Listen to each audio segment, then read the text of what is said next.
Colleagues, Majority Whip Brooks Powers and Councilmember Lewis for being here first thing in the morning. Good morning. Welcome.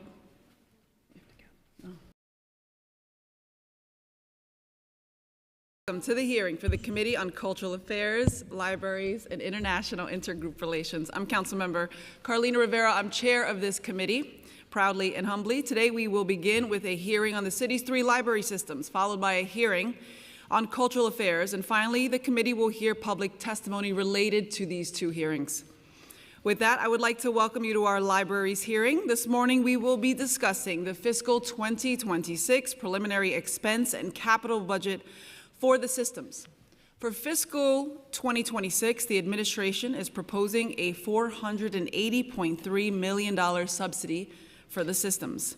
The fiscal 2026 preliminary capital commitment plan, which covers fiscal years 2025 to 2029, includes $1.1 billion for the library systems. The systems have a combined unmet expense need of $44.8 million in fiscal year 2026 for increased costs related to uncovered wage growth and health insurance, liability insurance, rents, additional staffing needs, capital ineligible IT and deferred maintenance expenses, new and expanded locations and programs, building maintenance contracts, and supplies, among other expenses. It is clear that additional funds are needed to help maintain our city's spectacular library systems. The systems have an unmet capital need of $345 million in fiscal 2026 for comprehensive renovation of branches, critical maintenance, technology upgrades, resiliency and accessibility, and project shortfalls. Enhanced capital investment is crucial in order to maintain the system's critical infrastructure needs. The Council will continue to champion libraries as a priority in fiscal 2026 budget. New York's public libraries are essential pillars of our communities, offering resources that promote education, culture, and opportunity for all. They are more than just places to borrow books, though the books are diverse and absolutely wonderful, but they are hubs of democracy, inclusivity, and lifelong learning, empowering everyone from young students to older adults, immigrants, and families. Their impact reaches far beyond their walls, providing vital programs that strengthen our city's future. The Council calls on the administration to support the library systems by increasing their expense and capital budgets to meet all shortfalls the systems have. It is essential that the budget that we adopt this year is transparent, accountable, and reflective of the priorities and interests of the Council and the people that we represent. I look forward to an active engagement with the administration over the next few months to ensure the fiscal 2026 adopted budget meets the goals the Council has set out. And with that, I just want to again thank everyone for being here. Of course, the advocates, the workers, we appreciate your participation today. And with that, I will ask the library systems to begin their testimony when they're ready. Good morning. I'm Linda Johnson, President and CEO of Brooklyn Public Library. Thank you, Speaker Adams, Finance Chair Brannan, Chair Rivera, for your leadership. Members of the committee, I see Chairperson Farah Lewis. Thank you all for your attendance, for your leadership, and for your stalwart support. And thanks to the entire City Council for continued support of the libraries for these many years. But it's a welcome change this year and a testament to your leadership that this year our conversation is about investing in libraries, not cutting them. I was thrilled to hear the speaker detail her $2 million proposal to expand 7-day service to 10 additional branches across the city. For years, Brooklyn Public Library has operated on an essentially flat budget. Our city deserves the expanded services this proposal envisions. However, the fiscal 2026 preliminary budget does not carry forward Council's $15.7 million libraries initiative and falls short of what's needed to sustain our services, let alone expand them. Today, I urge the city to restore this funding and invest an additional $8 million in New York City's libraries. Your support is needed more than ever after last week's White House executive order targeting library work nationally.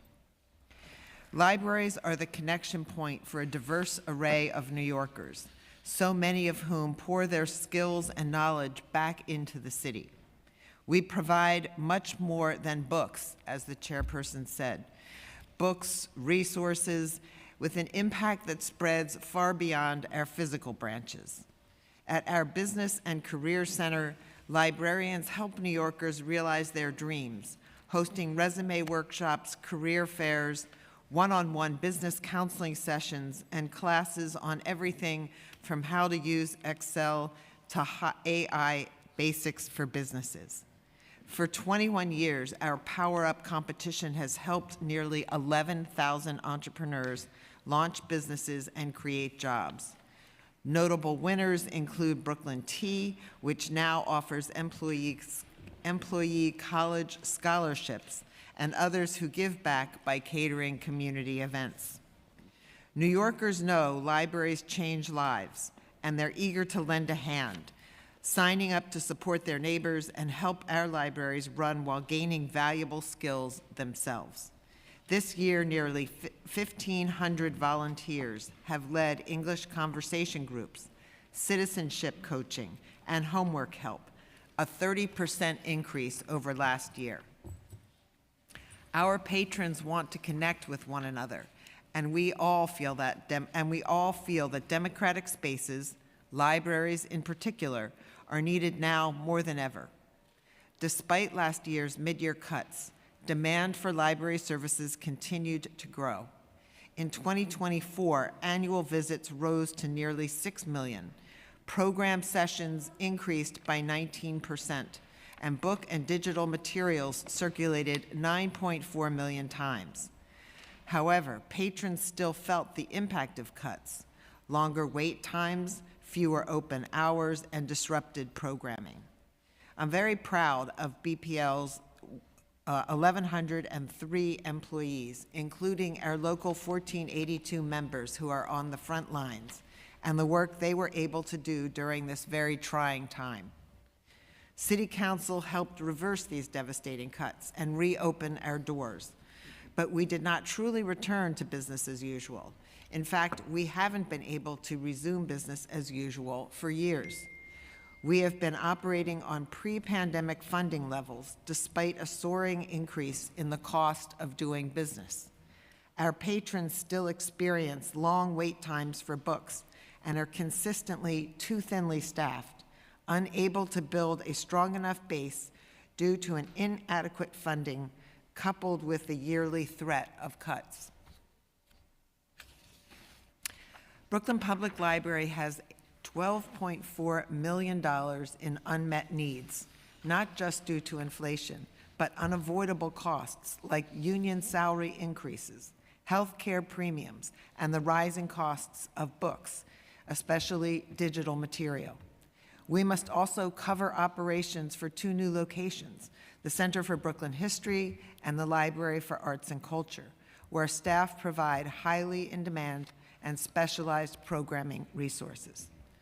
Building maintenance is another growing cost and urgent concern. In year 2024, we lost nearly 500 hours of operating time due to aging infrastructure. On average, our branches are over 70 years old, and 19 of our buildings are more than a century old. Maintenance costs for HVAC, fire alarms, and elevators have risen by $3 million in the past 5 years. Keeping libraries open consistently is our top priority, but failing systems put service at risk. Last year, the city rescinded $47 million of capital funds. Public libraries' unfunded capital needs now exceed, I hate to use the number 4 at the beginning of this, but $400 million, 1/3 of which are urgent emergency projects like roofs, HVAC systems, fire safety, and accessibility upgrades. But we must also consider longer-term projects. This year, Brooklyn Public Library's submission for the 10-year plan included $307.7 million to cover critical system-wide infrastructure and to initiate cost-effective, comprehensive branch overhauls, rather than piecemeal projects.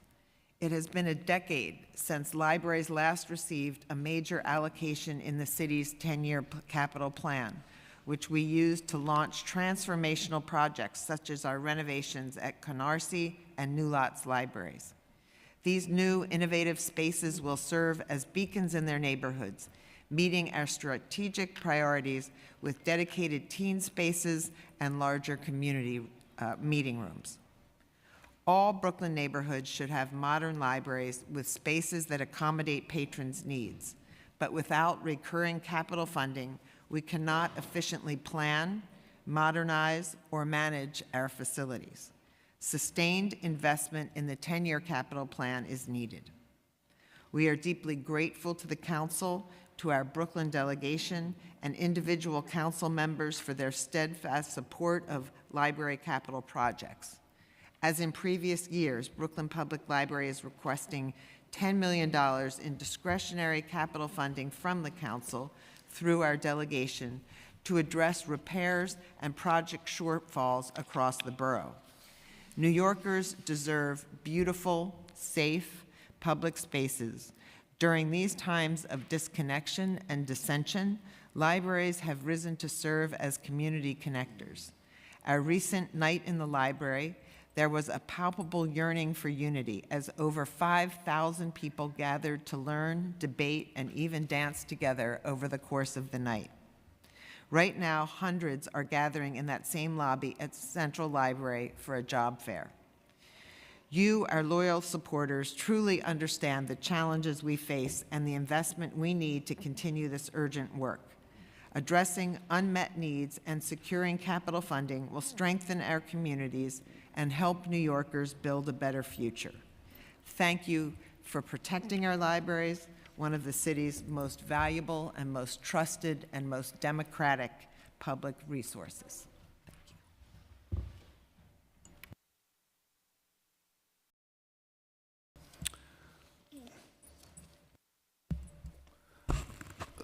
So, good morning. I'm Tony Marks. I'm the president of the New York Public Library, and everything she said, I agree with. I could stop there, and with Dennis. I want to thank City Council Speaker Adams, Chair Rivera, and the members of the committee for this opportunity to testify and for your steadfast support of the most democratic, the most used civic institutions in the city of New York, the center of the world. We are grateful to this body, to the city, and to the general public for their recognition of the library's role in our civic society. We've had some hard years, pretty much since I started, which has been a while now. We've been in a budget dance every year that is just remarkably costly in ways that, are hard to imagine. We have fought back against proposed cuts, and that meant we've gotten to no cuts, but not to the increases of budget that are normal, that we need in order to provide to the public what we have to offer. We are so grateful not to be facing a budget cut this year. That is a tribute to this council, to the public, for fighting back against the cuts in past years. But we have a catch-up to make up here. The city's libraries, we have requested a baselining of the City Council's $15.7 million in one-time funding and a restoration, a continuation of the baseline $44.8 million investment. That's $18.9 million for the New York Public Library.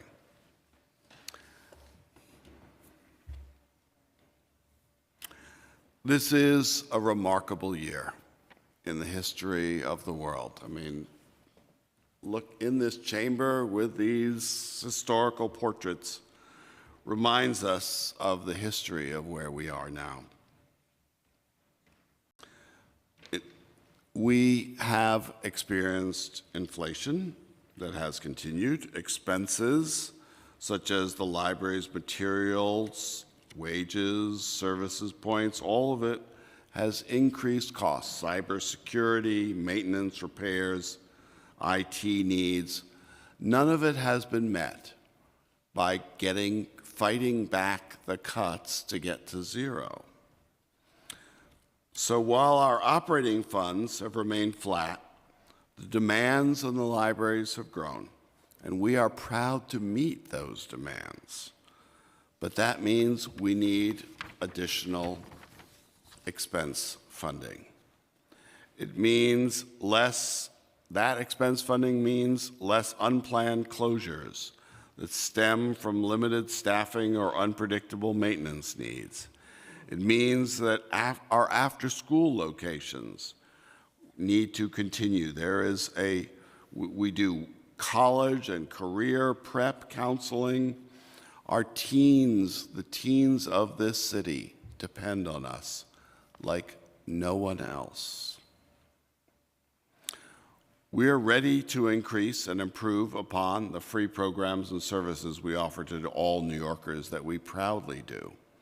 We want to expand our collections and research materials, add more teen centers and after-school locations, and provide more story times. How can you be against that? We want to provide more English classes for speakers of other languages at a moment when the country is turning away from its immigrants. The people, everyone, we are almost all immigrants to this country. We have to meet these needs. We need more book clubs for different ages. We need more Tech Connect courses to develop new professional skill sets. We need more STEM activities for kids. We are so grateful to the City Council and to its Speaker, Speaker Adams, for funding or proposing funding for expanded Sunday services so that we can do all of what we want to do every day of the week, including weekends when people are not working, because we know New Yorkers are working harder and more, and they need more of our services when we can make that available to them. So there are even things that you can't imagine. I mean, here we are in the city that is the center of communications in the world, and 1 million or more New Yorkers still don't have access to Wi-Fi at home. I mean, imagine not having broadband. I mean, that was bad enough in the pandemic. Now we've seen it more. We've gotten a $3 million grant to pilot a program with the Department of Housing and Preservation to provide free Wi-Fi to up to 2,000 Section 8 tenants. And we know that's just the start of what we need to do. Brooklyn and Queens have done amazing work on this as well. There is more to do.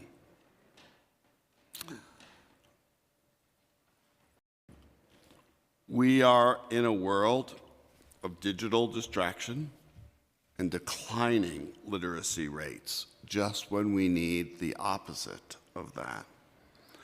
We need to encourage more readers to read more, to have more books available, ebooks, audiobooks, physical books. We will track and evaluate and assess branch data so that we can make sure that everyone is getting what they what they need. This is part of our commitment to adjust our collections and adjust our services to meet what the public needs at a moment when the nation seems to be turning away from that. We'll innovate policies that diversify collections because we are not turning away. We are not turning away from the notions of diversity and equity and inclusion. We are the most diverse city on the planet, which is why we are the center of the world. We will not turn away from that. We know that we need a staff that represents that diversity. We know that we need to include everyone.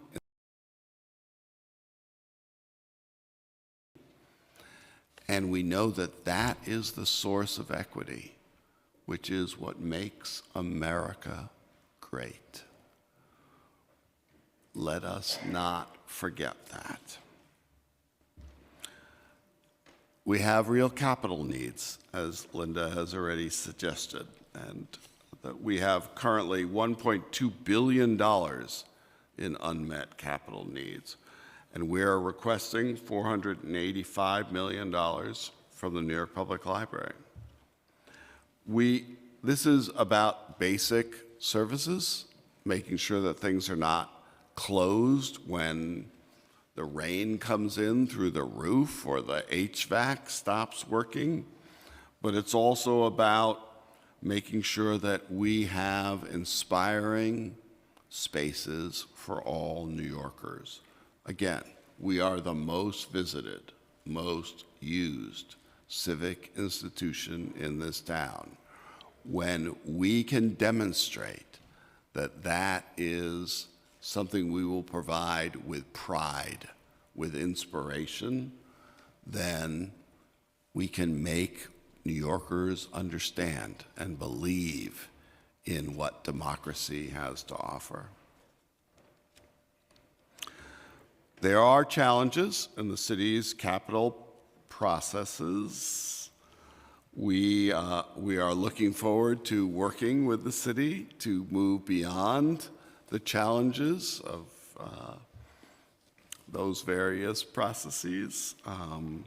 We would like to be included again, please, in the city's 10-year capital plan.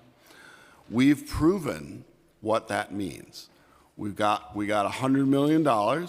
We did 5 Carnegie in very high need neighborhoods. We, with thanks to the city, added another $76 million beyond that so that we could produce great libraries in those most needy neighborhoods. We want to do more. We want to do more top to bottom renovations. We want to do more that includes co-location. We are, again, with Brooklyn and Queens inspiring us, eager to produce new libraries and housing on top of those.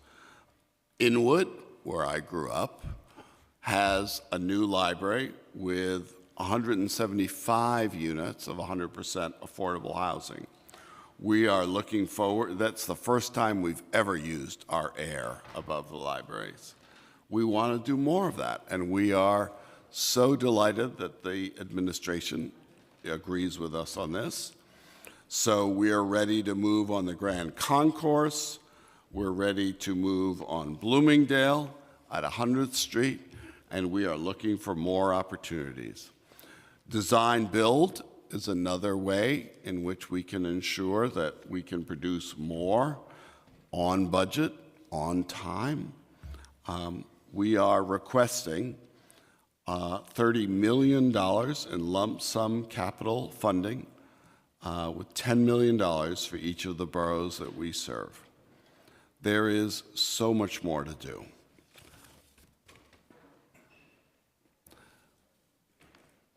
We are living in a moment.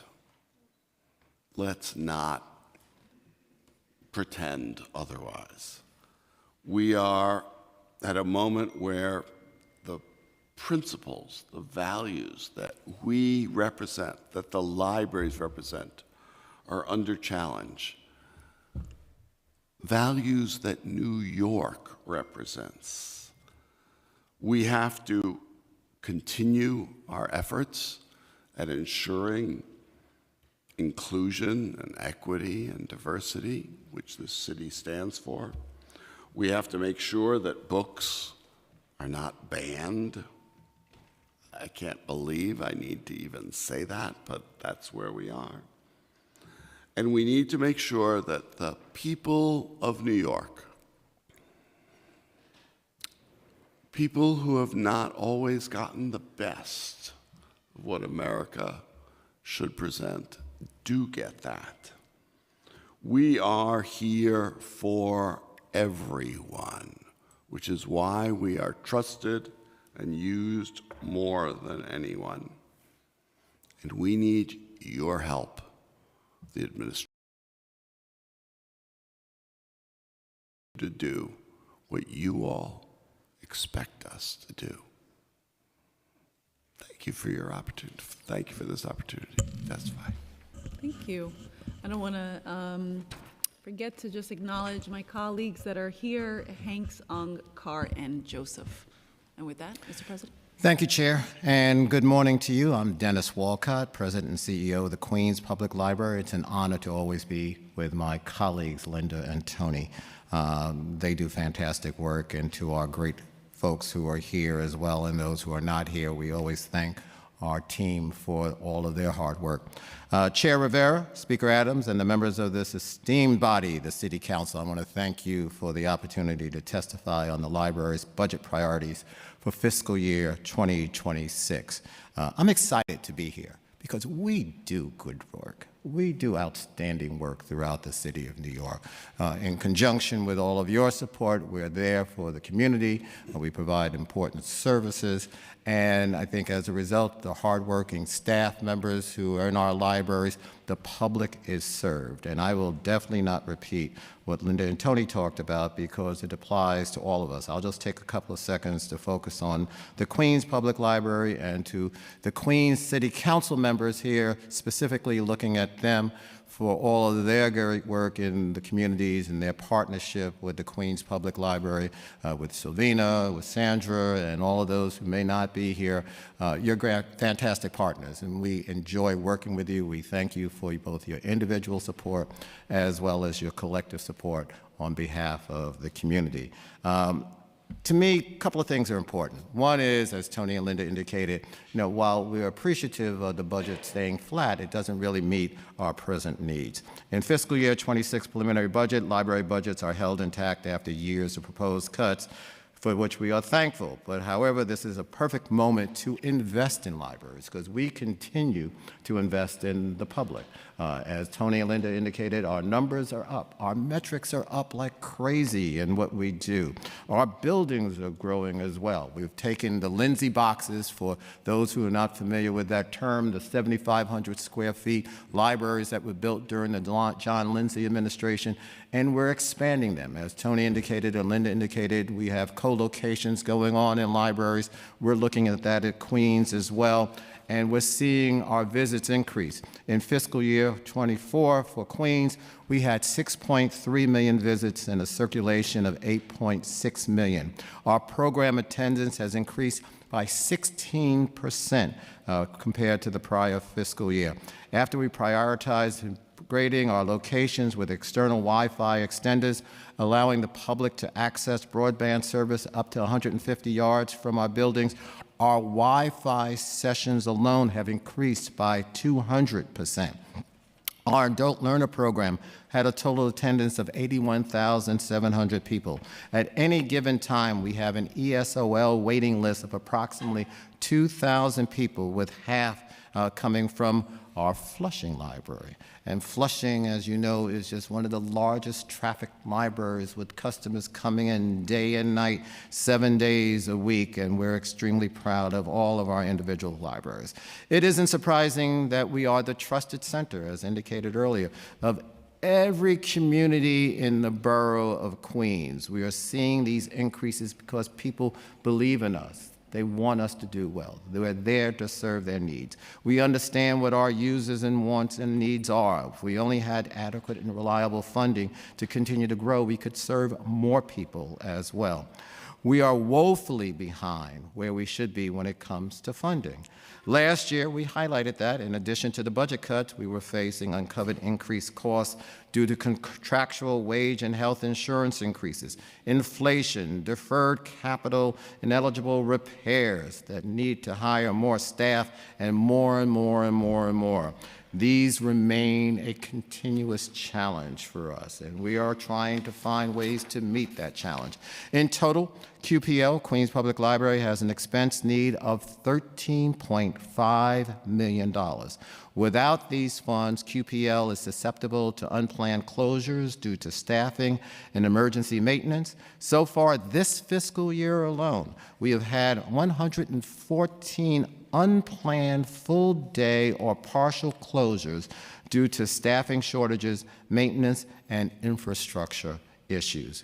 We're unable to meet the demand of the vital programs, services, and library materials our communities rely on. I know when I go online to wait for a book, it is a long wait because we haven't been able to invest because the money hasn't been there. We need the investment for the materials both in the library and our e-materials as well. We're forced to defer critical maintenance as a result of what Linda and Tony talked about earlier. We need that investment of capital dollars.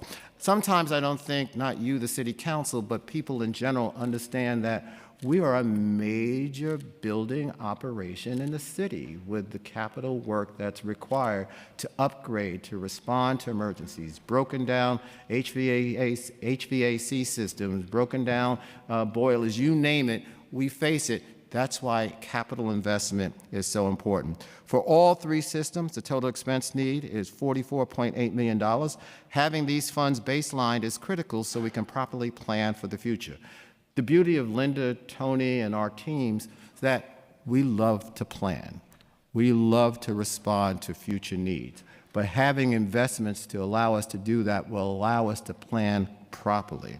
We know that the Speaker and the Council recognize the values of libraries, and that is why we are thrilled that the Speaker has included us as a priority for the upcoming city budget to address these outstanding needs and invest in our future. In turn, we can be there for our communities, for all New Yorkers, whatever dreams they have and challenges they face. Like Tony and Linda, we are out there in the public. In Queens, we always like to talk about every Queens resident lives a mile to a mile and a half of a Queens Public Library, and I know that exists for both Linda and Tony as well. We're there for them. We're serving their needs. We value the public's input, but more importantly, we value in returning those services to meet every need of the public. Last month, QPL launched the initiative 1,000 Books Before Kindergarten, which is designed to establish strong early literacy skills by encouraging parents and caregivers to read with their young children. In January, as part of our ongoing college and career readiness efforts, 140 high school students and their families visited our Central Library to learn about summer opportunities, including information on internships and pre-college and leadership development programs, as well as exploring various career paths.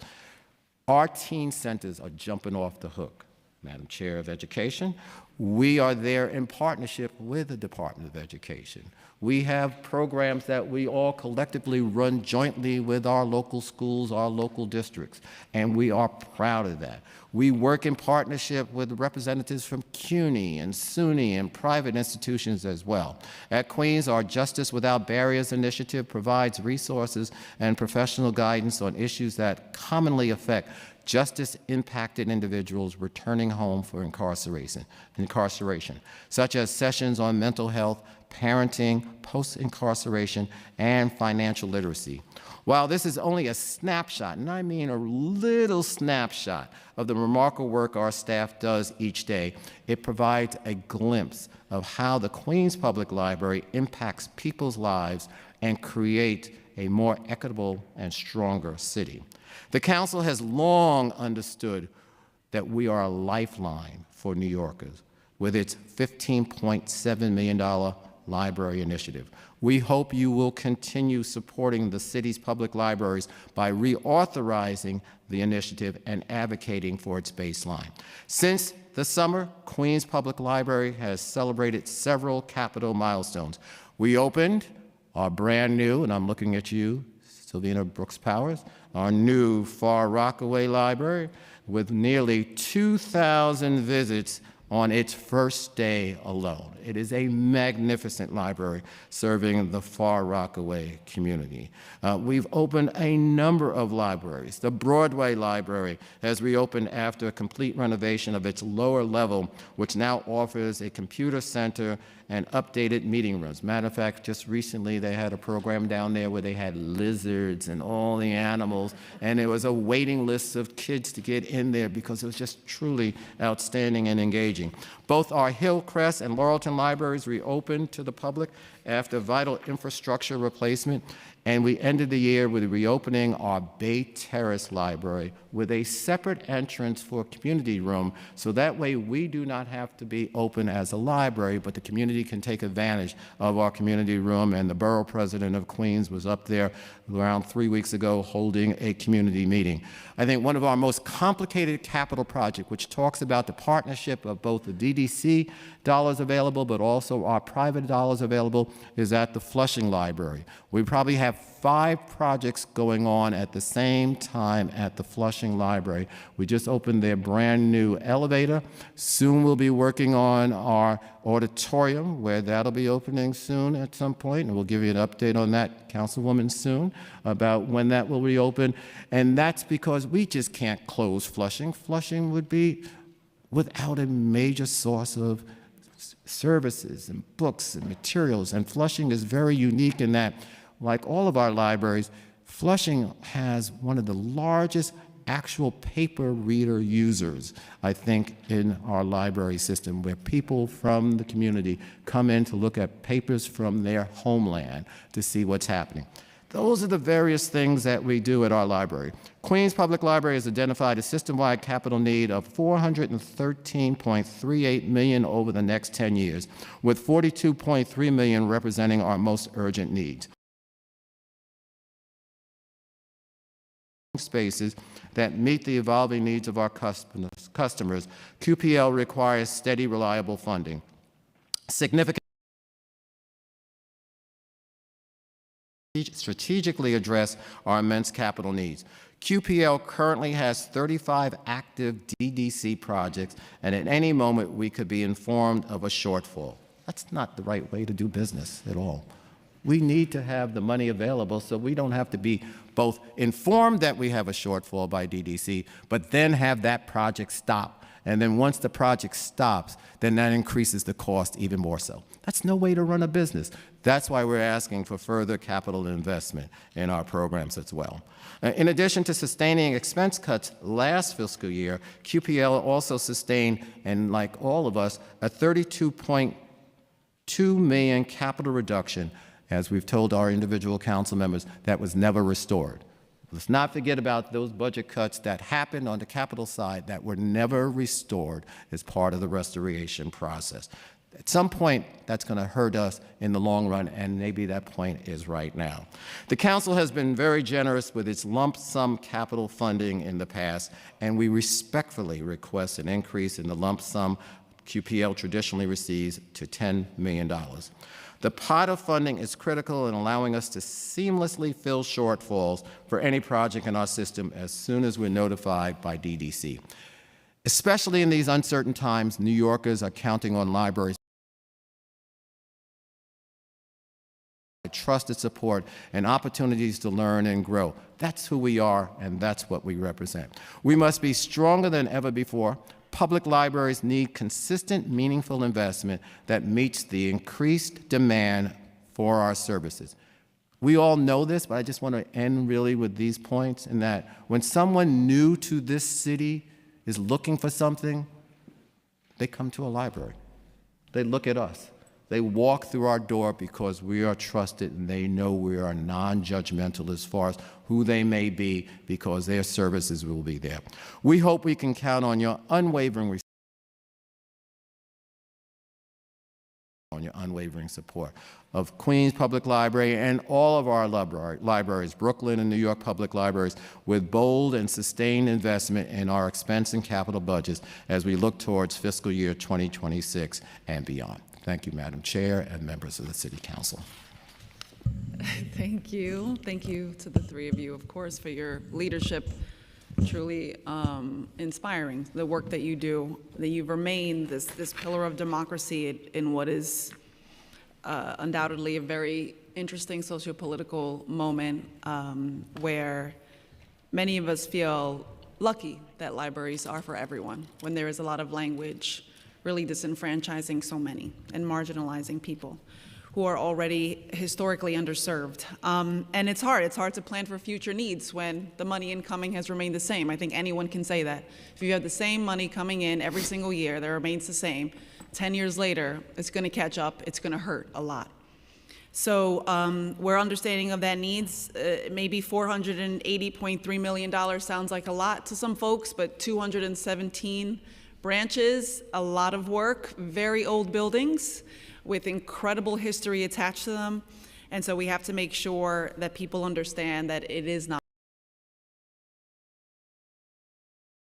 Ask in a minute in terms of some of the changes that you might have had to incorporate as a result of those pegs. I just wanted to say there's so many great things about your systems. I mean, borrowing books, of course. I didn't wait that long for like a popular book. It was like Demon Copperhead by Barbara Kingsolver. I didn't wait that long. And after I read it, I loved it so much, I went to my local bookstore and bought a copy. So, you know,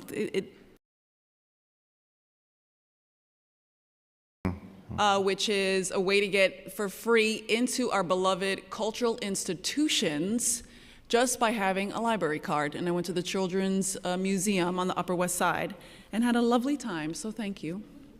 All right, so I do want to ask about some of the changes that you've had to incorporate because of the pegs. Can you speak a little bit about what you had to do? Maybe they weren't great changes, right? Maybe there were things you had to eliminate or close down, or maybe they're just some upgrades to infrastructure that you've had to delay. Thank you for that question. Yeah, I love Demon Copperhead, and it's a great. I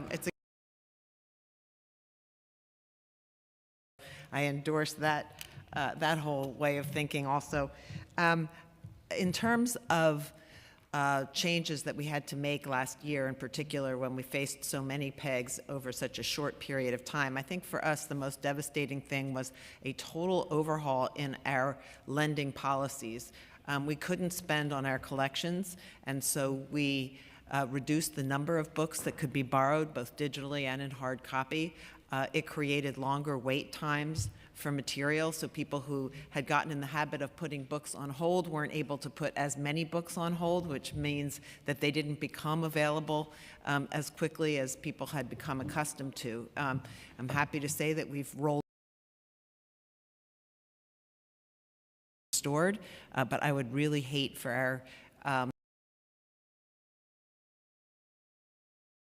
I'll focus on the hiring part of it, in that we've all, I think, had to definitely slow down our hiring and create vacancies, which has made it really untenable for our staff who are there. And that's impacted, I think, what Linda and Tony have talked about with some of the unplanned closures as well, based on some of the staffing challenges. Now we're making that up, and we're making that up extremely well, but at the same time, it put us way behind on the capital side, and we talked about it as far as deferred maintenance, and so we see the results of that as well, and that some of the infrastructure issues that impact us that we would have invested in if we had the capital money available to us, we've had to slow down on or not do it all, and therefore we have closures as a result of that. So, I mean, those are just two things, but those are two major things that hurts the public, quite frankly. I mean, when their door is not open, then children can't come in. People who are going for classes can't get the services they need. It impacts all levels of our ability to serve the public, and that's what's happened as a result of the PEGs in the past, and even with the restoration of the PEG. As a result of that, and without the proper investment, we're behind in so many years as far as being able to do the job properly. As Linda and eloquently than I can, we have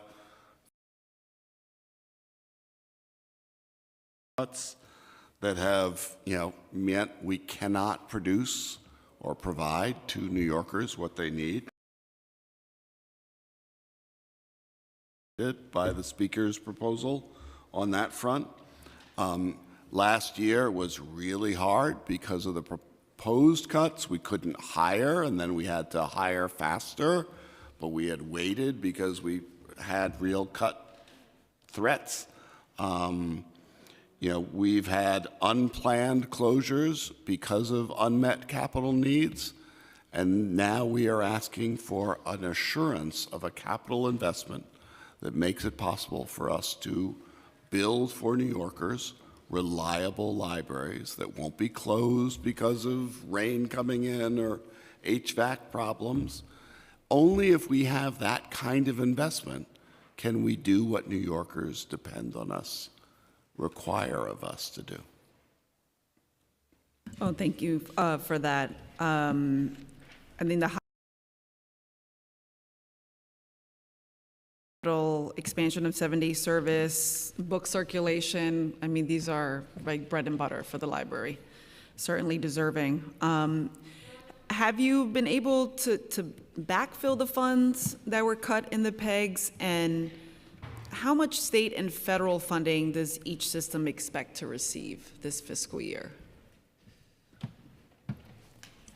I know with Queens, with the feds, we're roughly like 1.5%, 2% at that level. So we get special grants that now, obviously, as Linda indicated in her testimony, are threatened, and then some other federal grants that we compete for, but IMLS funding has been put on notice as far as not taking place any longer, and we rely on that as well, and that we've got the state level of funding as well. So we, for Queens, get a small percentage.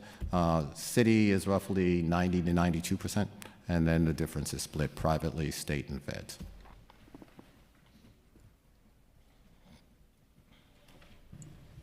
Yeah, I echo what Dennis said about federal funds. IMLS has been gutted, essentially, or will be, and it's not an enormous amount of money relative to the total amount of our budget, but it's symbolic, and it's also money that was infused into libraries across the country to really promote innovation in the delivery of library service and to reward excellence in librarianship. So that was devastating news for all of us. We've, as Dennis explained, from that pot of money received very specific funding for specific projects. Our budget is 85% from the city. We do get state funding, and we're all sort of holding our breath to figure out what that will look like, depending on what the state's budget looks like from the feds. As my colleagues have said, so in the case of New York Public Library, less than 0.5% of our budget comes from federal sources. That's, I guess, good news. But seeing the IMLS and the investments generally of this country in learning and opportunity decrease or be evaporated is really hard to watch. We can absorb it, but we can't celebrate it. We are really mortified by seeing what's happening. The state of New York has been incredibly supportive. It's partly formula and partly beyond, and the governor really has invested in libraries. That's fabulous. You know, the city of New York is our central source of support for the branches and for the education programs. We've, again, fought back cuts to get to zero. Now we need an increased investment because it's been a decade of not getting the increases that we need to meet real needs. I mean, the most obvious one of those is our book budget, which has gone down by millions of dollars because we haven't had the support that we need. We want you to get every book you want as fast as you want. We love our independent bookstores. We love that that's an option. Not in every neighborhood, not in every borough. Not in every budget. Not in every budget. And that's what we're here for, and we need your help to restore that. Yeah. I know, I realize what a privilege it is to spend $18 on a book. Yeah. Also, I just want to mention that the reason the book budgets in all three systems have been one of the first places where we've gone to find savings is because the last thing we want to do is cut staff who is so important on the front line of serving our patrons. And so that's always the logical way to kind of put that option to the very bottom of the list. And if I may just add to what Linda said, and I think we've talked about this in the past, the balancing act of the infrastructure connected to expense money as well. Because a lot of times when people hear about infrastructure, they think of capital dollars, but a lot of it is not capitally eligible. So therefore, we're paying for a leaky roof if we want it done quickly by us. That comes out of our expense money. Yeah. So in addition to what Linda and Tony indicated, we also have to make sure we have that money set aside for those unknown expenses that would pop up on the capital side, and then that cuts into our budget as well. So we're really at the bone. And, it's such a tough balancing act when we talk about, well, we haven't had a peg this year, but we haven't kept pace with everything from prior years. And how we balance that out as far as maintaining a first-class institution, serving a first-class city, and having a public deserving us to be up front and leading the way requires that type of investment. So this is all combined as far as what we're trying to articulate as far as the need for libraries and serving the public. And I appreciate that because I know I ask you every budget hearing, what do you, in terms of what your dependence is on the city for funding, but I think people really need to understand that when Queens 92%, Brooklyn 85%, like these are real percentages. So the city has an obligation because the critical services that you all provide. Mm-hmm. So I just want to get to my colleagues who are here to ask questions. Acknowledge we've been joined by Councilmember Brewer. We're going to begin with Councilmember Brooks Powers, followed by Lewis. Do you have some, is it okay? Thank you, Chair. I'm going to try and make this very brief because I have to depart shortly after. First, I wanted to ask about interim library space. Given the library closures in my district, what alternative solutions can QPL explore to ensure consistent library access for residents between Laurelton and Rosedale? Would QPL consider partnerships with community centers or other public spaces to provide temporary library services? And I know we've already spoken offline. Yeah. Sure, by all means. So a couple of things. One, as you know, we provide mobile library services to libraries similar to Laurelton in your district, and we'll do that with Rosedale as well. And part of the challenge is that with alternative space, because I know people always want us to look for an alternative site. That comes out of the expense budget. So again, we're drawing into expense need, and a lot of it is not capitally eligible as far as the work that's required to turn an alternative space into a library. So again, that's expense money. But partnerships, if there's a community organization where we can partner with, we're always open to explore that, because that's something that may not cost a lot of money. But again, it's not as easy when people say, well, there's a storefront over there, or this bank closed down over there, and do you want to take this particular facility to turn it into a space while work is being done? That means that we're managing the capital work of the library that we're trying to reform, but at the same time paying expense dollars to have an alternative site. It just doesn't line up with the budget needs. But we're always interested in exploring and talking to our council colleagues around what the potential may be out there, but really laying it out as far as people understanding it's not as easy as having a finite amount of money available to us that will allow us to finance alternative space.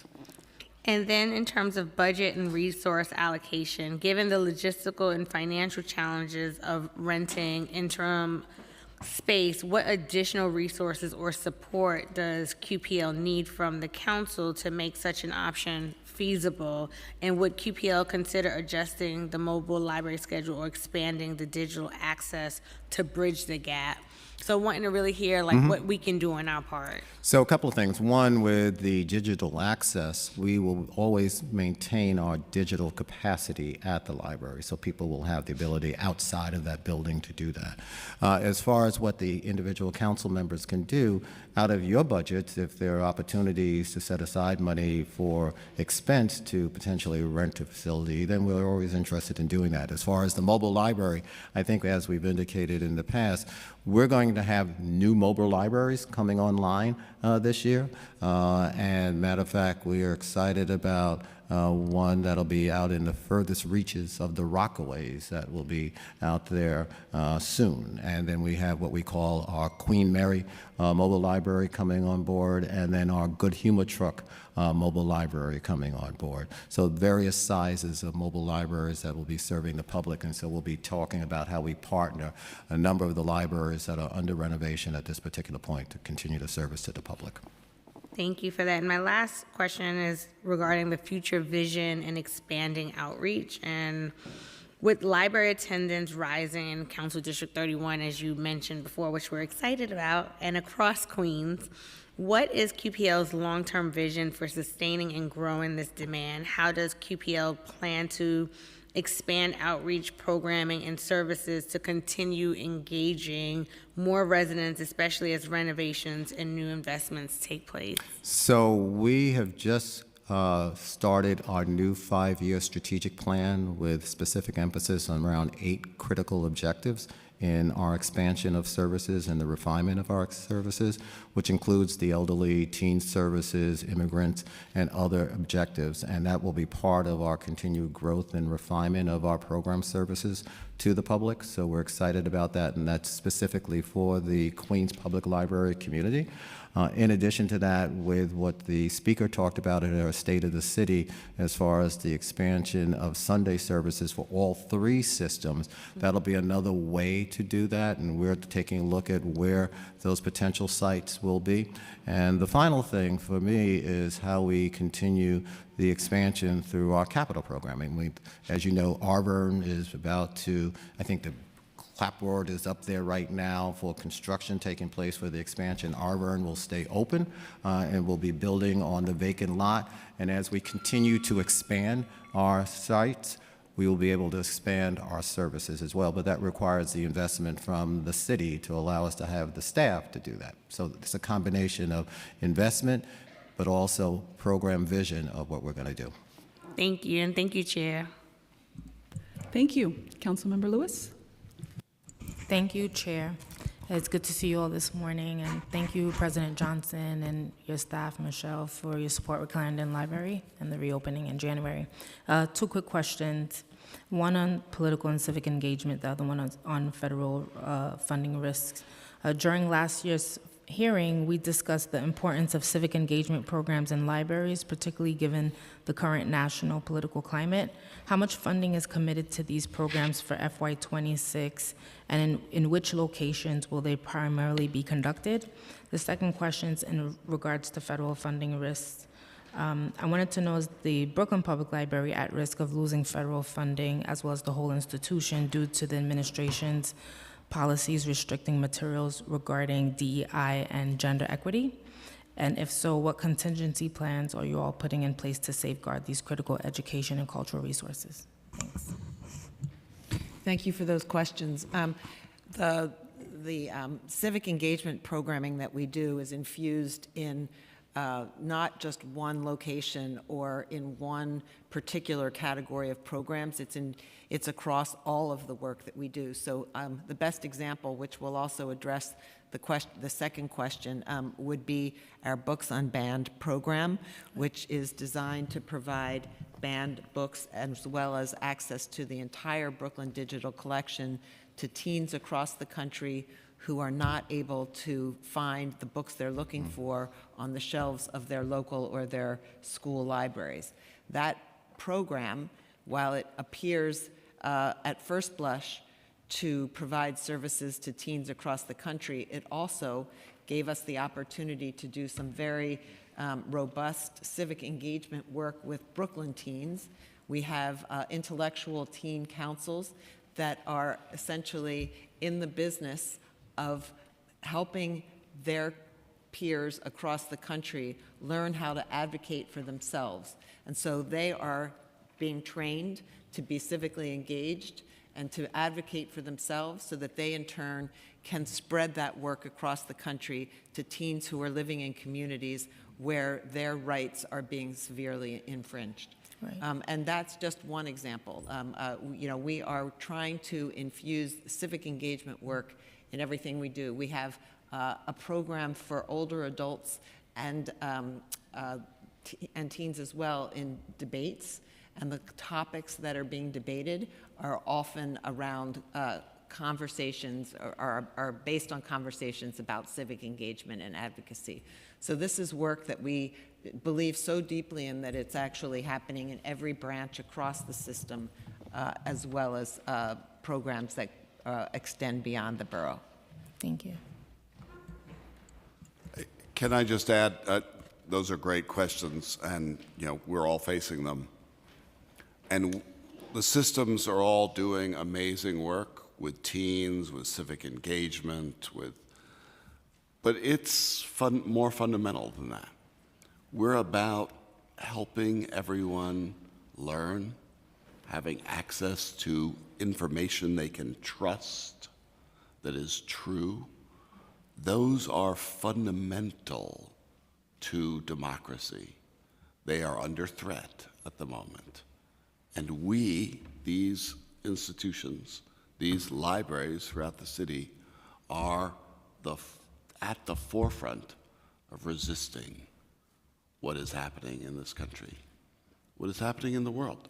We need to ensure that people are not just getting garbage off of this, that they are getting information they can trust, that they are getting the books that they want to read, that they are getting the education programs that they deserve, so that they can be the citizens that will defend the interests of democracy.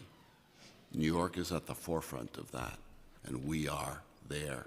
We are here to serve. Yeah, not to pile on, but one of the programs that we get support from through the Institute of Museum and Library Services is a program that we call Pathways, which allows us to provide scholarships to Brooklyn Public Library employees who do not possess the master's degree in library and information services, but who would like to advance their careers.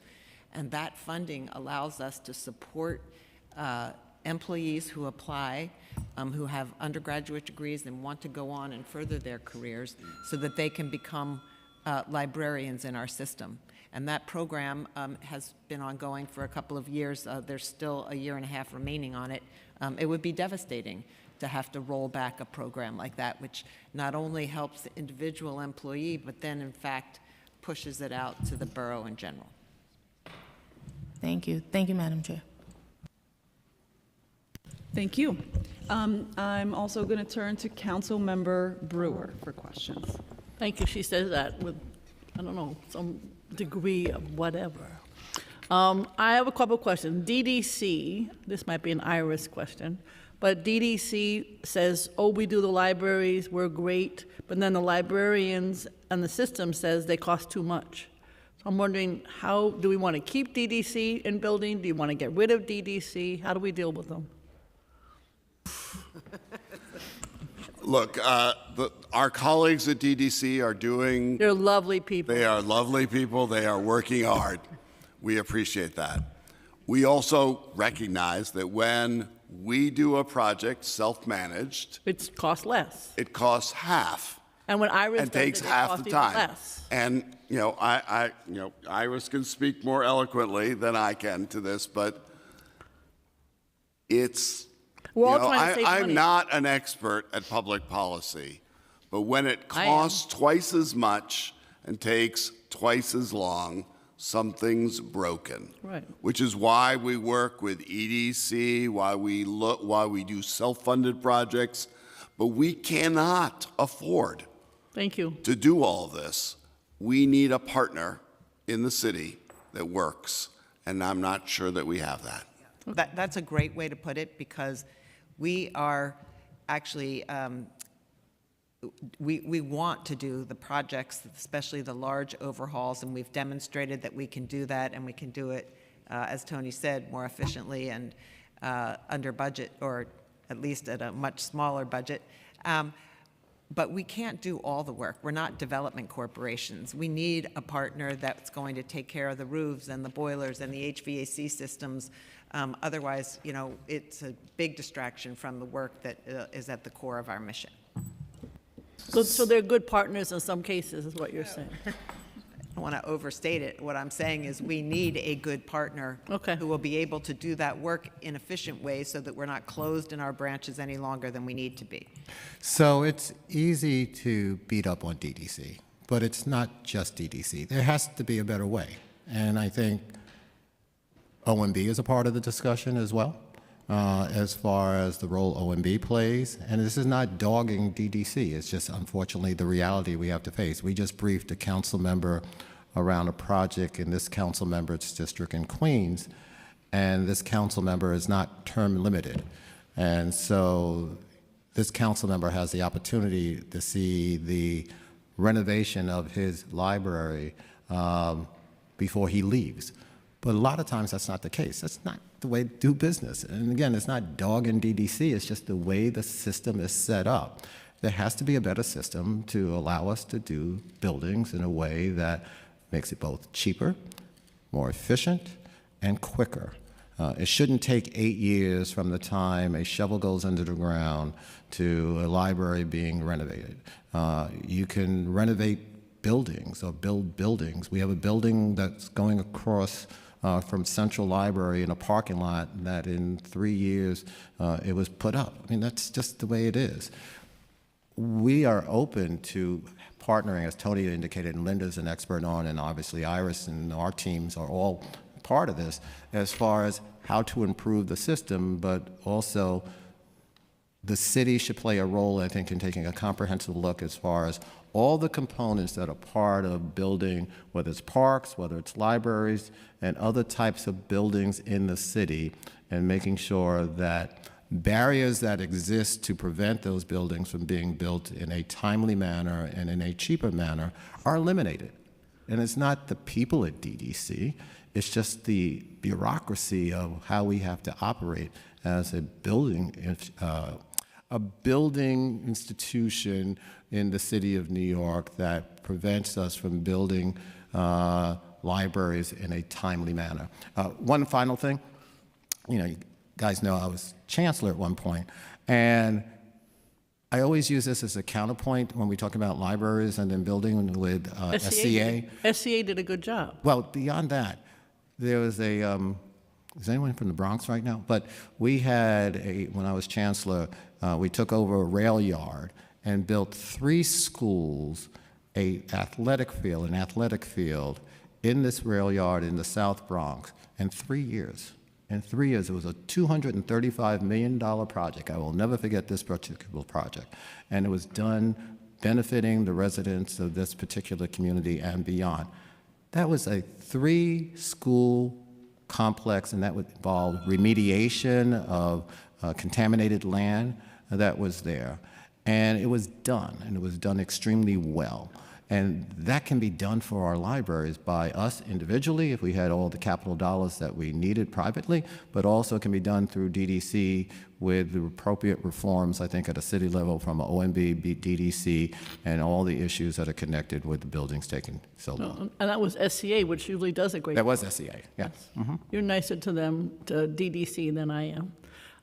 My other question is just in terms of your language programs.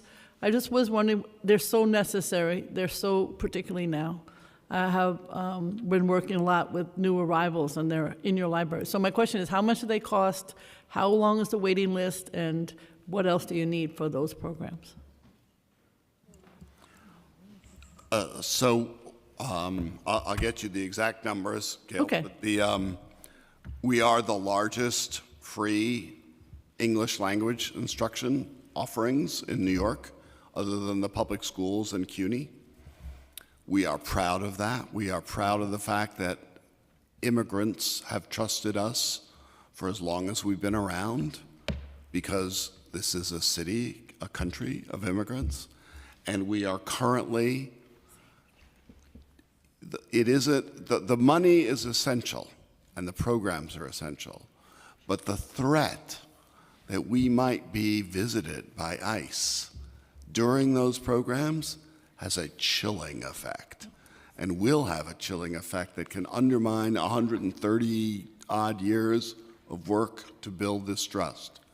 That's what we're focused on at the moment. Oh, you're right. Okay, anybody else want to? Yeah, I mean, we receive federal dollars on WIOA, workforce investment dollars, and so that impacts our immigrant populations. And again, as indicated in my testimony, I mean, we have a 2,000-person waiting list for services of people for ESOL and others. And so, you know, we are there to provide that. And so that money would be threatened by the federal government and the loss of dollars to serve that particular population. Excuse me. And going back to your prior point, I guess I am the nicer twin of the two of us. We're twins, in case people don't know. Well, I'm the nicer twin in talking about DDC. Same age but it's, to the second. Is that right? so You guys have the same birthday. we have, well, when Gail was sworn in first time, and I was at her swearing in, her parents were there, and I got up to speak thanks to the council member asking me to speak. And then I said to her parents, Mom and Dad, was it something I said? You left me in the hospital and you took Gail home. Yes, That's a true we are. story. I loved it. Thank you, twin. My pleasure. In Brooklyn, is there, I assume, a waiting list also? Yes. There's a waiting list, and we're watching it obviously very closely for the reasons that Tony mentioned. And I'm heartened to say that so far we have not seen a decline in the number of people who are waiting. Normally we wouldn't be excited to have a backlog, but in this case, because the services are so necessary and because so many of the classes are being provided in neighborhoods where there's large influx of new New Yorkers, we're pleased that they're still coming to us for services like English as a second language. Also, I would mention that, you know, in all the conversations this morning, it's occurred to me that no one has mentioned that every day the lines in front of our libraries start to form in advance of our opening time. In the case at Central Library, there's a door which is near the ID NYC office, and those people who are coming specifically to register for the municipal card, identification card, they know in advance where to go, which door is closest to the office, and so the line starts to form there. And I'm, you know, every day just, you know, hoping that that doesn't stop. And the reason I asked for the numbers, not now, later, is God forbid something should happen to your funding, then we would have to pick that up because it's such an important service. That's why I'm asking. Later on, you can get it to the chair. Quickly, 7-day service, thank you to the speaker mentioning it. I've been talking about it for about 20 years. Yep. So what, $7.5 million. $7 million for us. We're ready for you this time. okay, so it's 7, But let me just say that the issue is not only the dollars, but because of last year's PEGs, hiring is really tough. I know, I And so heard. getting staffed up for it's an issue. all right, so you have a number? Yeah. Okay, thank you very much, Madam Chair. Thank you, Councilmember. I want to acknowledge that we have been joined by Councilmember Hanif via Zoom.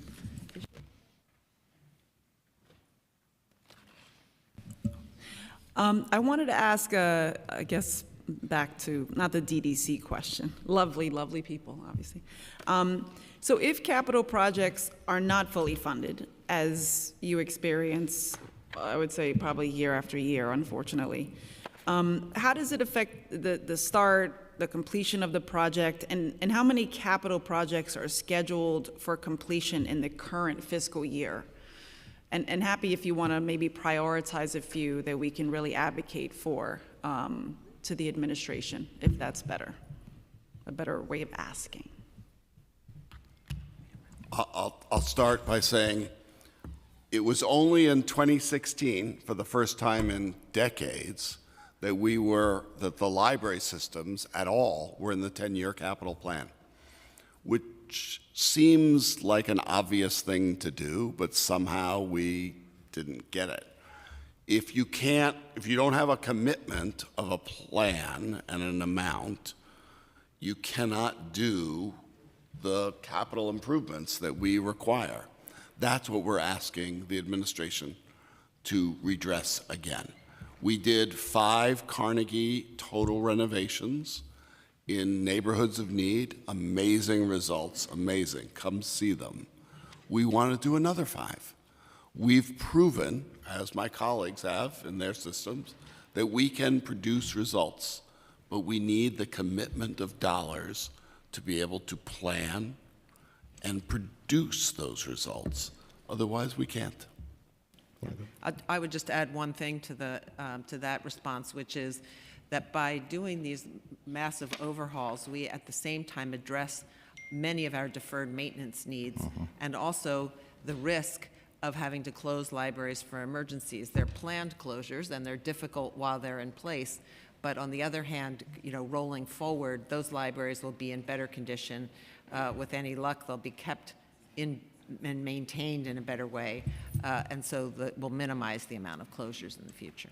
And to answer part of the question as far as shortfalls, we have to stop the project. And that goes back to the testimony that we had talked about before, in that once we stop, then that increases the cost, and the cost goes up.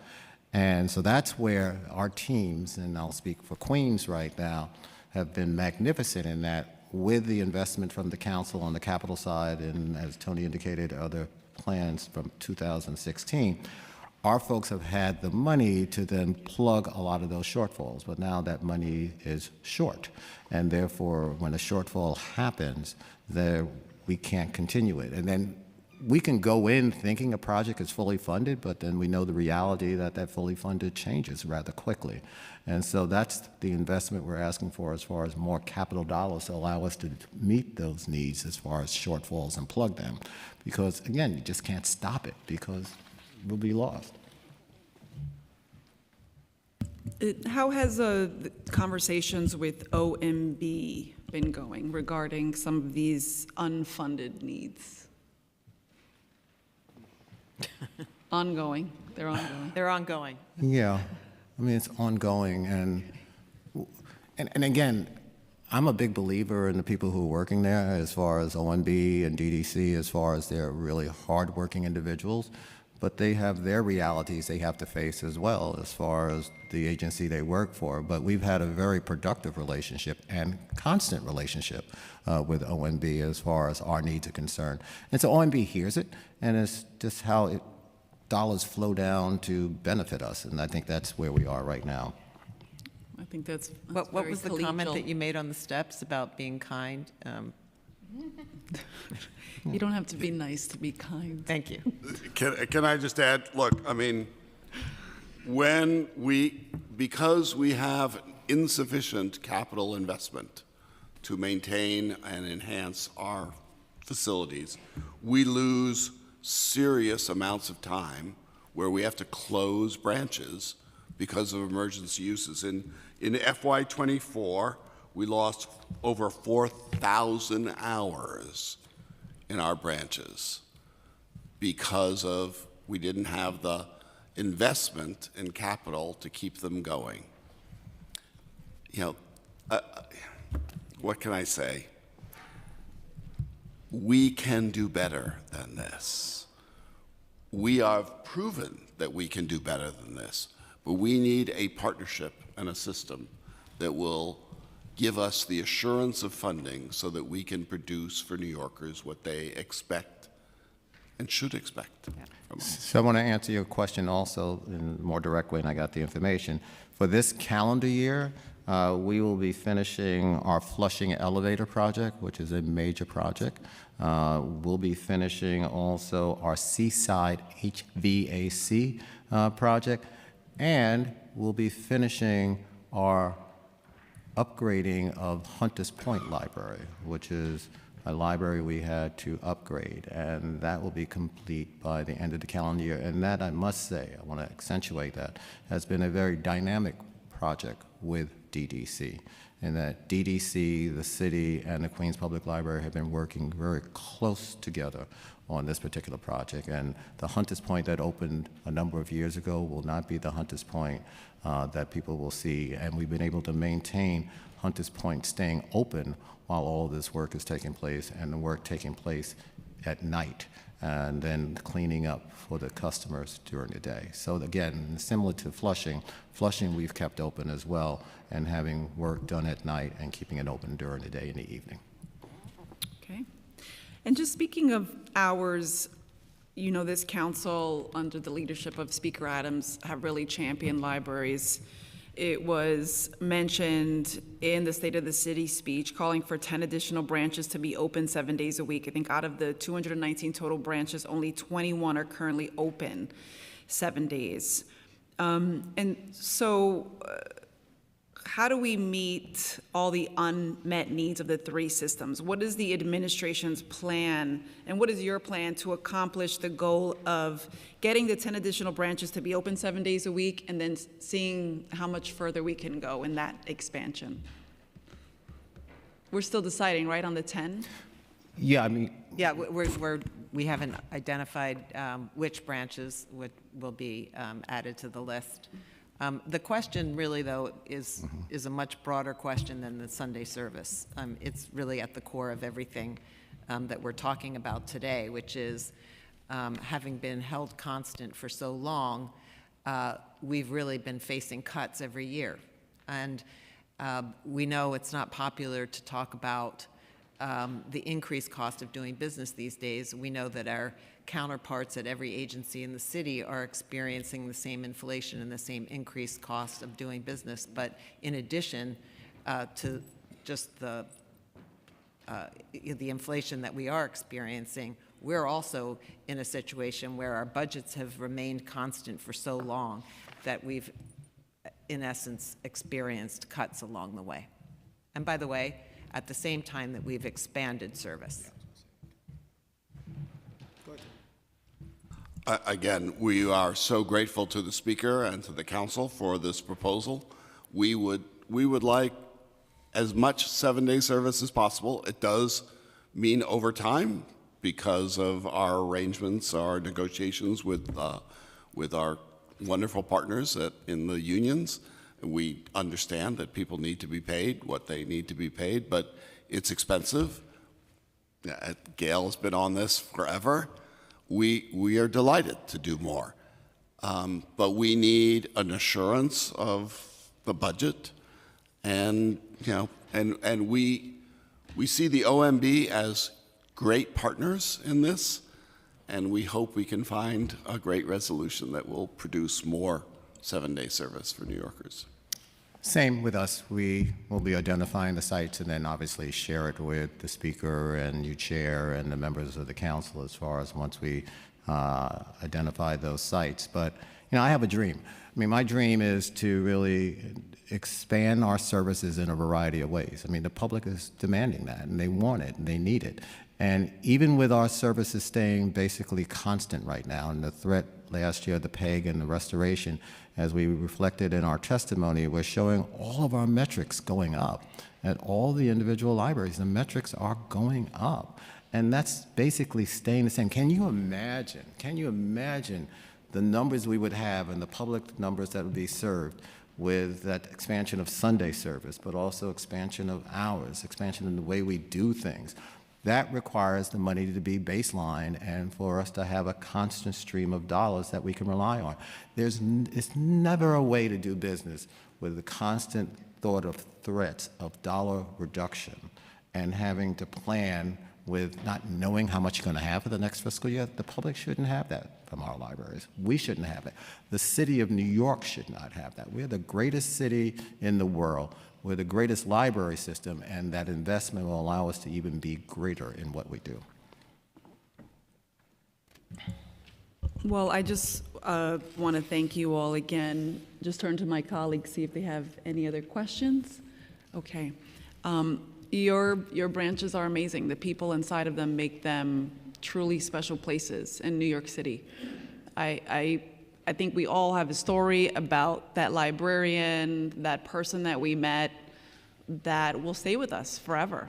And I think these are the only spaces in New York City where you can find information on composting, go to a job fair, get a prom dress, make a friendship bracelet, like all of these things, and read incredible works of literature that are going to be with us forever. So it goes without saying you're deserving of our absolute commitment. And so I want to thank you for your testimony today, for your work, for all of the people in your systems that show up to work every day to provide such incredible service. So thank you, and see you soon. Let me know. Thank you, Chair. Thank you for your leadership, and thank you to the council. And thank you to the speaker. All right, stay tuned, folks. We're going to come back and talk to DCLA in a few.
Good morning, everyone. We're going to be starting the DCLA portion of our hearing in just a few moments, but I would like to announce that we have been joined by some very, very special guests, students for civics from Grover Cleveland High School.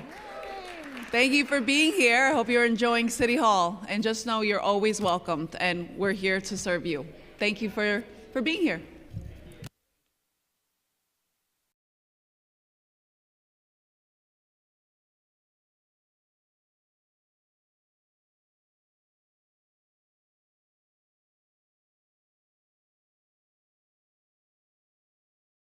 Yesterday,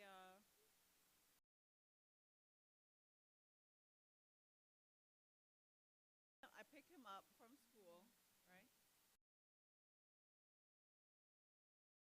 And my husband, yeah. Then he's like, I'm like, how are they? What's going on? Because I went to a show.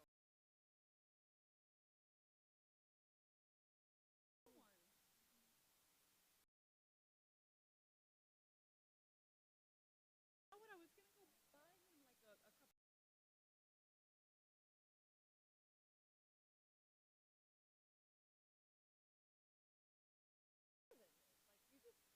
Couple days passed, and we're like, wait, I don't know if this is gonna.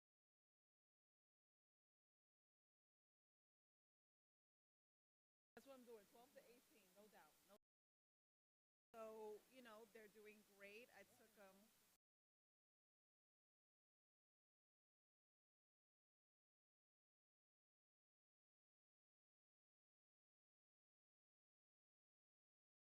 I brought them to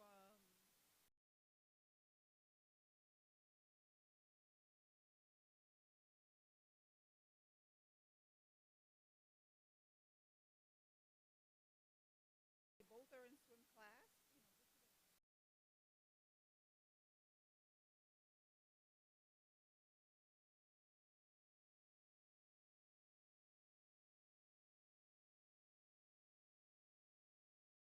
You know what? They're both in the same bedroom, and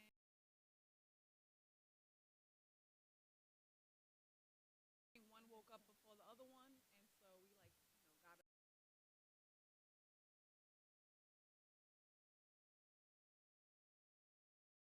Okay, let's go. Everybody get dressed. It happens. So it's just like everybody says.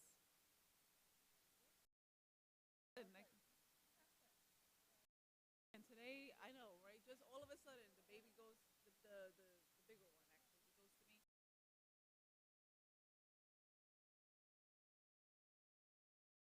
Like, okay, so I just started singing some Disney. Yeah, and then he says, Dada, stand next to. What's up? How's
Okay. We knew you were going to bring it. We knew.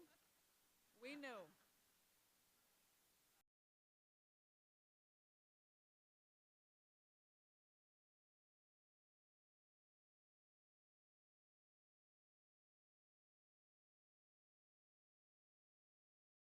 I can't even rotate the daily in H&M. You know what I mean?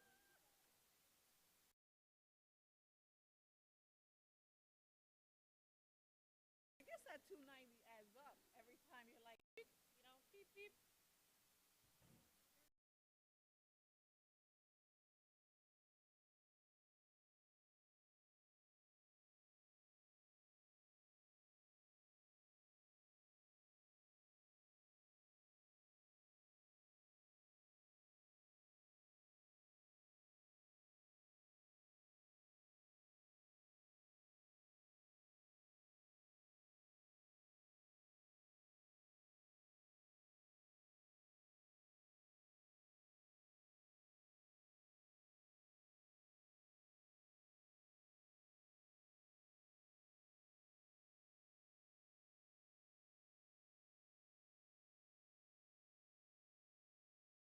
I have reward credit card.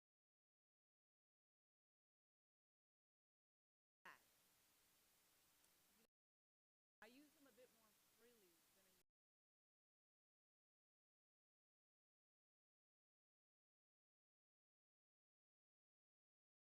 I'm a little bit freer.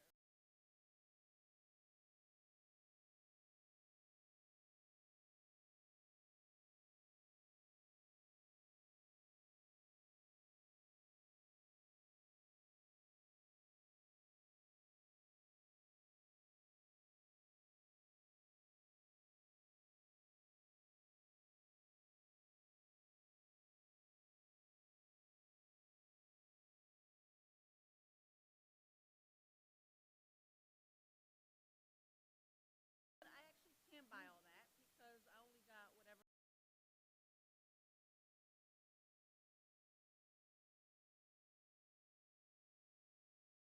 Still very specific as opposed to a credit card with a $20,000 limit over it.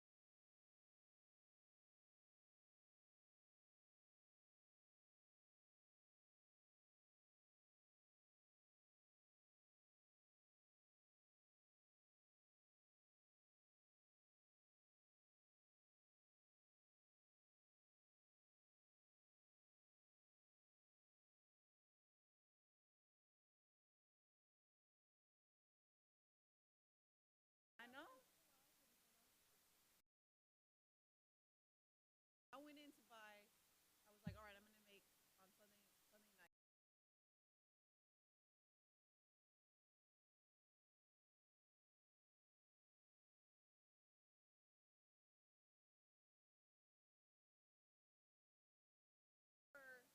Salad. I don't know. It was like $40. It was like 4.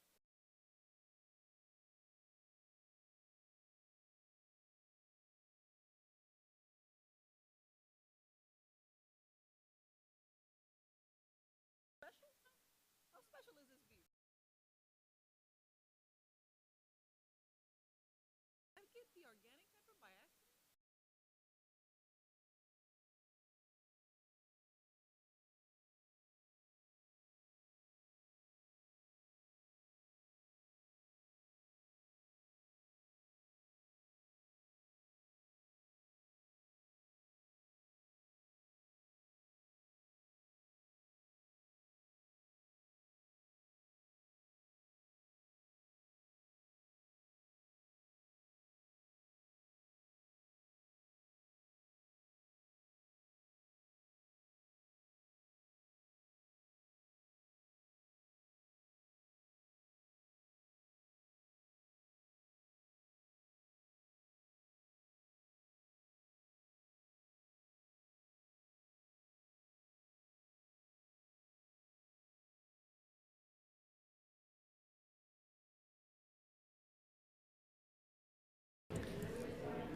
Just want to check in with the council team so we can begin to get ready.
Good afternoon. Good afternoon. Hi, everyone.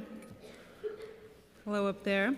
I just want to thank everyone for being here. Welcome to this hearing from the Committee on Cultural Affairs, Libraries, and International Intergroup Relations. I am Councilmember Carlina Rivera, Chair of the committee.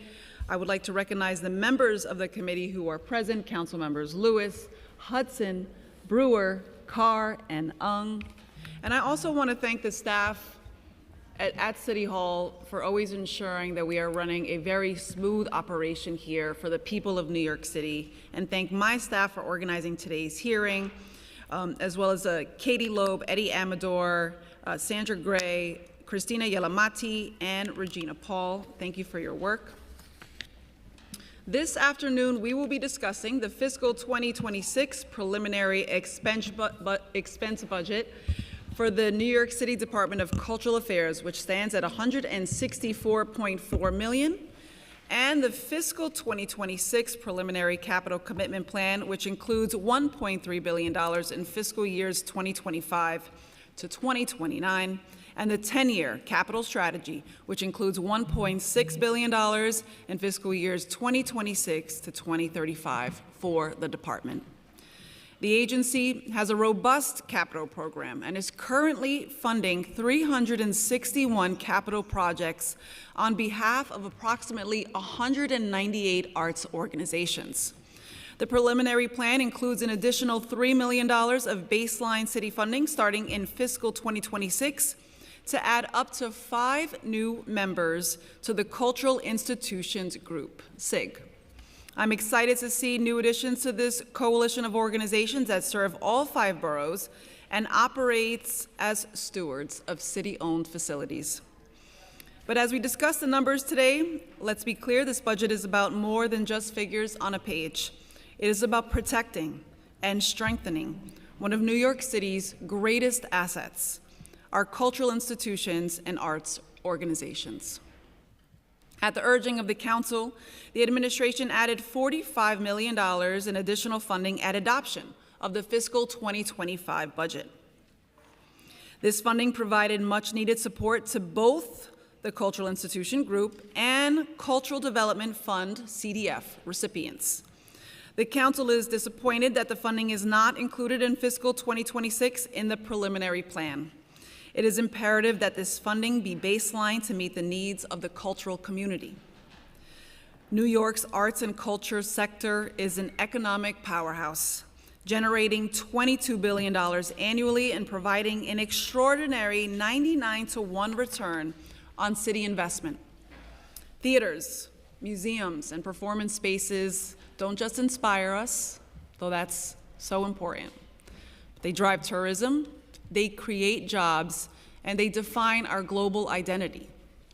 They are community lifelines that provide accessible programming, uplift diverse voices, and embody our commitment to the freedom of expression.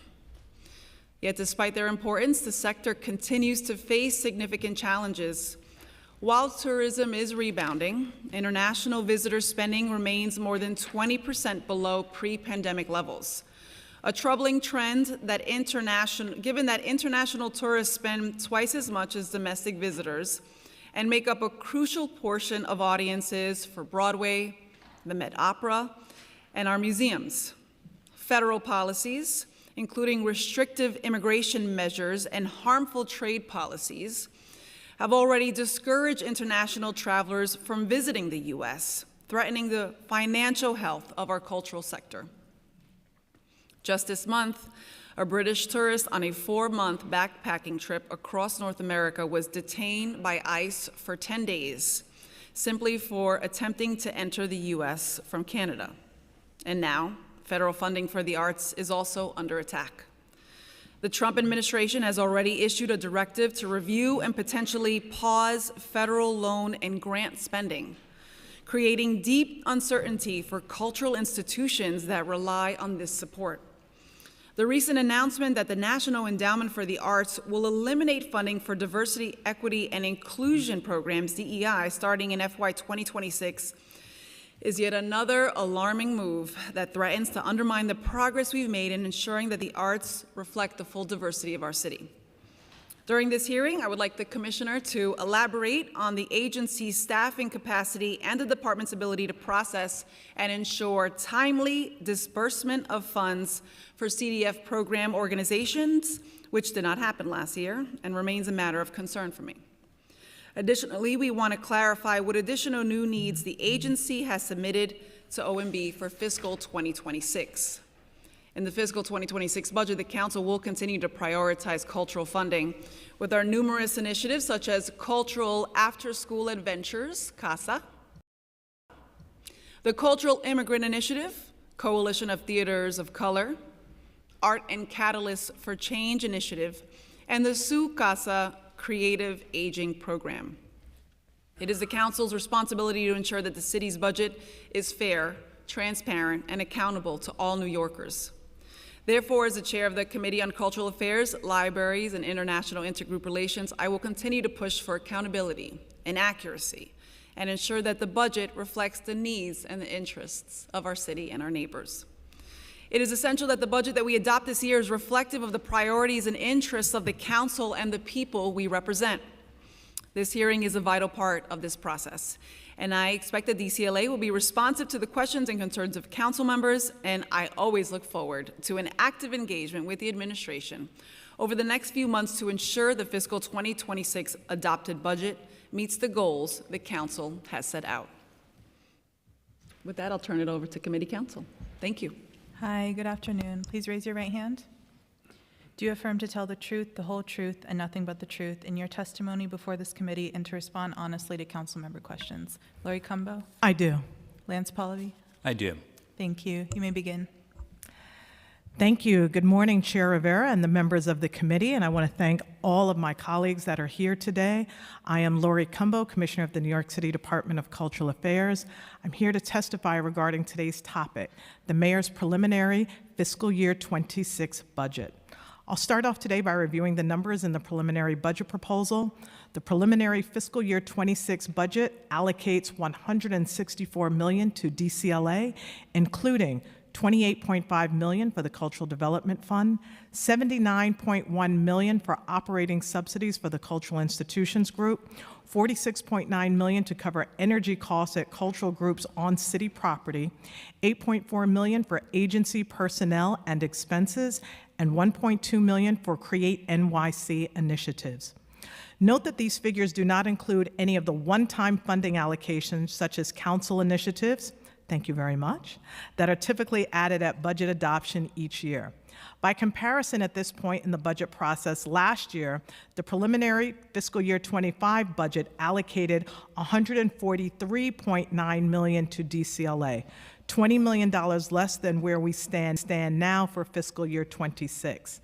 Thanks to sound, responsible fiscal planning, our fiscal year 25 current budget currently stands at $254 million, an all-time record high for the agency.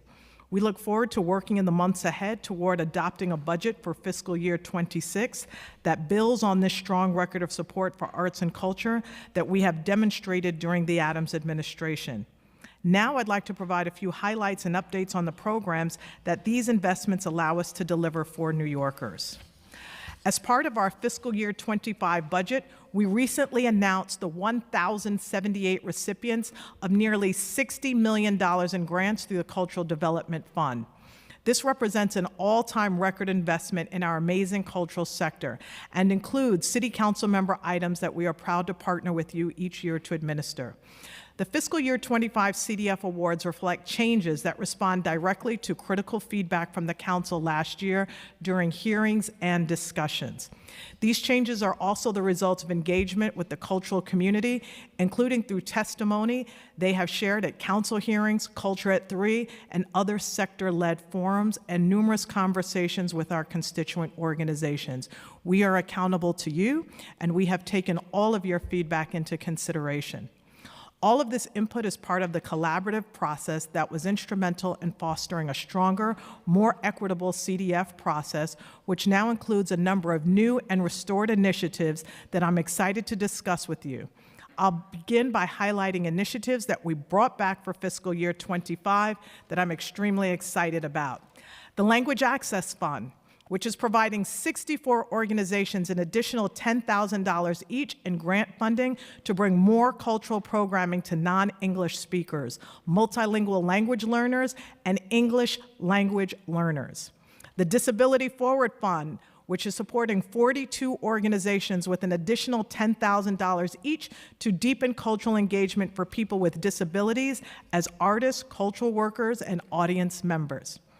As you know, last year's CDF also brought back city council representation into the panel review process. For the first time since before the pandemic, nobody knows your districts and local cultural institutions better than you, and we were delighted to have your perspectives and wisdom reflected in the process this year. It made it better. There were 37 city council representatives on fiscal year 25 panels from 20 council districts in all. We'll be coming back to you to get this process started again soon, so look out for communications from my team in the weeks ahead because we'd love to have all 51 members a part of this. Now I'll go over several of the new fiscal year 25 CDF initiatives. An increase for the 5 borough arts councils. DCLA provides funding to local arts councils in each borough to distribute grants to individual artists and small not-for-profits in their respective boroughs. This year, we're investing $3.4 million in the arts councils, a 15% increase over their fiscal year 24 allotment. Last year, these funds reached nearly 700 artists and small arts organizations across the 5 boroughs. We're excited to build on this important investment in our city's working artists.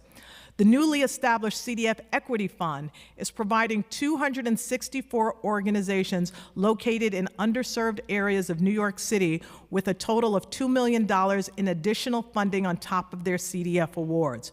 Research shows that cultural assets correlate with better outcomes in public safety, health, arts education, so the Equity Fund is an investment in stronger communities across the city. Additional support for completing capital projects. New facilities often require cultural organizations to ramp up operations, threatening their financial health and stability. As part of the CDF Equity Fund, several organizations received additional funding tied to the completion of major city-funded capital projects to support groups they bring new facilities online, such as La Mama in Councilmember Carlina Rivera's district. CDF Safety Net funding. This is one of the top priorities for the council in last year's hearings. This funding is designed to help longtime CDF recipients avoid significant disruptions in their programming should they not receive a baseline CDF award. The fiscal year 25 safety net will provide a total of $720,000 to applicants that have received CDF baseline awards in 6 consecutive prior fiscal years, but whose applications did not score highly enough to receive baseline funding in the fiscal year 25 cycle. We heard from many of our constituents and members of the City Council that this reform was a much-needed way to offer a lifeline to groups who rely on our funding. Taken together, these far-reaching investments and reforms have made the CDF a stronger, more reliable source of support for our city's cultural sector. We look forward to continuing conversations about how we can further strengthen the CDF for our grantees. While capital investments are not included in the city's budget until adoption, I'd like to highlight a few recent milestones we've celebrated, thanks to support provided through our capital portfolio. Earlier this month, I joined DDC to mark the start of a new project to renovate Selma's house at the Louis Armstrong House Museum in Corona, Queens. There is a remarkable story behind this project. Selma Geraldo was a longtime neighbor of Louis and Lucille Armstrong. Her connection to them was so strong that when she passed away in 2011, she bequeathed her house to the museum, which has used it for administrative space. Now, with the start of this $3.5 million renovation project, Selma's legacy will live on as we create more open and accessible space for the museum.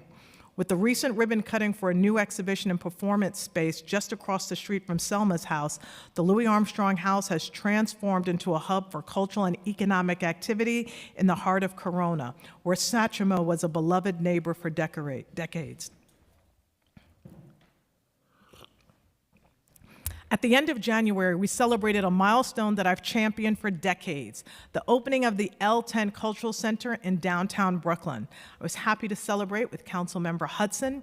The 65,000 square foot creative space and cultural hub was developed by EDC with $84 million in city funding from DCLA.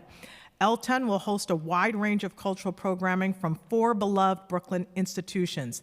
These include new cinemas and archival space for the Brooklyn Academy of Music, a new branch of the Brooklyn Public Library, a gallery and performance space for the Museum of Contemporary African Diaspora and Arts, which is 5 times as much programming space as its prior location, and rehearsal studio performance space for 651 Arts, the organization's first permanent home. For all 4 institutions involved and for all New Yorkers, this is a major new cultural landmark that will serve as a vibrant community hub for generations to come. A project of this magnitude takes a huge community of people working together for many years to make it a reality. I'm proud of DCLA's role in it and want to congratulate everyone who made it happen, and thank you so much, Councilmember Rivera, for being there for the ribbon cutting.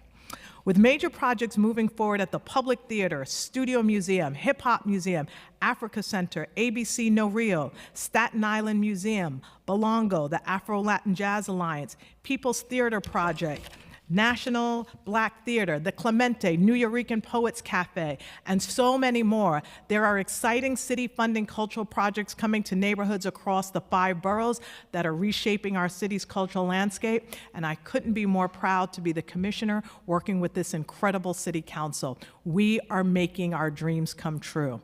While I could not be more proud of the work our agency and our sector is doing and the investments we are stewarding on behalf of all New Yorkers, I also want to recognize the very real challenges that our sector is facing, despite all of the excitement that's happening in terms of evolution and creating a stronger and more inclusive cultural community. Foundations are shifting their focus away from the arts. Corporations are cutting support for institutions they once championed. Individual donations are down across the sector, and now organizations are seeing once reliable federal arts and cultural funding sources eliminated, shifted, or called into question. These changes at the federal level will profoundly impact New York City and our cultural sector. The National Endowment for the Arts, the most prominent federal funding source for arts organizations, has received its guidelines to promote has revised its guidelines to promote projects that celebrate the nation's rich artistic heritage and creativity by honoring the semi-quincentennial of the United States of America. It has discontinued its longstanding Challenge America program, Fast Track grants, which provided support to small arts organizations in underserved and low-income communities. And this past Friday, another executive order took aim at eliminating the Institute of Museum and Library Services. Meanwhile, our arts and cultural organizations are confronting drastically increased costs from inflation. Audiences have yet to return in the same numbers they did before the pandemic. Even our tourism numbers, while we've come a long way toward their recovery, have taken years to return to their pre-pandemic heights. As a result, organizations across the city and beyond are being forced to make painful decisions. In just the last few weeks, a number of major cultural institutions have announced layoffs as they struggle to address these tremendous challenges. In recent years, this trend has left no discipline untouched. We're proud of our historic levels of support for the sector, but the city can't tackle these large systemic challenges alone. We look forward to working with the council and partners across sectors to face these problems and to identify lasting solutions together. Thank you for the opportunity to testify. I'm happy to answer any questions you have. Thank you so much for your testimony. I'm going to start with something you just mentioned, which is what happened on Friday when President Trump issued an executive order to reduce the scope and size of the Institute of Museum and Library Services as part of a reduction in federal services. The institution directs almost $20 million in grants to New York State. That includes $8 million grant directly to New York State, $9.5 million for 49 museums statewide, 20 of which are in the 5 boroughs. My question is, does DCLA receive any funding from the Institute of Museum and Library Sciences, and how will the loss of this federal institution affect your programs and services? Which I know we also, the symbolism of the action is horrifying. But I guess just concretely, how does it affect your budget? Thank you so much for that question.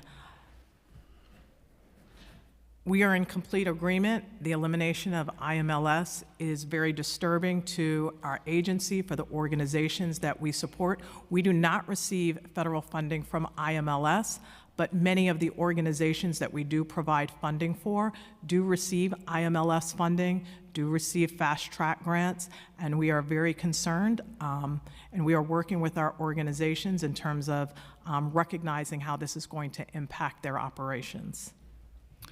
So you're talking with them. I know the impact on whether they're SIG, CDF, other cultural institutions in New York City. I guess it's something that we're looking at. It's ongoing. It's very scary. It's unfortunate. We know how much these groups do with the little funding that they do receive. Other actions from the federal government, especially around immigration and free speech, left many people in the cultural community concerned about their future. And something that groups have said to me recently is many people wouldn't think that ICE would show up at a cultural celebration at a museum. But this is a very real fear that they have, that this can become a target simply for commemorating and celebrating a holiday or just a population that has contributed so much to our city. Is DCLA taking any steps to address these concerns, and is there anything that we at the council can do to support these efforts? Culture is such an important aspect of the fiber of New York City on so many levels. And so not only symbolically, but also economically, we have taken steps to demonstrate how profoundly we believe deeply in the power of the arts. And that's part of the reason why it was critical for us to bring back the Language Access Fund, which is going to provide that type of programming for organizations. That's 64 organizations that did not receive that funding last year that we've doubled down on to make sure that language access is a part of their bottom line for their organization. We brought back the Disability Forward Fund, which is supporting 42 organizations that are addressing the needs of our disabled community. But also this year, for the first time, we're really very proud that we were able to introduce the Equity Fund, which is providing 264 organizations located in underserved areas of New York City with a total of $2 million in addition to their CDF awards. This was funding that was not provided in previous years. We wanted to make sure that those organizations that are providing services in the most low-income communities in New York City, that we are doubling down on greater investment in those neighborhoods and communities. And we are proud to administer the Cultural Immigration Fund that I was proud to work with my colleagues when I was on that side of the table to administer the Immigration Fund. And we want to make sure that we double down on those programs. Increased levels of support for the Cultural Immigration Fund would certainly help us to bolster our support for our immigrants in this really challenging time, lifting them up and making sure that they know that this city invests in those institutions and we make it a priority. Thank you for that. I think it's a great initiative. It's one that I try every year to be expanded, because whether it's the organizations on Fourth Arts Block, the Clemente, Loisaida, there's so many organizations in my own district doing great work around this issue that are deserving. With very little changes to the fiscal 2026 preliminary plan, do you feel that DCLA has adequate resources to meet the needs of all the funded cultural organizations, both large and small? I'm extremely proud of this administration. Mayor Adams wanted to make sure that we brought art and culture to every corner of New York City. He wanted to eliminate the concept of outer boroughs and make this one New York City. And I'm very proud that we have passed the 3 largest cultural budgets in New York City's history, solidifying our agency as the largest cultural funder in the nation. And this is a very profound investment in art and culture. And what I'm particularly proud about is that we were able to collaboratively work with the mayor to increase funding for our local arts councils by 15%. This is the largest increase to our 5 arts councils in the Arts Council's history. And we are very proud that we're going to be able to support more artists to give them an opportunity to create. We understand and recognize that the previous years did not allow so many arts organizations and artists to implement the level and scale of projects that they wanted to, particularly with the rising cost of inflation. So this investment is going to give them a larger voice. It's going to allow them to create in a more secure way, and we're happy to be able to provide those resources at this time. I feel very confident in our agency's ability to administer our awards and grants. We are very proud who is here today. We have Audrey St. Clair, who we recently hired, who is now going to be the Assistant Commissioner for the Programs Unit, administering the CDF grants. We are very proud of that hire. We also recently hired Angela Blocker, who is administering guidance and support for our Cultural Institutions Group. So we are on a roll, essentially, in terms of filling positions, getting grants in, making sure that we get them out on time, and we're moving and proactively making sure that we get on the timetable that our arts organizations need in order to be able to bring resources to their communities. Okay. I appreciate that, because as soon as we adopt that budget, we have to make sure groups get their money. That's right.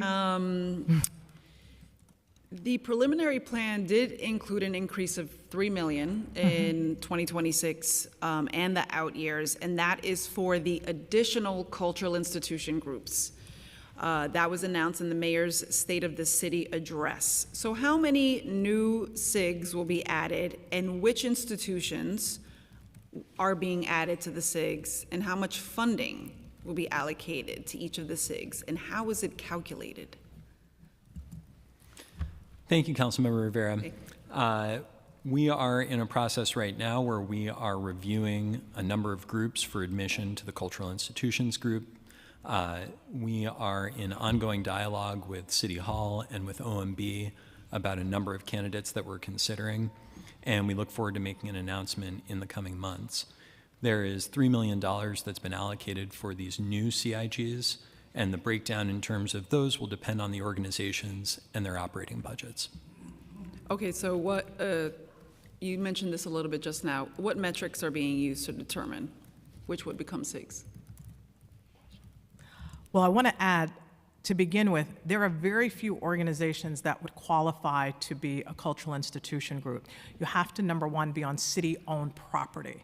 So that's the first criteria in terms of recognizing there are less than a dozen organizations that are not cultural institution groups that are on city-owned property. So we basically start from that baseline in terms of organizations that are on city-owned property.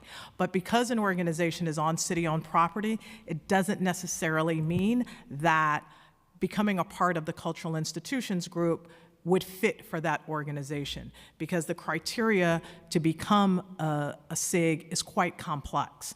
And so we are working with organizations to determine, does this fit for your matrix in terms of your operations? So that's one, but we also wanted to utilize this opportunity in a similar way that we did in 2019 for Weeksville.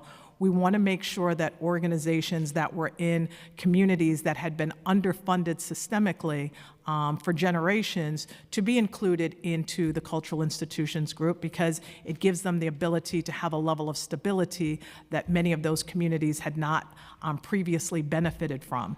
So in our criteria, in terms of identifying organizations, yes, city-owned property is the first form of that criteria, but also looking at ways in which organizations are serving communities that have been systemically underserved.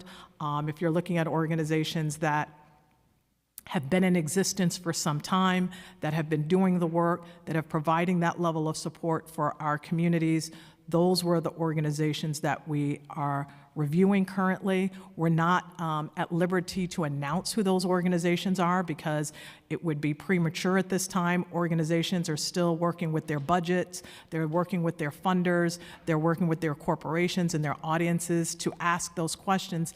Is this the best next move for us as an organization?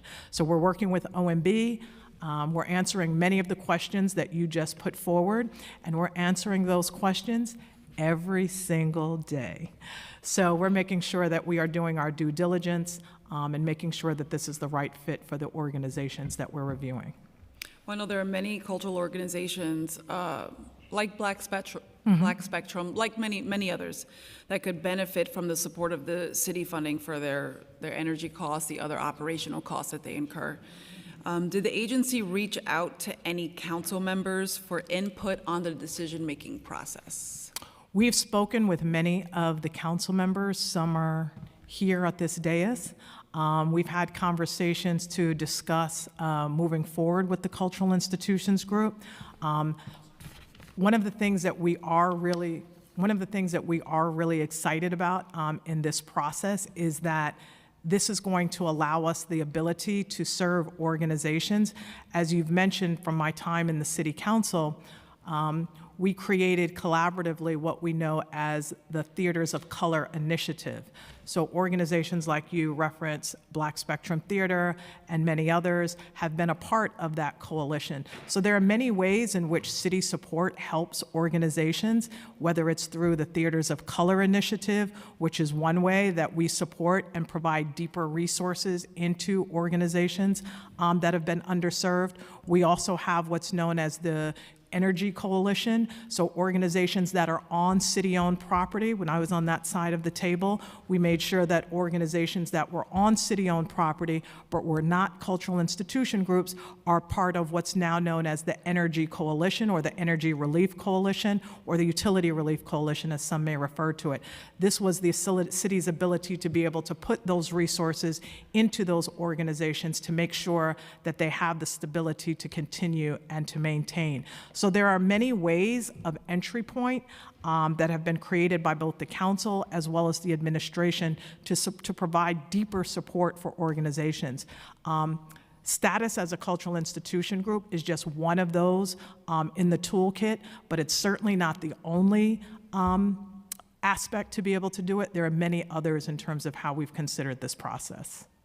Well, speaking of stability, I will ask about finally baselining that $45 million at adoption in a second, because I think that's critical, and that should be how we take this negotiation to the level at which the cultural groups deserve, because of so many years doing the same sort of thing, like asking for this money and then the one shot being administered, and we really have to baseline this funding so we can get them to a point where they just are in a better place after so many years of the same funding coming in. It's getting harder and harder for them to operate, as you know. But first, I'm going to go to my colleagues. Let's go to Councilmember Hudson, followed by Brewer. Councilmember? Thank you so much, Chair, and good afternoon. Good afternoon. As you know, many cultural institutions are facing budget constraints as our city's tourism sector continues to recover from the COVID-19 pandemic, resulting in lower revenue, and as fringe costs for employees continue to rise, and the chair also mentioned inflation as a factor.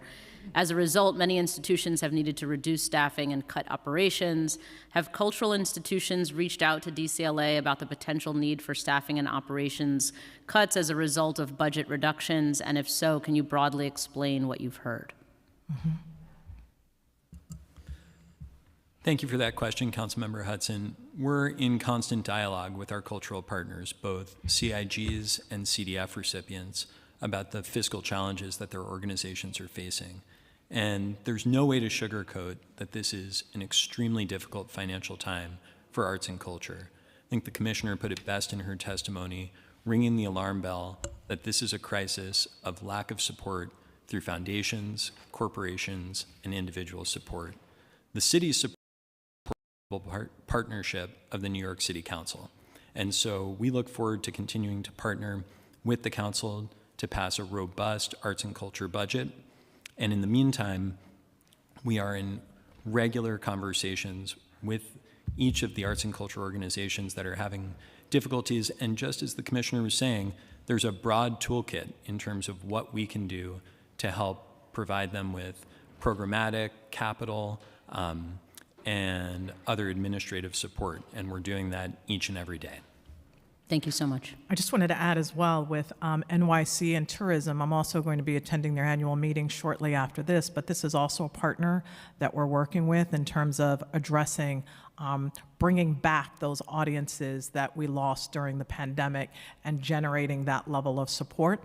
But I also want to say this is really an unprecedented time, and I think one of the great things about unprecedented times is that partners are coming to the table that had previously been working in silos. And so now our labor unions, now our cultural organizations, now the city council, the administration, foundations and corporations are finally starting to get around the same tables, have similar conversations, and are talking more in concert than I've seen in previous years. And so the results of that is what you've seen right in your own district at the Brooklyn Museum, is that through these types of collaborations, we are seeing more stability and partnerships when everybody recognizes we have to come to the table in ways that were unprecedented. So we have to utilize this time to come forward and come together to collaborate and to shift it more from the emergency meeting to this is our standard meeting to prevent these types of layoffs and challenges that so many of the organizations are facing. Thank you for that. And I completely agree and applaud all efforts to bring as many people to the table as possible for additional funding. And then to just use your terminology, I would also push the administration to maybe explore unprecedented investments in the cultural institutions given the unprecedented times that we're in. Thank you. Thank you. We are looking for unprecedented partnerships, and we are going to look forward to some unprecedented investments and collaborations together, which we have been doing. And so I look forward to more of it. I was going to say my favorite thing about unprecedented times is setting a new precedent. That's right. There you go. There you go. So $45 million baseline and then room to grow. That's at least. Okay, let's go to Council Member Brewer, please. Thank you very much. In terms of schools, I think the Bloomberg administration actually made the schools do some kind of a blueprint to see whether or not they have arts funding, et cetera. Again, difficult times, hard on the schools, but I just didn't know if there's any analysis by your organization as to whether or not the schools are doing what I think they should be doing in terms of the arts. I thank you so much for the question, and your question actually inspired our most recent hire, Audrey St. Clair, who comes from the Department of Education, and she's in the Arts and Education Department from DOE, now here at DCLA. And the purpose of that hire on so many ways was to bridge the gap for that exact question that you're asking. Paul Thompson, who is head of the Arts Education Office for DOE, puts out an annual report every year that we actively participate in that tracks the progress in terms of investment in the arts. Where are the cultural deserts? And we look forward to beginning the process on so many levels of how we utilize that blueprint in order to make funding decisions about where programming happens, whether it's during school hours or after school hours, and making sure that we fill those gaps. But in full transparency, there is a long way to go in terms of addressing the very concern that you are bringing, but I share that concern with you. But this administration has made that a priority and something that we're going to invest in more deeply. I appreciate it because I know where lots of times there's deserts in the school in terms of the arts. So I look forward to that.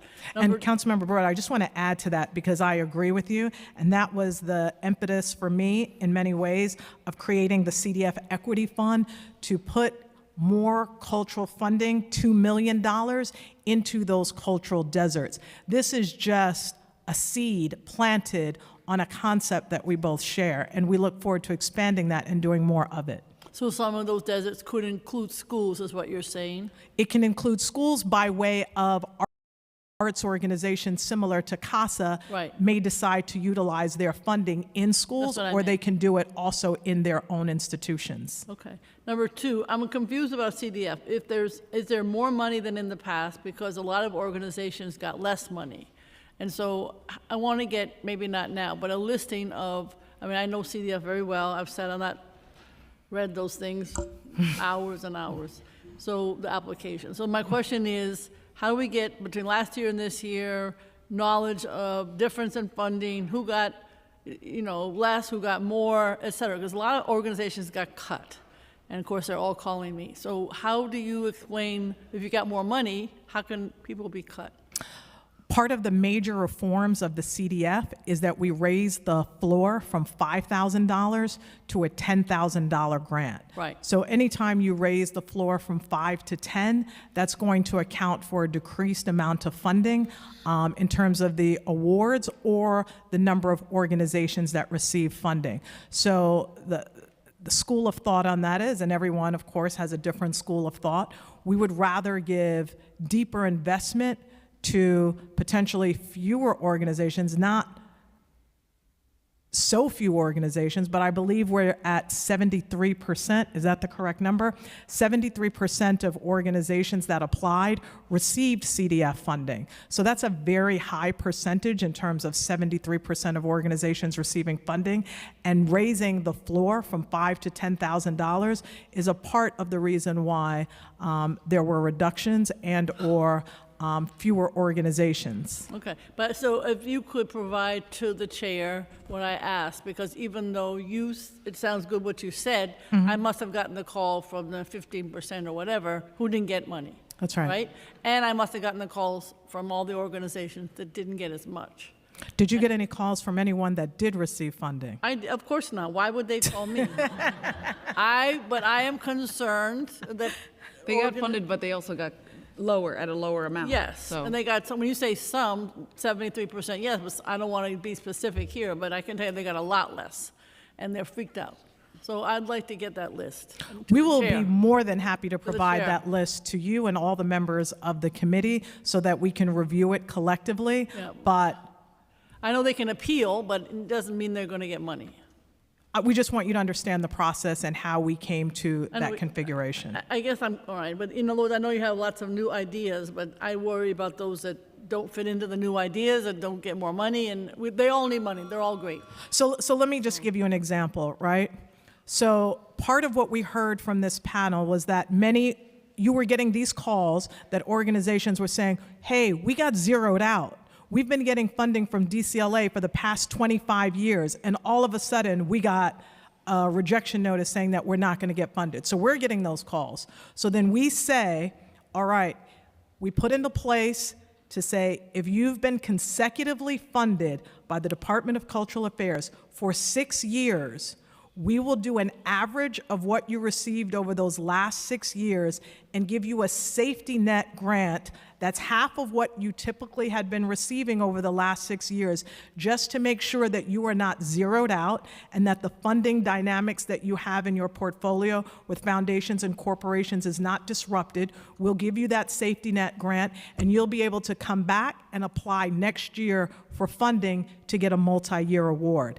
That measure costs $720,000. So that is also a measure that reduces the amount of funding available to the entire sector. Okay. So we have to make those hard decisions. Do you want to provide safety net funding for long-term cultural institutions that are doing that work, or you want to provide more funding to more organizations who did meet the threshold for that particular year? These are really tough questions, and that's part of what essentially leadership is, to make that decision. In this administration, we've decided that we want to secure organizations during a very challenging time. Okay, I mean, of course, the obvious answer is we need more money, but that's something to work on with the cultural organizations and the heavy hand coming from Washington on the arts. Correct. This would be the time to get more money out of the city for the arts. That's how I feel. Finally, in your testimony, I think you mentioned that it's hard with corporations and foundations. They have a new, topic du jour every year. So my question is, how do you deal with them? How do you help the corporations understand the need, blah, blah, blah? Is there something that Does that go on, or is that just a separate, everybody's on their own? I thank you so much for that question, because something that I'm working on, we are scheduling roundtable discussions with many of our foundations and corporate leaders so that we can start to have more in-depth conversations collaboratively versus one-off conversations that have been held previously. So in the next month, I'm going to be gathering with foundation leaders. We are working with grant makers for the arts. We want to sound the alarm, and I hope that part of the sounding can happen at this hearing to say that we need foundations, corporations, and individuals to recognize that we have created a sector that is so powerful to the viability of New York City that we cannot change our funding priorities once we've created this incredible sector and industry that, whether people realize it or not, the entire viability of New York City rests upon the cultural activity of New York City. And it is irresponsible on so many levels to bring forward and to birth all of this excitement and then to change mid-course and to leave an industry stranded. So I'm hoping that this hearing, I'm hoping that many of the meetings and discussions that we are having, I hope the discussions that we're having with our labor unions are sounding the alarm that we cannot allow this sector in New York City to fail. Okay, I appreciate that, obviously, and anything we can do to help. It does seem to me that freedom of expression, which is obviously a challenge today, should start with the arts, and that would be a great beginning. So thank you very much. Thank you. Thank you, Councilmember Brewer. We agree. We can start $45 million one-shot baseline, $30 million more. But let's get to the CDF thing, because I know that you want very desperately to fund these amazing institutions. Mm-hmm. But we have to talk about the CDF fund specifically. We have the numbers, right? We have $60 million, 1,078 recipients, 73% funded who applied, but the timeline of the CDF disbursement.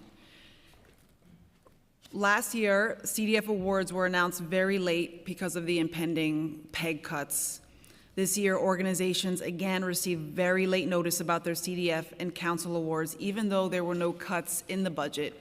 And these delays, as you know, they prevent organizations from effectively planning their program calendars and preparing for the next fiscal year. Can you explain why the CDF announcements were so late last year? And are you taking any steps this year to better align the city's overall budget timeline? Thank you for that question. I'm excited about that question. We've got good news to share.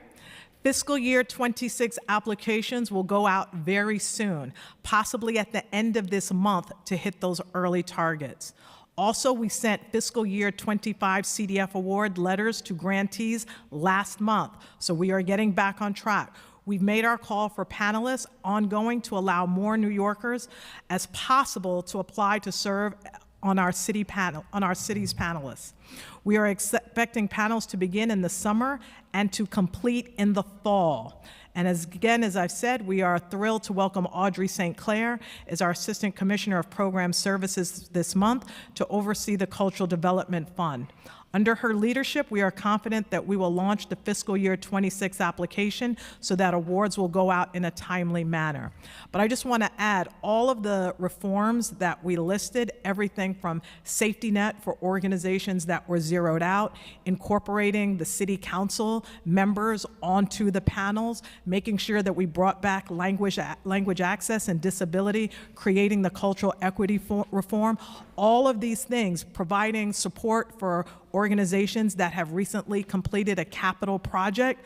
These are monumental changes that may seem like things that are tinkering on the sidelines, but this is revamping the process and the policies in terms of how we make funding more equitable, and it did take time, but now that we've implemented, we are moving full speed ahead in order to make sure that we are getting grants into the organizations that serve our city.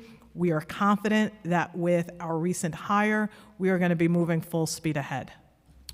But Commissioner, the budget is adopted in June, so will you again miss the deadline? No, we're not, as I just stated, that the award letters for fiscal year 25 went out last month. We've made calls for our panelists already. We are expecting panels to begin in the summer and to complete in the fall. So that is putting us closer to where we have traditionally always been.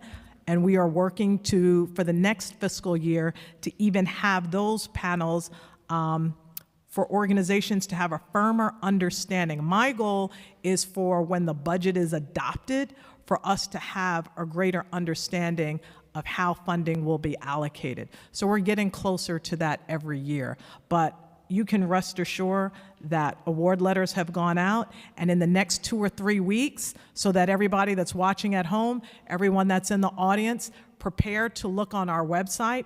In the next 2 to 3 weeks, the application will be up, and we are excited to review your applications this year. All right, so let me just make sure that I understand I'm asking the right question. So the panels, ideally, used to be in the spring, and then the funds would be announced at adoption. And I think that is what people are looking for, that planning opportunity.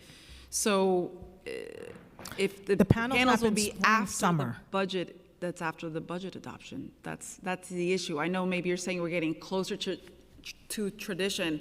I think the tradition as of the last couple of years has not been good enough. The timeline's not good enough. So we want to move away and move back to like the spring panels, having the announcements ready for budget adoption, and then people know exactly what they're doing in July and August. That might sound ideal. I think it's just pragmatic. Okay, so let me tell you what my dream is. Okay, all right. And not just dream, goal that Okay. we're working towards. Okay. My goal would be that July 1st, essentially, that we would know which organizations have met the threshold and the criteria, and that we're able to get those award letters out so that organizations know from July 1st to June 30th what they have to be able to plan and to program for. In collaboration with the City Council, who would, on July 1st, make their recommendations and priorities known for Cultural Immigration Fund, CASA, SUCASA, Theaters of Color, that all of those programs and initiatives would be awarded July 1st. And that's something I've been working for the last 4 years. So the challenge is our process was delayed. The City Council also continues to award organizations funding in October, November, up until March for initiative funding, that they are aware of the amount of funding they have, but are not submitting the organizations that they would like to fund right after budget adoption. So we want to get into a place with the council and the administration where we are collaboratively in lockstep getting those award letters and grants and allocations for initiatives as well as CDF funding out at the same time so that our agency can start to work like clockwork, that this is how we do it. So I look forward to working with you, Councilmember Rivera, and our administration to get into that lockstep so that organizations can understand their CDF award as well as their council initiative simultaneously at the same time. I'm not going to rest till we get it done. I don't want it to be that the city council's initiative process, it shouldn't hinder the DCLA process, right? They're different. I agree that we work together to fund these groups, and there are certainly transparency resolutions that we pass, and there are initiatives that maybe the money will get decided post-adoption. That is, nobody's perfect. And sometimes it's just the reality of the initiative and funding. I think that if we want to send letters in July, the panels can't start in the summer. Now, I agree with you. We have to do it this year in that way, but the year after that certainly is not going to be that. But this year, in an effort to bring us closer to getting to that goal, the only way we can do that is to release the application in the next 2 to 3 weeks, and it takes the amount of time that it takes to review the amount of applications and to award the organizations and to vet them as it does. It just takes the time that it takes. And then afterwards, the following year, we would be able to implement exactly what we're discussing here. Now, I would say the challenge is, of course, CDF is not necessarily dependent on city council initiative funding. But what happens is if we can get our agency and staff working on the same type of work at the same type of time, it speeds the process, because if we're getting council initiatives in November, January, March, they have to work to do that type of work when they could be working on all of these sorts of things together. It just creates a more streamline, and that's where we want to get to. And I believe we can get to that. We just have to prioritize it and make it so. Well, I think the feedback from the groups are, like, if we have to dramatically shift the timeline, then we should, because we can't speed up a process that, like, starts late, you know? So Right. we want to do what, there are so many people in this room that are willing to go. Spring, like, let's get these panels done, because That's right. I'll have an organization like Theater for the New City on First Avenue, a beloved community theater, getting their letter in February. She just, no, she's getting their letter in February that they actually had tens of thousands of dollars cut. Right. And while, you know, everyone should be informed, correspondence is key too. Was there any correspondence sent to the organizations informing them that there would even be that much of a delay that had transpired? We informed them not that there was going to be a delay, we informed them of what the timeline was going to be. So we also informed organizations what it was going to mean for our agency if we raised the floor from $5,000 to $10,000, how that was going to impact the total funding level for the organizations. Many of the organizations that were part of the cultural plan, that were part of the town halls, were asked what were the implementations or things that they wanted to see. There was an outpouring of support from raising the floor from $5,000 to $10,000, and that has implications. And these sorts of dynamics change the total amount of funding that we have to allocate. So these are part of the reforms that the field was aware of, but yes, it impacted their bottom lines in that process. Lance is going to add to that. Yes, Councilmember Rivera, we communicated with the field and we sent an email with an expectation of what the timeline would be and when they could anticipate that award letters would be coming out.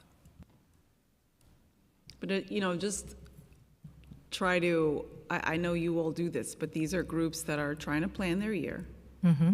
Their fiscal year is starting the same time our fiscal year is starting. And they get a letter in February. You know, it's just, it's unfair. It's not, it's certainly, I just feel like it's a real disservice to the organizations. If we have to move up the process so that way July 1 is the goal, and I get it, you know? Mm-hmm. July 1 is the dream, it's the goal. But we cannot have the panels start at the same time we hope to get the letters out, right? It just doesn't make sense. So how we get there, the people in this room and across the city, they're willing to put in the effort. We have 37 council members and their staff being represented at these panels. We'll work to make sure these people continue to show up. Mm-hmm. So we just need the admin's commitment, because this is a lot of money, over 1,000 organizations. And $10,000 makes a big difference, 20, 30, 90, That's right. 500,000. So we just want the administration to commit to really implementing a process that makes sense. And I know you wanted to, so like, let's make it happen. I just want to just put that out there, because we have the city council's initiative process that should not hinder the DCLA process.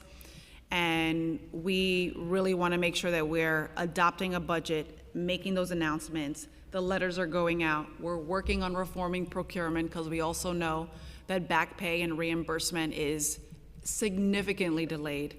So there's a ton of things that we have to do as a team. So I just want to extend my appreciation that you recognize that the system as it stands is really fundamentally flawed. Okay, I appreciate that. All right, so I do want to say this, though. Yeah, please, please.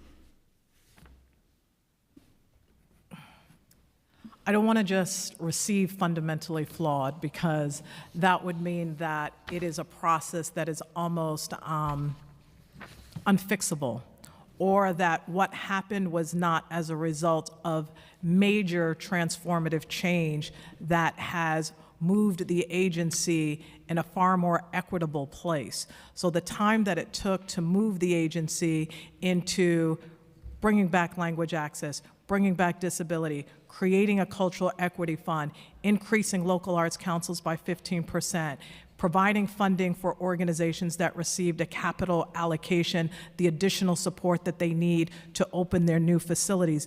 These are things and measures that took time in order to implement, and essentially a rule change that allows us to be able to make these fundamental changes that's going to allow us to operate and move the agency forward in a far more efficient, equitable way that's now more streamlined. So we are moving in a direction that's going to bring us into a place of a more streamlined and equitable approach about how we fund organizations.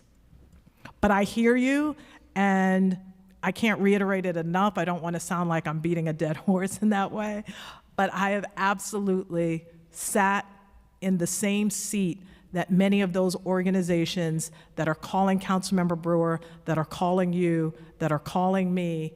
I've lived it, I've eaten it, I've not eaten it, and I understand what it means to run a not-for-profit organization and how these delays in your timeline, your delays in funding, but really probably the most heartbreaking is the delay in being able to pay people and them not being able to pay their rent, provide after-school programming for their own children, and to put food on the table. So I really get it, and understanding the immediacy and the importance and the power of making sure that we are exhausting all resources to get this funding back in a timeline that better serves the institutions that we represent.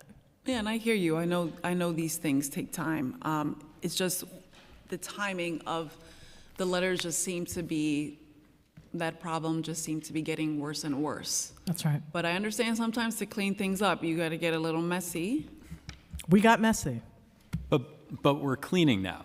We've got We're our cleaning. gloves on, we've got our cleaning supplies, and what I can tell you is that we went from an application that was launched in mid-May last year to telling you that the application is going to launch this year in the next 2 to 3 weeks. So it's very concrete how we make up time. It means that the application has to launch earlier than it did the prior year. And so we're going to make up that time this year, and then next year we can do the very same thing and keep winning back these valuable, valuable weeks to get on your timeline. So there's no Band-Aid that we can rip off and say, awards will be in July in FY26. But what we can do is get this application launched, get the process finished, all of those weeks earlier this year, and then relaunch right again and keep gaining back this valuable period of time like we are this year. And that's why he's my general counsel. Well, and I think these are honorable goals. It's just these are real organizations. They've lost real dollars. They've lost stability. And, that's what I keep coming back to, just making sure that we move with the groups that are doing the work. And I know you feel that way.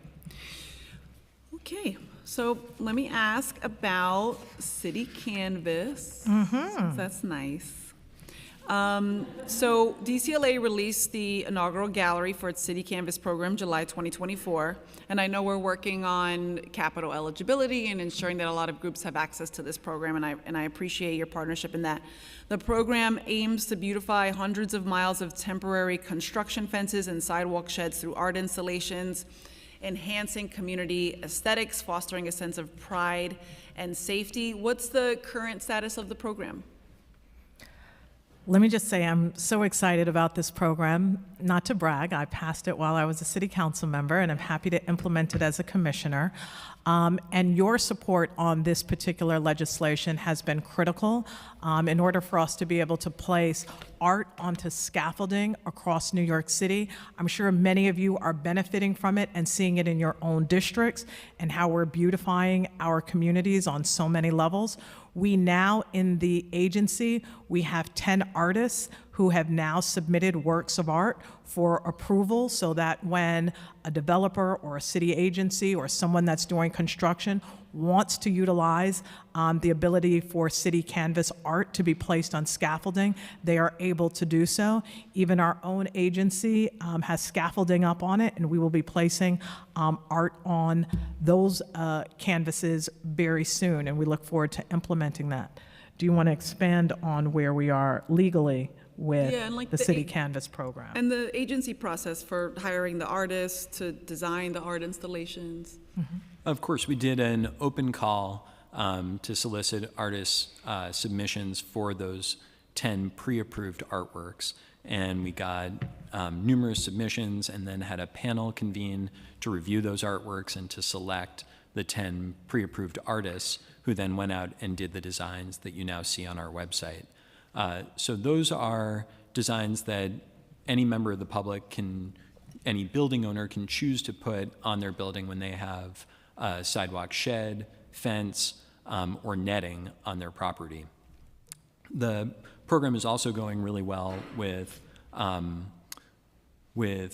building owners who choose to do individualized commissions that are specific to one individual site instead of picking one of the pre-approved designs. And those have actually been more popular over the course of the last year or so since the 10 pre-approved designs were implemented. And I think continuing to partner with the council on the bill that you referenced to make capital eligibility a reality for these projects will mean even more adoption, because if you think of the number of city capital projects going on throughout New York City and equitably throughout the 5 boroughs, it just means that there could be so much more art beautifying the city on city canvases. And I just want to thank you for your collaboration in making it permissible for us to paint directly onto the scaffolding, that ability to clean up that legislation to make sure that artists that want to create directly onto the scaffolding versus the vinyl are now able to do that. And to Lance's point, our ability to see it as a capitally eligible process will create artwork all throughout the city. And this is going to be very fundamental on so many areas where, particularly in our NYCHA developments, where scaffolding is up and it just creates a blight, the ability for communities that have had scaffolding up, because this administration wanted to make sure we took scaffolding down where we could, but in areas where we could not. I can't tell you how exciting it is to be able to walk the community and for a grandmother to see her grandbaby's picture or a photo or a painting of their grandchild, or to have a mom, see her son's artwork placed on scaffolding. I mean, it does the community so much good, to something that was once a blight to being something that they're calling people to come see. So it's really an exciting project that uplifts the community and creates a level of vibrancy that so many communities need, and I'm happy to have had your collaboration on it. No, and I appreciate your vision, because, in the council, we talk a lot about sidewalk sheds and scaffolding, and we're going to pass a few bills that I co-sponsor to reform the process, as a big quality of life issue. But for you to look at it as turning a blight into an attraction, we already passed our bill and we want to do more. And so that reform that's taking place and the way that we've been able to complement it in supporting artists, I just hope that, that also shows up in the conversation we're about to have in a week or so, or whenever we pass these bills. And I'll always be sure to give credit where it's due. Like I said, this was your vision, and I know we want more artists and more boroughs and more districts for the program. So thank you for talking a little bit about the selection process. I do like that you said in next week and a half, though. I like that. We're gonna, we're trying to do good things. All right. Here, we work hard. Yes, so thank you for that. And just to wrap it up, so you know the SIGs, a lot of them are facing these uncertain futures. You mentioned the reality of Brooklyn Museum, and there are others that have gone through it already. And I know no one wants to lay off an employee. That's right. It's like, as a boss, as a director, as a person, Right. it's the last thing you want to do is to take that away from someone. So how can DCLA support the institutions to assure that they don't have to reduce services or let go of staff? What type of non-monetary support can DCLA provide to struggling organizations? We thank you so much for the question. On so many levels, we have began the conversations with our labor unions. We are having conversations with the executive directors of the institutions, working with you and the city council. But as far as the administration goes on so many levels, and I know you said not only monetarily, but I think the most powerful thing that we can do is to bring the different members of the cultural portfolio together to be able to discuss how we're going to move forward collaboratively. This administration has demonstrated its commitment to arts and culture year after year, but we need to be able to work together, because traditionally what happens is culturals go to their foundations, they go to their corporations, they go to government, they go to individuals, as well as earned income measures in order to bring funding together. And they have those conversations separate and apart in their own silos.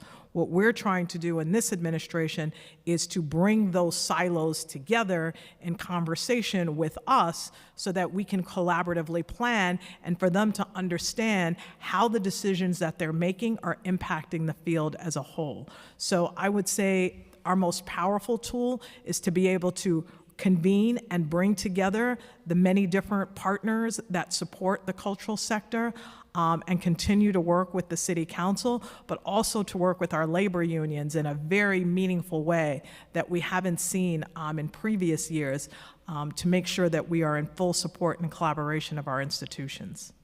It's also to use the bully pulpit. I mean, that's why we're here today and we're sharing so clearly what we're hearing from our constituents, is so that other people know they're not alone. It's not just one organization, it's not just two. It is so much of the New York City arts and culture community that's being impacted by these set of systemic challenges that they're facing right now.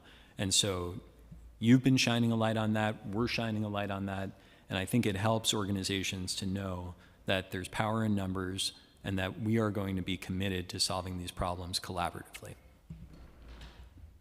And that's what I also appreciate your testimony, because there are a lot of challenges that we have that we're going to tackle together. Certainly.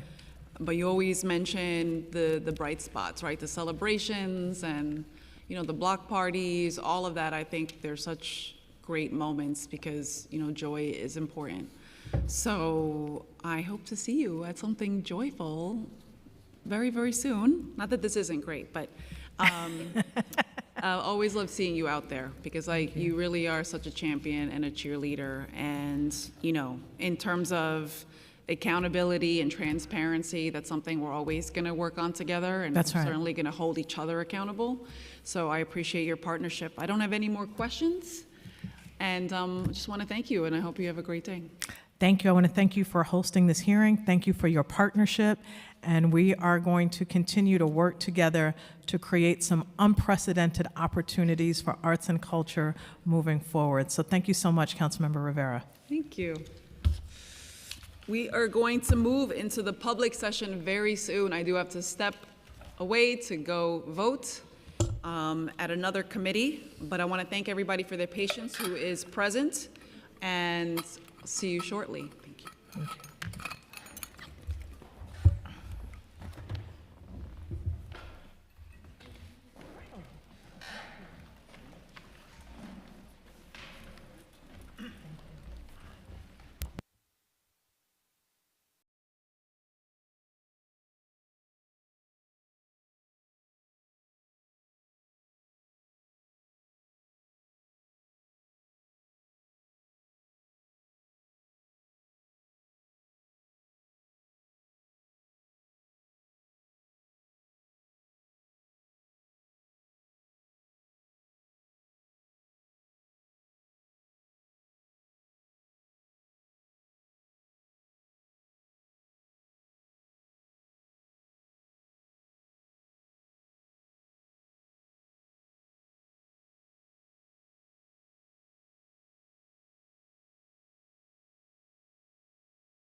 No, I'm okay.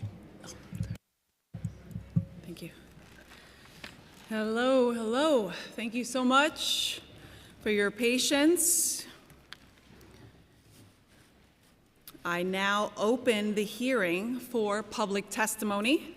I remind members of the public that this is a formal government proceeding and that decorum shall be observed at all times. As such, members of the public shall remain silent at all times. The witness table is reserved for people who wish to testify. No video recording or photography is allowed from the witness table. Further, members of the public may not present audio or video recordings as testimony, but may submit transcripts of such recordings to the Sergeant at Arms for inclusion in the hearing record. If you wish to speak at today's hearing, please fill out an appearance card with the Sergeant at Arms and wait to be recognized. When recognized, you will have 2 minutes to speak on today's hearing topic, the preliminary budget. If you have a written statement or additional written testimony you wish to submit for the record, please provide a copy of that testimony to the Sergeant at Arms. Also remind the crowd, I know many of you have been here before, and I appreciate it every time you come to City Hall to provide testimony. We do put 2 minutes up, so you'll hear the bell to bring your testimony to an end. Of course, it's not so you stop in the middle of what you're saying. Just please wrap up your last thought. And just know that the testimony that you provide in full will always be a part of the record, and that the good council members, of course, all of us, we review these testimonies in full to ensure that we really grasp your work and your voice. So thank you very, very much. I will now call the first panel. John Histop. Oh, John, okay, yeah. Of course, sorry if I know so many of you and I'll still mess up your name, and I just want to extend my apologies in advance. Deborah Allman and George Olkin.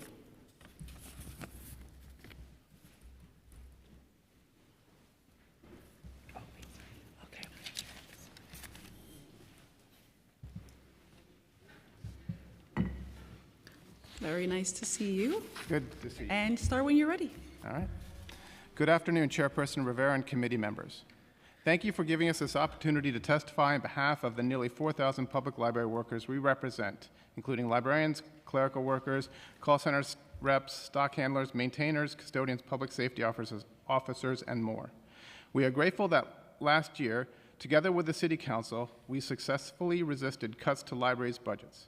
But it must be acknowledged that when budgets stay the same, while the cost of everything else goes up, cuts have to be made by the libraries to stay level. Library workers still need the city to increase funding to libraries because libraries are understaffed. Across almost every title, there are long-standing vacancies. Neighborhood library branches are opening with 2 staff members and no librarian. This means library workers are doing work that used to be done by 2 or 3 people. It means canceling programs and patrons waiting longer for help writing resumes or connecting with services. Understaffing is bad for communities who depend on libraries to be reliable, open, public institutions. And library workers are underpaid. Librarian salaries start at $66,000 to $68,000 a year, which is too low for New York. And a new clerical worker starts at less than half of that, at only $33,000. A new custodian starts at $37,000. And our public safety officers, who are so desperately needed to keep our patrons and workers safe, start at $39,000. These are not living wages. In the past, libraries have used their budgets to increase salaries above the minimum rates to recruit and retain valuable public servants. With this funding increase, we encourage the City Council and Mayor's Office to press the library systems to enter into tripartite negotiations with library worker unions to find answers to our staffing and retention problems. When books aren't in place on the shelves, when the bathrooms aren't clean, when patrons don't feel safe, the community suffers. And while we welcome 7-day service, first we need to staff libraries adequately for 6-day service and to pay workers wages that will allow us to live and thrive in New York City. Sunday branches are staffed by low-wage volunteers who compete for a few hours of overtime to make ends meet. It isn't right that lifelong public servants have to work 6 days plus second and third jobs to pay their bills. The library administrations are advocating for funding to close their deficits and meet inflation. The unions are advocating for a generational investment that, through negotiations, will pay a living wage and address our recruitment and retention problems. Finally, we'd be able to fill vacancies, adequately staff 6-day service, open closed branches, fight book bans, educate people of all ages, and create a city and a future for us all. While public institutions are under threat everywhere, our unions keep public libraries open and welcoming to all. Everyone says they love libraries. Our workers deserve to see that love in an ongoing budget commitment from the city. So thank you for your consideration, and we welcome questions. Or first. Good afternoon. I'm Deborah Allman, president of the New York Public Library Guild, and also a children's librarian. Yesterday, I worked out of a library in which I was a children's librarian for many years. A young man who regularly attended my programs and visited the library as a child was sitting at the circulation desk. I knew this child well, and I would give his friends assignments to keep them busy and out of trouble. And he would tell the other children in the library that he worked for the New York Public Library. This young man is now a union member, and he has a job. And he had nothing but praise for the library workers and the work that we do. It is not in our job to be a mentor, but we are. It's not in our job to be a caregiver, but we are. It's not in our job to be a counselor, but we are. It must be acknowledged that without the dedication of library workers and fully staffed locations, that the library could not provide these vital services to the community. You cannot work in a library and not have a love for the community. Please show us by funding libraries and making sure that we get what we deserve in this funding. Thank you. Perfect. Thank you. It's something I didn't get to say earlier when the libraries were testifying, but something I mentioned outside, which is I also just feel like we all have these stories of the people inside of the library that have affected us so positively, just names and personalities and experiences that we'll take with us forever. And that generational investment, I think that's important. That's a phrase I'll certainly be using more, so thank you. I just had a question because we all want 7-day service. It's coming to more branches, as you mentioned, but you mentioned that 6-day service currently needs support. What are you seeing right now? What are you experiencing in terms of that overtime? I don't want to call it you said competing, but like what's the story with overtime and 6-day service, and how can we actively, how can we be better in advocating for what you need as employees?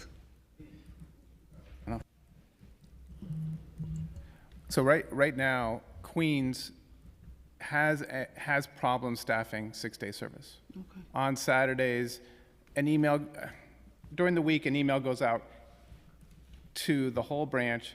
We need emergency coverage at X branch. Are there volunteers for that overtime? Sometimes I get it, sometimes I don't. We've had branches throughout the year close because we don't have enough staff.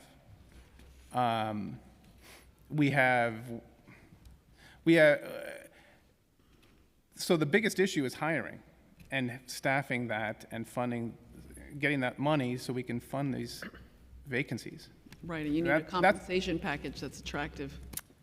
That, as we talked about, yes, but also the libraries need to have, and our fellow CEO and presidents talked about that, we need consistent funding because they're not able to hire consistently because every year they have to fight for our budget that we may not get. Mm-hmm. But our biggest concern now is 6-day service. obviously Sunday service is great, and we talked about it in our testimony. Staff need that money because we don't get paid enough. So we do fight for those slots. But yeah, 6-day service, hiring more people, making our salaries more attractive so people can come, because we have a huge retention problem. I mean, all of us can testify. We're losing people now. We're not even being able to fill these positions. Yeah, and I'll add, I mean, what happens is a library will open, there'll be just two people there, and maybe no librarian. And so I got a call recently from a worker who was like pulling their hair out because 12 boxes of books show up that need to be processed by the clerical workers. So one person's in the back room doing that, the other person's on the desk, the place is full, and they're hoping a third person shows up before lunch, right, so that they can go on break. And so that library is open, but can we really do the programs that we want? And how long will that staff be able to do it before they burn out? And so I think that's the real thing. It's like it's not just opening the branches. It's not just having them open. We want them to be properly staffed so that we can fully provide for the community. And then Sunday, again, it's overtime. So that means people are we have plenty of volunteers. I mean, we can definitely, I think if they're talking about 10 more branches across the city, there's enough people who are wanting that overtime that we can staff that if there's the money, obviously, to fund it. But I think it is a shame that folks who are working 5 days a week are having to work that 6th day to make ends meet. And so how do we build up enough staff so that it can be spread out more? And how do we build up wages enough so that people, okay, they do it sometimes, but they don't have to be doing it constantly? I mean, I have people who want it every Sunday. They need to work 6 days every week. Maybe they have another job too, just to make ends meet. And that seems like a shame in a public job. Agreed. I just want to thank you all and thank you for your story. Thank you. Because I can't wait until my babies prefer the librarian over me. I have so much love and respect for you all. Honestly, I really do. And I think so many people do as well. And that's why last year, 175,000 New Yorkers wrote to City Hall and said, invest in our library systems. But we have to go beyond the basic investments and restoration of cuts, and we have to do better. So thank you. All right, next panel, June Lee. Oh, June. Okay, that's great. Maribel Cosme Vitagliani, Margot Isabel Cohen Ristorucci.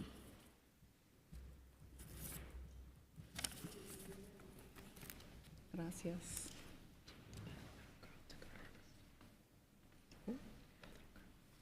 Oh, wait, no. Just start whenever you're ready. Thank you for being here. Thank you. Good afternoon. First, I wanted to give my thanks to Chair Rivera and fellow committee members. Thank you so much for your service and your leadership.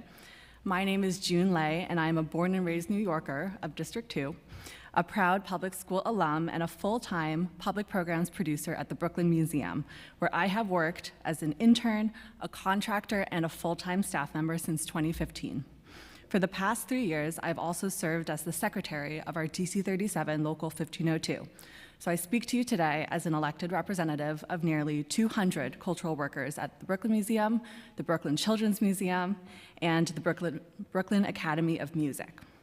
At the Brooklyn Museum last month, management attempted to lay off nearly 50 workers to balance a financial deficit of $10 million, a deficit that ran through $60 million in 10 years, despite rising executive salaries.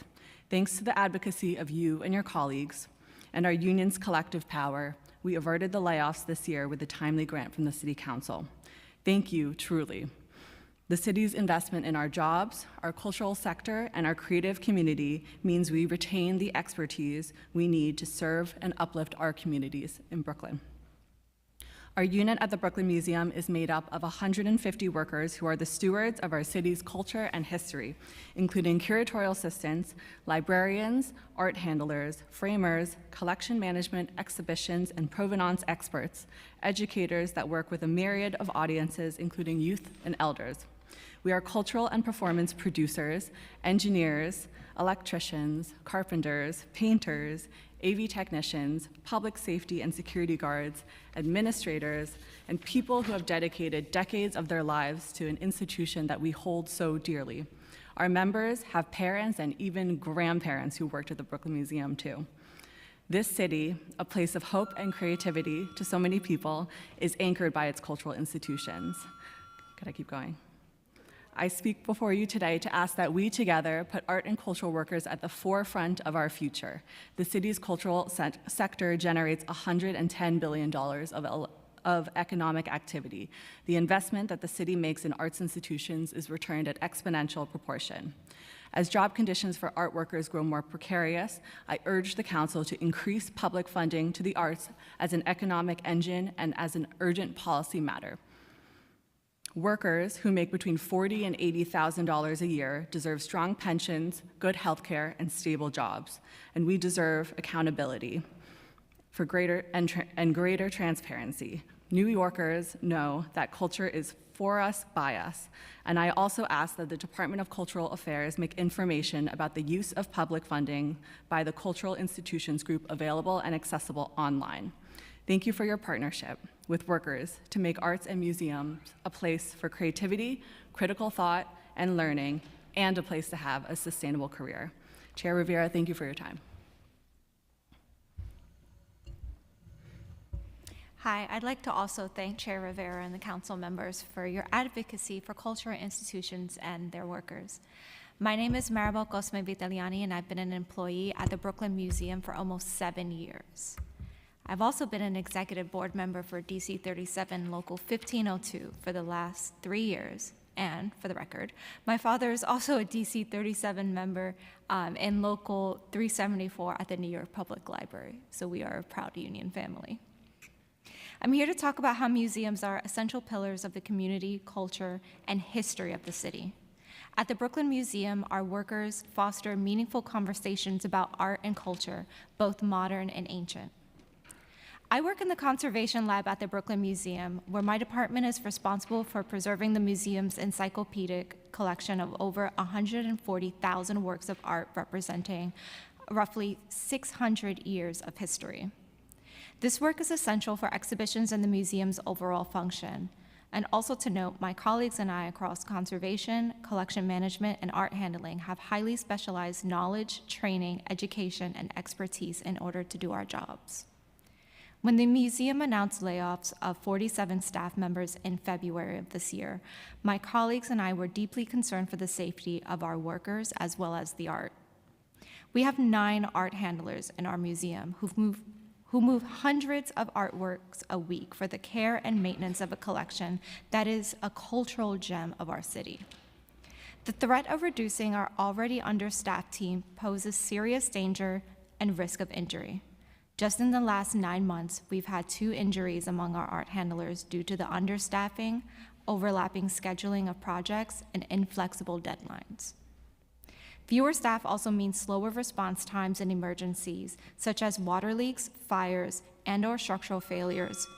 Can I continue? Yeah, just wrap up so we can get to the structural failures in storage areas of exhibition spaces, many of which have occurred within the last year. Conservation, collection management, art handling teams play a key role in emergency preparedness plans, but with too few workers, they may not be able to respond quickly enough to prevent irreversible damage to collections and/or potential injury to staff and visitors. I urge the City Council to please increase funding of cultural institutions so that museums can continue to serve our communities while ensuring fair wages, job security, and workplace safety for the professionals who sustain them. Thank you for your time.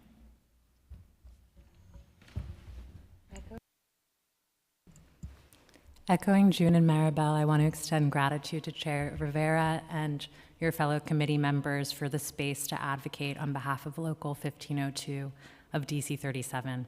My name is Margot, and I'm the Public Programs Manager at the Brooklyn Museum. I was born and raised in Brooklyn. I'm an alumna of a New York City public high school, and I'm a current graduate student at the City University of New York. I've been working at the museum since 2014, and I'm a member of our executive board and Local 1502, and also our clerical shop steward. In the past week, since management attempted to lay off 47 of our indispensable colleagues, in an unprecedented fashion that breached both active union contracts. What has given me the most strength and purpose is organizing alongside fellow union members and neighbors throughout Brooklyn who understand intrinsically that the value of spaces like the Brooklyn Museum comes down to its people, the people whose labor makes art experiences and community gatherings possible, and also the people who come through our doors and imbue the museum with meaning. As the manager of public programs, I've had the distinct honor of collaborating with artists and community organizations to produce live music, dance parties, performances, workshops, community forums, artist talks, and literary readings. Our flagship program, First Saturdays, was founded more than 27 years ago to open the museum's doors to the public. Since then, it has become a beloved community staple, bringing 10 to 15,000 people to the museum for a night of free programming on the first Saturday of the month. I'm devastated to share that the museum canceled 2 months of First Saturday in the wake of announced layoffs, and similarly is reducing relevant, low-cost public programming that serves families, seniors, and adults of all ages in the next fiscal year. The museum's proposed layoff intended to reduce our public programs team, which is comprised of only 4 full-time unionized producers who organize nearly 100 programs a year, to only 2. The museum did not explain how they expect 2 producers to oversee a dozen simultaneous performances and programs as we often do on First Saturdays. We cannot continue to produce the programming that has become so important to us and to our neighbors without workers. I'll just finish. The Brooklyn Museum is attempting to close a deficit created by management, created by years of flagrant financial negligence on the backs of unionized workers. I ask that you consider financial support so that we may avoid layoffs and continue to sustain the free and low-cost public programming that our communities depend upon. Thank you. I just want to thank this panel, and something I should have done was thank Chair De La Rosa for her work and her leadership on this issue. I know you've been working there for years, and I appreciate you stepping up also into these leadership positions. I know they're not easy, and you represent a very, very diverse group of workers. So I agree that the city has to step up in an unprecedented way, and I thank you. I thank all of you for your advocacy. Thank you.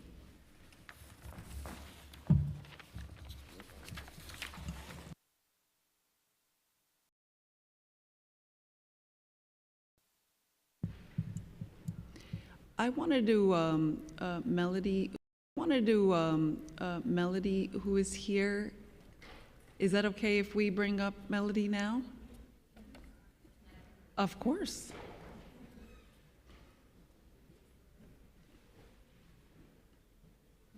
You're Abby, right? Yes. Okay.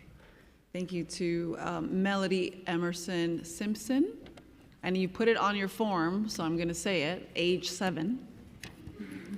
And Abby Emerson, thank you for being here. I wanted to make sure that we got you up to the dais because I know you probably have a very busy schedule, Melody, so I wanted you to testify as soon as you could. Ready?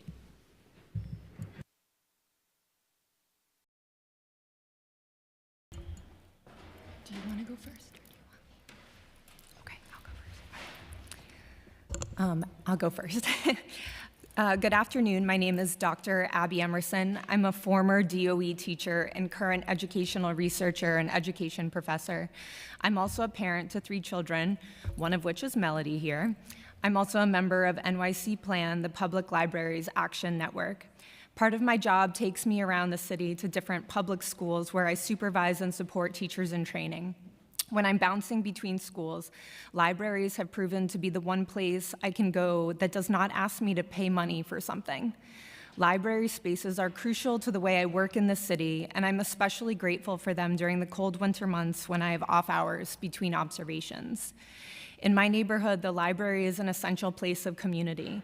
I know that when I visit, I will see babies, children, elders, and everyone in between coming together to deepen their lives in different ways. There are folks like me just looking for a place to do some work, to apply for jobs, print some papers.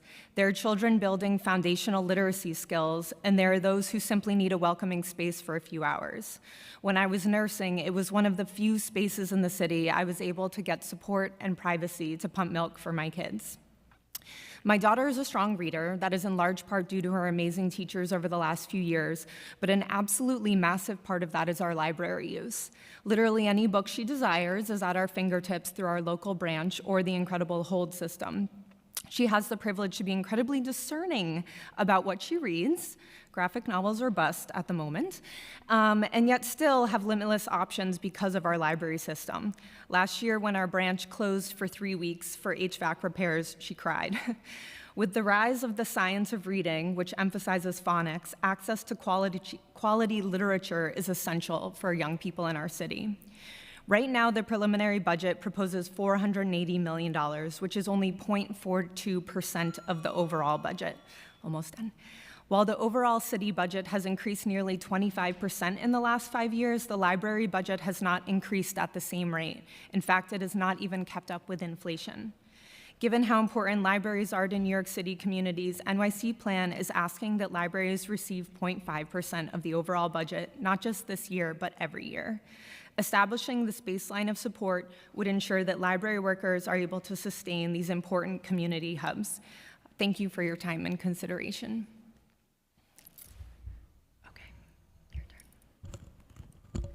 Hello, my name is Melody Emerson Simpson, and I live in Brooklyn, District 36. I'm 7 years old, and I am in 2nd grade. I love libraries. The books are so great. I have lots of books in my house, and the only graphic novels I have are from the library. But I like all the books I get from the library. Sometimes I get chapter books too. My school does not have a library in it, so the library near my house is important to me. Another reason why I love libraries is they have computers. I can practice using a computer to do fun stuff. I go to the library after school some days. It was a great place to go when it was too cold to go to the park. Please help libraries have enough money for books. Thank you for your testimony. So I guess your favorite thing about libraries are the books? Yeah. Okay, that's great. I just got a graphic novel for a young New Yorker in my life, and it was called The New Kid by Jerry Craft, which is about being new in a space that you're unfamiliar with, and acceptance and being friendly. So if you have a list of recommendations, I'd say that's a good one. And thank you for patronizing our libraries. It's very, very important to have your voice and your testimony here today. Thank you. Thank you.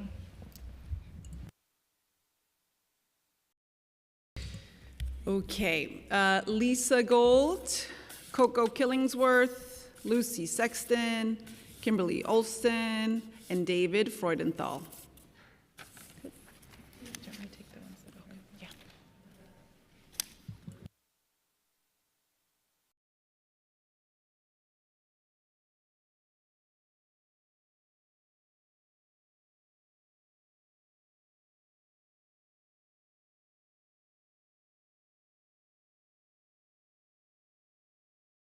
Okay, I'll just go. All right, thank you. Good afternoon, Chair Rivera, members of the City Council, and friends from the Department of Cultural Affairs. Thank you for the opportunity to testify today. My name is Lisa Gold, and I am the Executive Director of the Asian American Arts Alliance, or A4. We are a 41-year-old nonprofit service organization that works to ensure greater representation, equity, the E word, and opportunities for Asian American, Pacific Islander artists and arts organizations of all disciplines across this great city. In fact, we are the only organization in the nation that does that. I also am a member of the Cultural Equity Coalition and a facilitator of the Culture at 3 Call. I am here today to join my colleagues in asking the city to baseline $75 million for culture in FY26 with the ideal goal to increase cultural funding to 1% of the city budget, and to also fully fund the City Council initiatives, especially the Cultural Immigrant Initiative and the Coalition of Theaters of Color. Small organizations like ours are currently in danger as Washington reels one executive order off after another in an attempt to suppress our voices and deny our existence. With rollbacks of corporate and federal support for DEI, we are really suffering. Just yesterday, my colleague attempted to boost a post on Instagram about a program from ours, from the Bandung Residency, which promotes Black and Asian solidarity, and the post was rejected. So this work is important, obviously. They wouldn't be trying to silence us if it wasn't. And without city funding, we cannot make it happen. The AAPI community is one of the most diverse and fastest growing ethnic groups in New York City, making up almost 18% of the city's population, yet we receive less than 2% of Department of Cultural Affairs funding. The arts obviously play a critical role in the city and the lives of our constituents, bringing understanding and tolerance in a time of increasing division and intolerance. Just wanted to say that communities of color as a whole rely on city funding much, much more than private and predominantly white institutions. And in this climate, when the federal government is doing all it can to erase us, it is critical that our city government can ensure equitable support to the arts and culture sector and to keep our city the cultural capital of the world. Thank you for your work.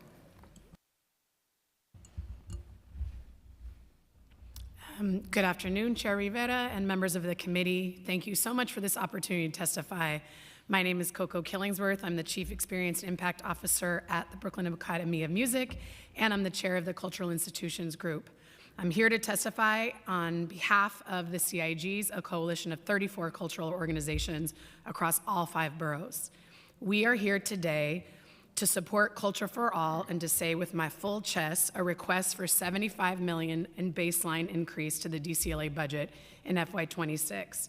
I want to thank the council for prioritizing culture and for your advocacy in securing a restoration for our institutions in FY25. However, our cultural institutions continue to face challenges, and the FY26 preliminary budget again falls short of ensuring that our institutions have what they need in order to fully serve New Yorkers and attract tourists to our great city. Baseline support for the CIGs and the whole sector has long been stagnant. This flat funding is effectively a cut at cost as costs continue to rise. I'm going to say that again. This flat funding is effectively a cut as our costs continue to rise. Furthermore, the ongoing budget dance to secure one-time funding each year creates an incredibly unpredictable environment, limiting full-time employment and resulting in sporadic, time-limited public programming over dependable, consistent access for New Yorkers. Arts and culture generates $110 billion in economic activity annually, and we are vital to the city's economy. Our cultural sector is also central to the success of city's tourism, industry, and workforce. The CIGs alone employ 15,700 full and part-time staff, of which almost 6,000 are union members. Furthermore, CIGs offer career pathways and training opportunities for more than 6,000 New Yorkers each year.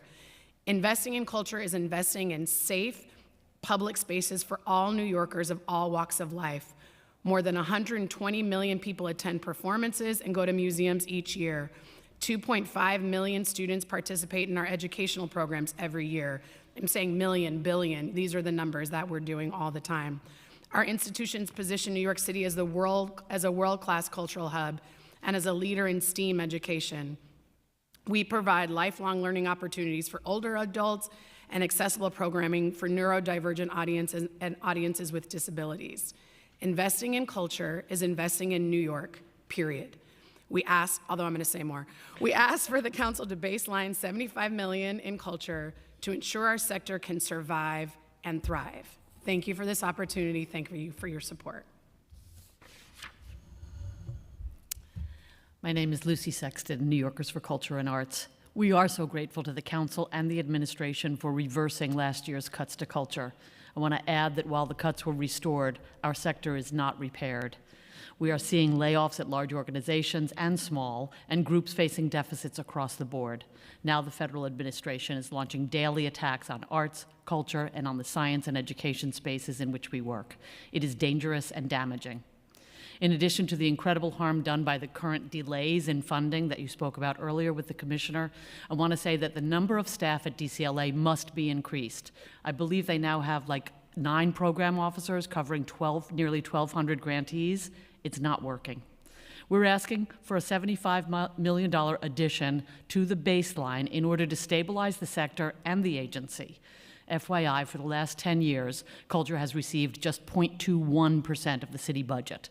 The $75 million will get us back to 0.25%, a down payment on the full 1% of the budget needed by the creative sector, which generates 13% of the city's economy. We know the city is dealing with so many urgent needs due to the chaos in federal funding. The social impact of the arts project's updated data shows that neighborhoods with robust cultural assets have improved outcomes in education, mental health, public safety, longevity, and more. In low-wealth communities in particular, those communities, low-wealth communities with strongly supported culture and arts, their students' test scores are 91% better than in low-wealth areas lacking in cultural assets. We know those communities will be hit hardest by the federal cuts. While you struggle to provide jobs, healthcare, and so much more, please invest in culture to keep our communities whole, connected, educated, and economically and emotionally healthy during this time. Thank you for your... Thank you, Chair Rivera, fellow council members, as well as council staff for your time today. My name is Kimberly Olson, and I'm proud to be the Executive Director of the New York City Arts and Education Roundtable. I'm here to testify as part of the It Starts With the Arts Coalition, as well as the Coalition for Equitable Education Funding, calling on our city to prioritize funding for arts education in New York City schools and communities.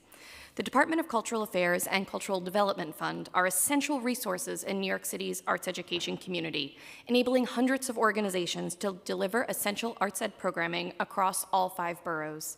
These programs, including in-school instruction, after-school programs, field trips, arts partnerships, and teen programs, funded by the CDF Fund, cultivate not only the next generation of arts workers and audiences, but prepare our city's young people with the skills necessary to enter the 21st century workforce. Last week's education hearing revealed that approximately 300 schools are still lacking a certified arts teacher, a persistent issue for over a decade, leaving thousands of students without dedicated arts instruction. Furthermore, the rollout of the class size mandate, proposed changes to the foundation aid formula, and shifting federal funding threaten to widen the arts education access gap for years to come. However, more than 700 organizations partnered with schools last year to bridge that access gap, broaden access to world-class artists, and provide external funding to schools. Unfortunately, delays in CDF award letters, as well as gross delays in New York City Public Schools' MTAC contracting process, averaging about 16 to 28 months per a recent member survey we conducted, impede these efforts, causing not only lost educational opportunities, but financial hardship, both for organizations and also the 5,000 plus teaching artists we estimate to be working in our city. As a result, teaching artists, a vital workforce within our city's cultural and education landscape, face unstable employment and inconsistent compensation. The fluctuating numbers of certified arts teachers adds another layer of complexity to this, as teaching artists are increasingly relied upon to fill gaps in arts instruction, yet often lack the same job security and benefits. Investing in arts education is an investment in our city. I join my colleagues in calling on a $75 million baseline to support arts and culture, along with, of course, an arts teacher in every school. Thank you so much. Chair Rivera, staff. I'm David Freudenthal from Carnegie Hall. I thank you for the chance to reinforce the pretty remarkable testimony we just heard from my colleagues on this panel. That was some good case making for why the city's investment in culture pays dividends for us all, for the economy, for education, for workforce development, for our deep investment in the human services, the ways that culture is a real partner to our city in getting this work done. The council gets this. The council understands the need, and we're super grateful that you elevate why this work matters in the budget fight ahead. Sort of, and we're really glad to be able to provide those those case studies, those examples of the way that organizations like ours, Carnegie Hall is a member of the CIG. We're part of that public-private partnership. I reinforce how important that $75 million is at a time of real risk and uncertainty to our sector. We're suffering. It's financial. It's the chaos that's created by all of this, and it makes it harder for us to deliver on these essential services.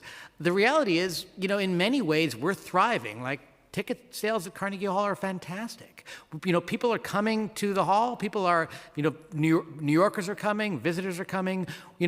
Places like Carnegie Hall and the Brooklyn Museum, our cultural colleagues, Brooklyn Academy of Music, are the reason that people want to visit, and we're essential. What's at risk for places like ours in this time of enormous financial uncertainty and real budget limitations is our ability to provide those services to New Yorkers that is also part beyond our concerts, our work with all those human services agencies. And those are the things that, for all of us are harder to do in this times of fiscal uncertainty. Thank you for your consideration. Thank you. I'll just ask a very sort of general question. I mean, many of you were here for the administration's testimony, and I think we know the commissioner really, this is her thing, right? She founder, cheerleader, all of those things. The most helpful thing to help the cultural sector, to support cultural workers, to really highlight that making a career as a cultural worker is something that is available and sustainable. What would be the biggest step for us? It would be the 75, right? And just in a nutshell or as concisely as you can, why, right? Because I feel many people, I try to outline this in my testimony, but it's hard to do in a couple minutes. You don't have people's attention span, you know what I mean? But you all have been still serving throughout these past 5 years, through the pandemic, pivoting to digital, all of these things that you've done. What would that $75 million mean? And what message does that send to the globe about how New York City stands behind culture? If I can just briefly do my best to answer that. It is, as we said, we were so grateful for last year and that 45, which was, we talked about things being unprecedented, and it was unprecedented, but it really still effectively got us back to the ground floor, and to start the dance again of this year of really stating what we need. Our funding, our baseline has not increased in decades. We've submitted really helpful data to the council, to our colleagues across the board to look at when the city has invested in culture, what the return has been, but also as the city's budget has grown by 90%, culture's budget has grown by 10%. That is why you see this instability. That is why you see institution after institution facing structural deficits. These are not deficits just created 1 year or even just by one pandemic, which was crippling. These are structural deficits that the investment that's being put into our sector does not match what the cost is. And we are, speaking for institutions, we want to employ cultural workers. We want to be a place for families. We want to keep New Yorkers in New York. And our institutions right now are serving more New Yorkers than we are tourists. Our numbers are back up, but most of those people are coming from New York. And a lot of those people, I speak for the cultural institutions as we are public-private partner, they're coming at free or reduced costs, which is deeply important to us. But that also inhibits our ability we're not Broadway. We're not, we can't charge X amount of dollars for each ticket. So these are the challenges that we're facing. And so the truth is the city's investment has to catch up with the demand. And that way we can be even stronger. We are not facing the pegs that we faced last year, which we're deeply grateful, but what is happening on the federal level is even more chaotic than the pegs. And so this 75 million baseline is what it takes to get us to a point where we are going to be able to, we can ensure that we are building institution and that we have the stability that we need to keep doing the work that you're expecting us to do. I would just add that it's jobs. You can't say, I'm going to hire you this year if I get the money, and then, by the way, I don't get it next year, so I don't, the job isn't there, right? That's not a way to run anything, and you don't build a strong sector with that if you can't count on your funding. And if we have to fight for this funding, and we don't know if it's here or there, that's why baselining it makes a difference. It tells us who we can hire, and that it can be a real job. And I would just say also, just to add to you, that you want to make sure this tax base stays in New York City. I lived through the 70s. We lost our tax base, then we lose everything. This is why people are here, so they can go to BAM, so that they can be part of this city. So keep your tax base. I'll just underscore the workforce development side of it that you heard earlier from the science institutions, and so many of us have deep investments in providing opportunities for professional development, for like pathways to careers in arts administration. For us, it's in the music industry, but this is a place where we are really investing about the future. New York is exceptional in the level of job opportunities that there are and careers in the arts, and we're doing the work to make that happen, all of us. I'll add too also in terms of what my colleagues had said, for arts education in particular, that's very much an interagency effort in supporting arts in our schools and communities. However, that same inflation piece that Coco had mentioned, within New York City public schools, when you account for inflation, we're actually spending about $41 million less on arts education than we were 7-8 years ago. Also, while I agree in terms of it is that funding component enabling us to have sustainability within the workforce, especially on my end when it comes to teaching artists, it's also all in the timing. Making sure that we have those award letters on hand towards the beginning of the fiscal year, understanding what money we have available. I can't tell you how many organizations I speak with that are only able to start arts education programming now in mid-March or April. That is supposed to end in June. That does not make a sequential arts education. We would be up in arms if we said we could only have social studies 2 months out of the year, or science or math. This has to be that it's very much all in the timing in that way. Yeah, it's amazing how critical correspondence can be, right? I really thank you all, because I think that instability that you mentioned with the jobs and everything, that was created by this accumulation, right, of a financial deficit that the city just never addressed. So I thank you all. I think this panel, I know that we talk a lot offline, my team and your team, but so I ask you these questions because every time I hear from you, I just gain, a valuable perspective or nugget of information. So thank you for always being so gracious. Thank you. Ryan Gilliam. Eleni De Siervo, Francine Garber Cohen, Judith Insel, Kate Madigan.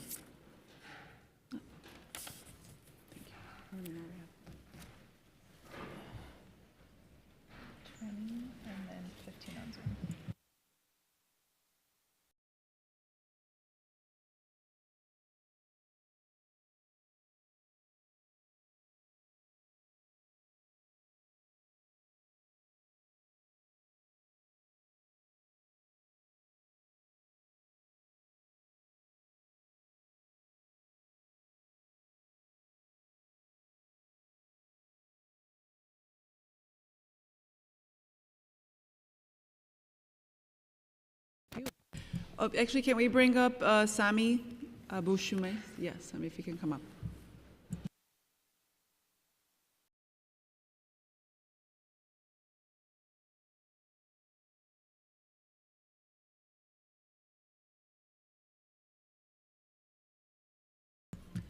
Okay, who would like to start?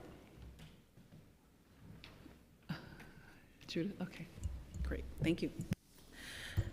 Good afternoon, Chair Rivera and committee members. My name is Judith Insel, and I'm the Executive Director of the Bronx Arts Ensemble, a 53-year-old organization that annually provides over 2,000 residents of the Bronx with free of charge live performances presented by professional musicians, employing local 802 members, which of I am one, in multiple music genres like classical music, Latin jazz, and global music.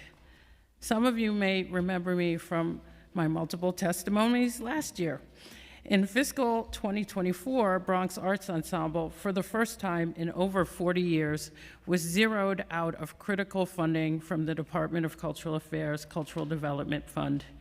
Receiving this news 8 months into the fiscal year triggered a tremendous deficit for our organization.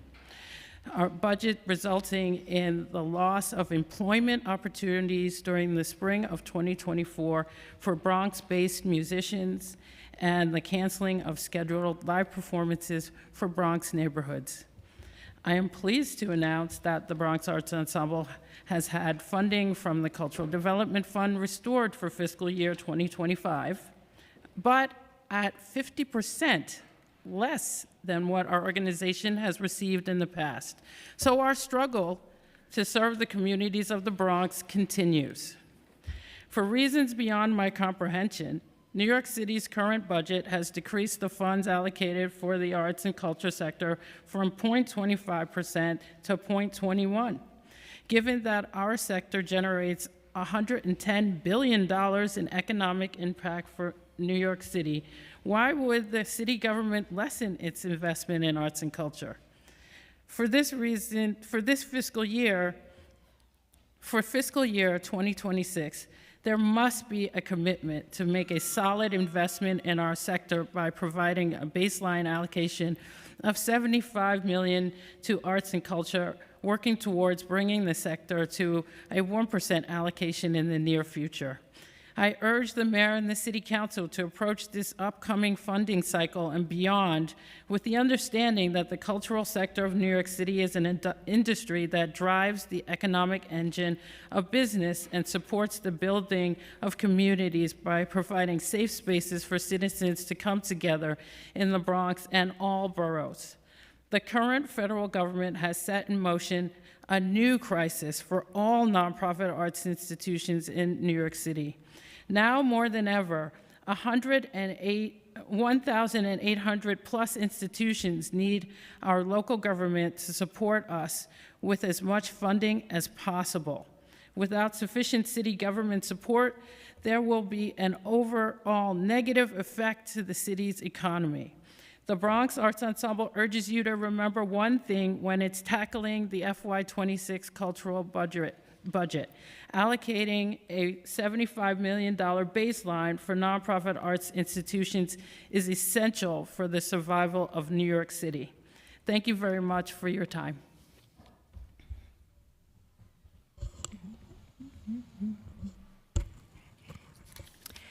Dear council members, I am Francine Garber-Cohen, president and producer of the Regina Opera Company, Incorporated, located in Sunset Park. For 55 years, Regina Opera has offered year-round, fully staged operas and ticketed and free concerts in Southwest Brooklyn. At these performances, thousands of Brooklyn residents, many of them retirees, are able to meet friends, getting out of their house when many of these people live alone. Regina Opera provides affordable entertainment for audiences who may not otherwise attend live opera performances. Some are on fixed incomes and cannot afford tickets to the Metropolitan Opera. But in order to provide these services, Regina Opera, like other arts organizations, needs increased support from New York City. In order to have the funding we all need, we, as a group, asked for a baseline of $75 million in fiscal year 2026. Flat funding is really a cut since operating costs rise sharply each year. As with most small arts companies, we work with a small reserve fund. As soon as funds are received, they are spent. These are high-velocity dollars. Money goes directly into the hands of the artists and staff who spends it immediately on rent, food, taxes, and other necessities. It also goes to theater owners and local businesses for upkeep. The investment in the arts is an investment in New York City. The arts brings in tourism, which also has a huge economic impact on the New York City budget. Thank you.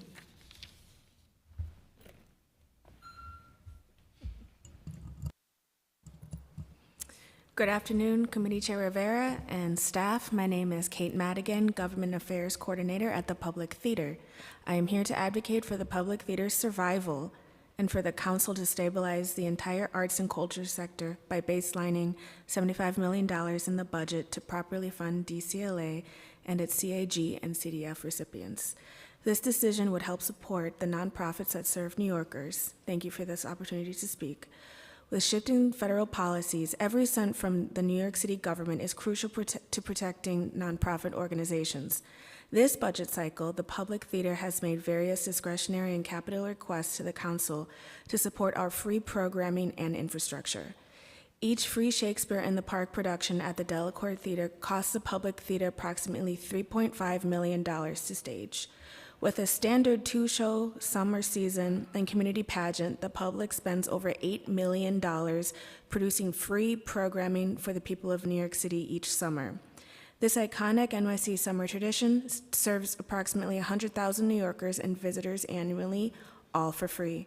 Sustaining this beloved summer programming, as well as the public's free and low-cost programming that takes place in its Astor Place theaters, has been a challenge, particularly after the pandemic.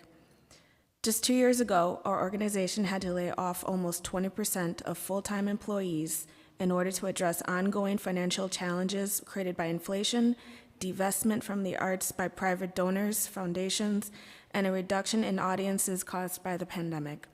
Despite these efforts to close the gap, we still face budget deficits which, left unaddressed, threaten to permanently close the Public Theater to New York and the world. It is not only the Public Theater in a dire post-pandemic financial crisis, the live performing arts sector is in need of permanent government investment to remain viable. Without the Public Theater and other non-profits ensuring free and low-cost programming, entertainment will be completely privatized by greedy individuals and inaccessible to millions of New Yorkers. Thank you.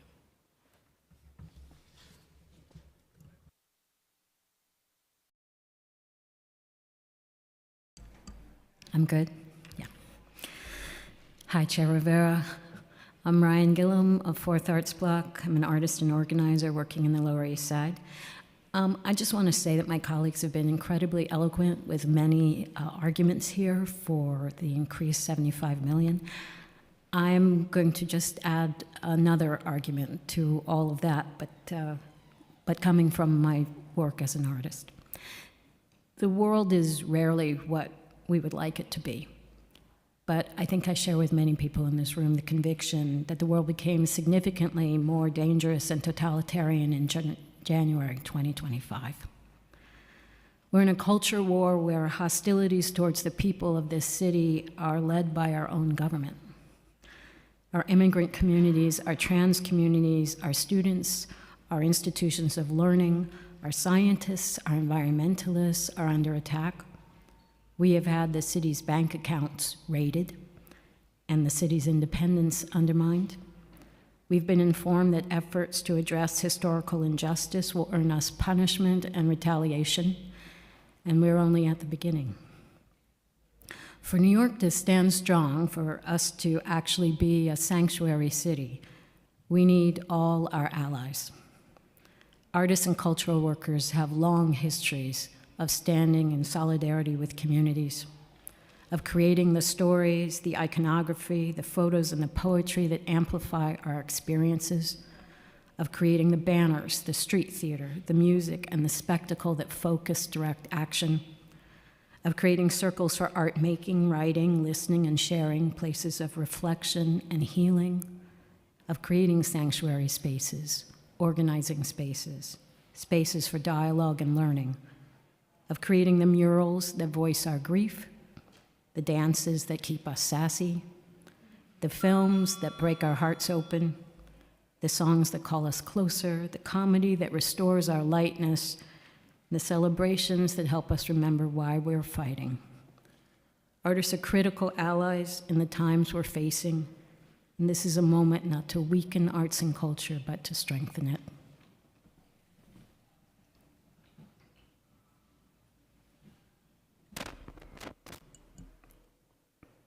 Hello.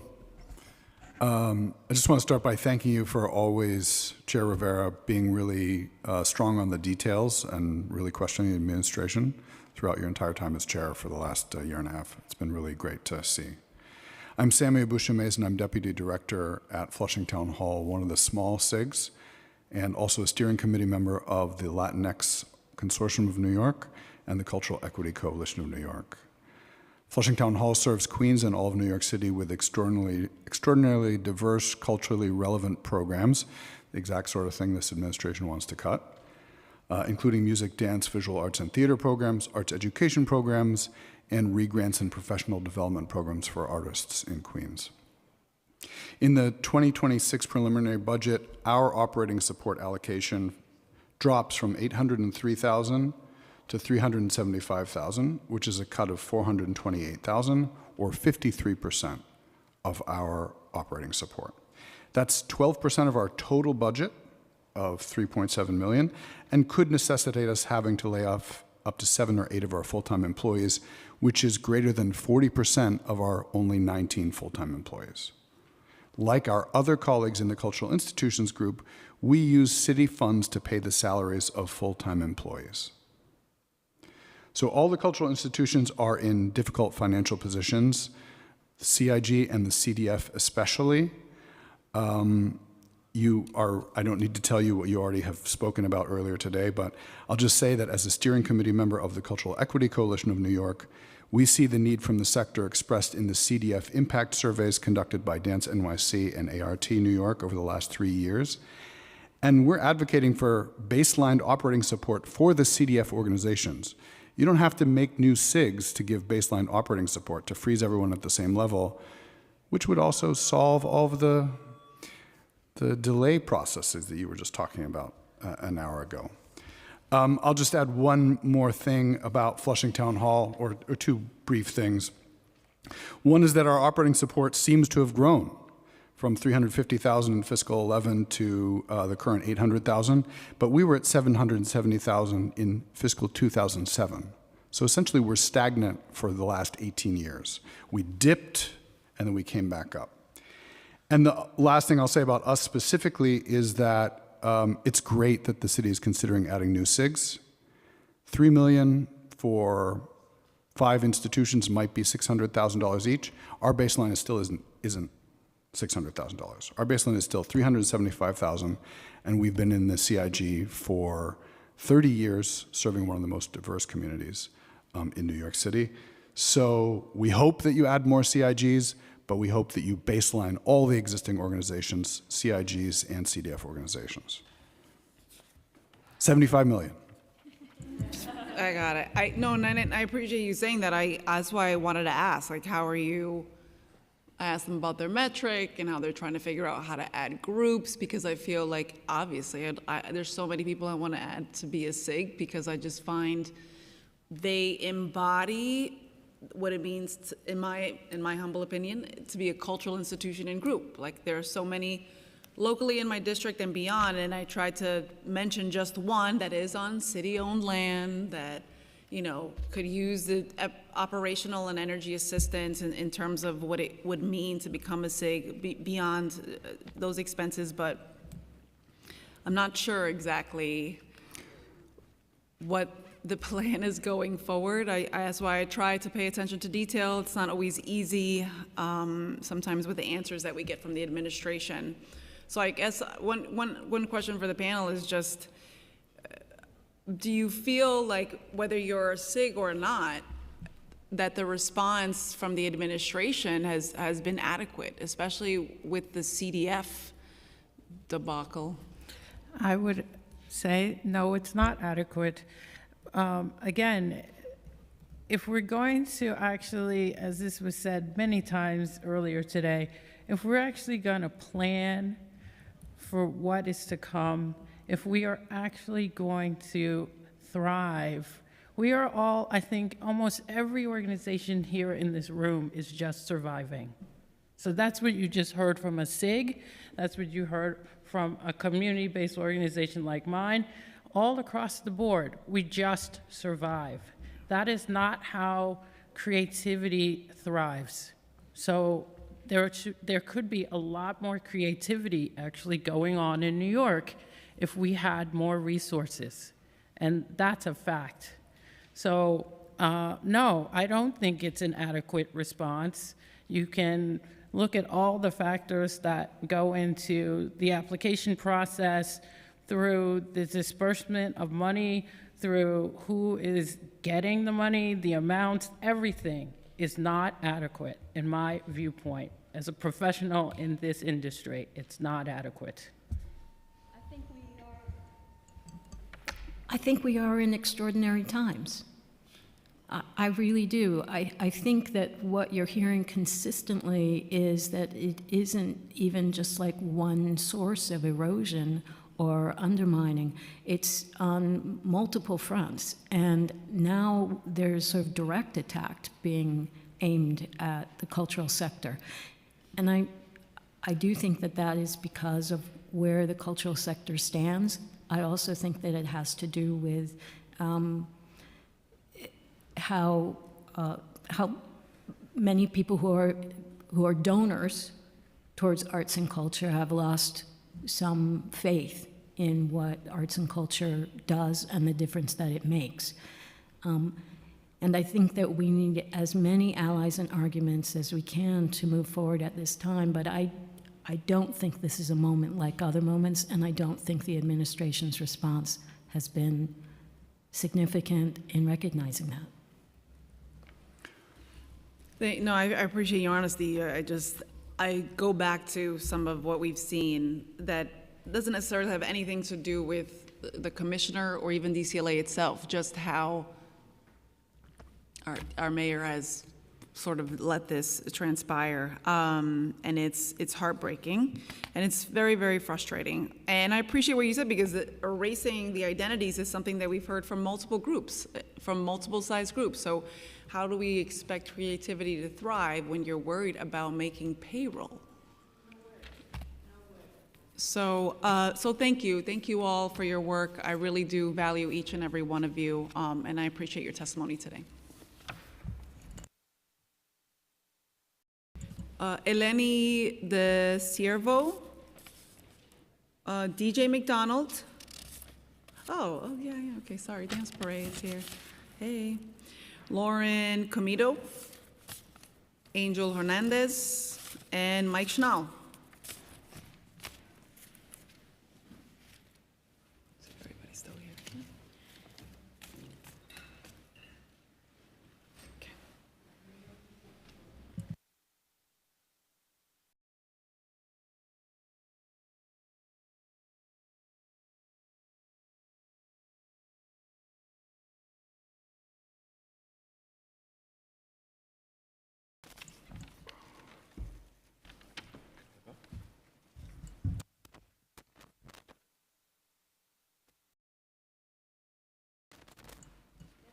Okay.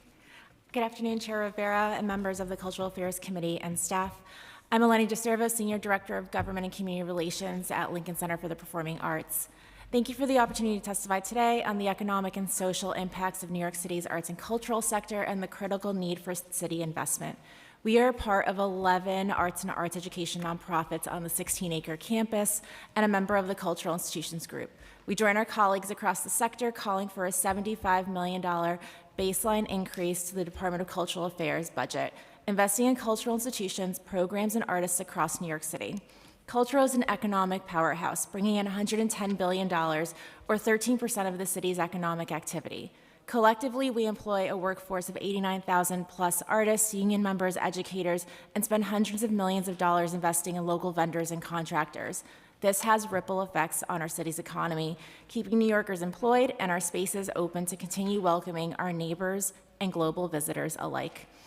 Cultural spaces serve as civic centers and community anchors. Studies continue to support the vast health and wellness benefits of the arts, improving mental health, development, and healthy aging. We see this from our audiences with dementia who attend Lincoln Center Moments, fostering meaningful engagement, emotional well-being, and a sense of community among its participants. Additionally, an education in the arts has been proven to help with student engagement, developing interpersonal skills, reduce stress, improving focus, boosting academic achievement. Annually, tens of thousands of New York City students are served by the 11 organizations serving in schools, experiencing the magic at Lincoln Center, and in community spaces in many of your districts. We know what attracts people to New York City and keeps New Yorkers is the buzzing energy of its cultural and arts ecosystem. Now more than ever, it is important to invest in this sector. Funding culture brings citywide economic resiliency and growth, invests in tourism, encourages community, and lays the foundation for an equitable and educated New York City. Thank you again for your time and for helping secure New York City's standing as the heart and center of arts and culture in the United States. Good afternoon, Chair Rivera. On behalf of Adrienne Benepe, our President and Chief Executive Officer of Brooklyn Botanic Garden, thank you for the opportunity to testify. Because of planned dramatic cuts in 2024, BBG held staff vacancies, shut down new initiatives, and passed a deficit budget for the first time ever. Unfortunately for the garden and all of our SIG colleagues, the proposed mayoral cuts were ultimately reversed, but the specter held us in a painful limbo. As we approach the new fiscal year, we are treading lightly and hoping to remain in the black. Even as the city has held its contributions to culturals flat for many years, it has mandated expensive increases in wages and unfunded health care and pension mandates. And in an era with rampant inflation and post-COVID visitation losses, this amounts to an unsustainable tax on the city's public institutions. The simple fact is that fighting every year for city funding is a destabilizing dynamic in an already challenging environment. Because the city's cultural funding has not kept pace with inflation and other rising costs, the CIGs are forced to suppress their core functions. For the garden and our 33 other cultural counterparts, this is not just, we don't just want to survive, but we want to thrive, and the city must reset its commitment in fiscal year 26 and baseline the $75 million in the DCLA budget. As Adrienne often says, any school-aged child knows that plants need water and sunlight to survive. And New Yorkers know that to have a thriving and world-class cultural sector, we need money to thrive. Help us do that and commit the $75 million in the budget, and thank you for the opportunity to testify.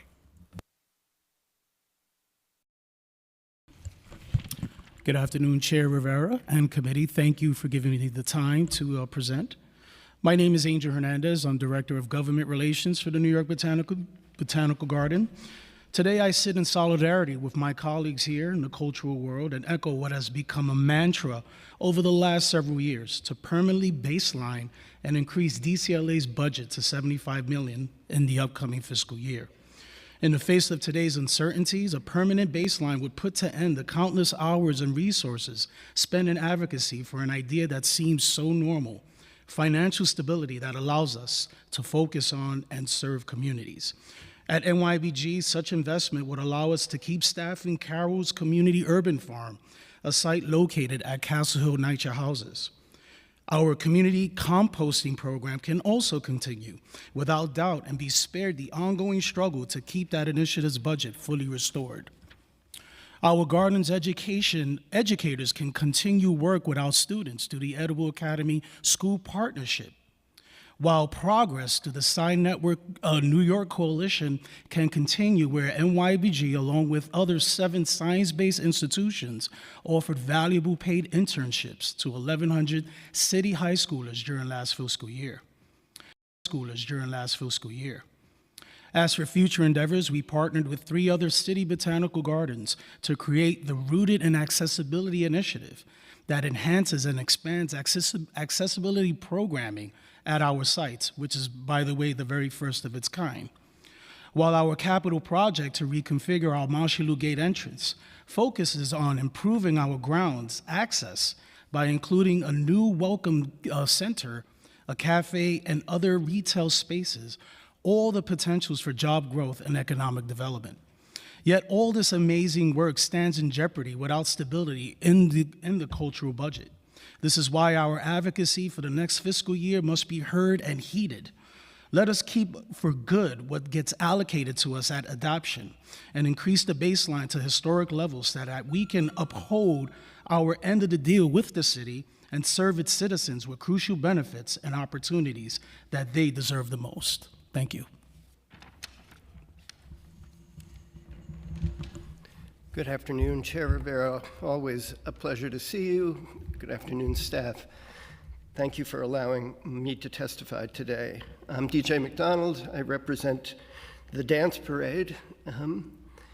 Last week, the New York Times reported that more than 230,000 migrants have arrived in New York City since spring 2022 and become our new neighbors. Though their arrival may have been more Port Authority than Statue of Liberty, they challenge us. They challenge us as a community, as a city, as neighbors, in familiar ways that are never assured.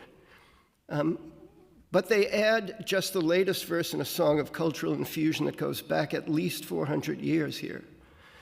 As New Yorkers, we claim pride in the city's tidal restlessness and its ability to drink in the rivers of humanity and give back to the world creative responses in their suffusion that often reimagines traditional forms and transmutes its alloys into brilliant gold. Thus, they become part of the city's world-beating cultural economy. I believe it's imperative, especially at this time, to invest in the shared vision manifest in our collective transformative cultural inheritance. And I invite you all of you here, to experience an embodied version of what I mean when you join 10,000 plus other dancers from the globe-spanning mosaic of city life, and me, beginning at noon on Saturday, May 17th in the 19th century, only in New York City, Dance Parade and Dance Fest, that you help make possible and make free to all New Yorkers, new and old, and their families and visitors alike. As grateful as we all remain for the support of the city, I know you understand the math. You gave us 99-1. I'll give you one of these, George Washington on the front. Oh, Book of Mormon, Utah on the back. 1/4 to a $100 Benjamin bill. That's what we're asking for at the $75 million level. And I thank you for continuing to restore in what the city produces for around the world.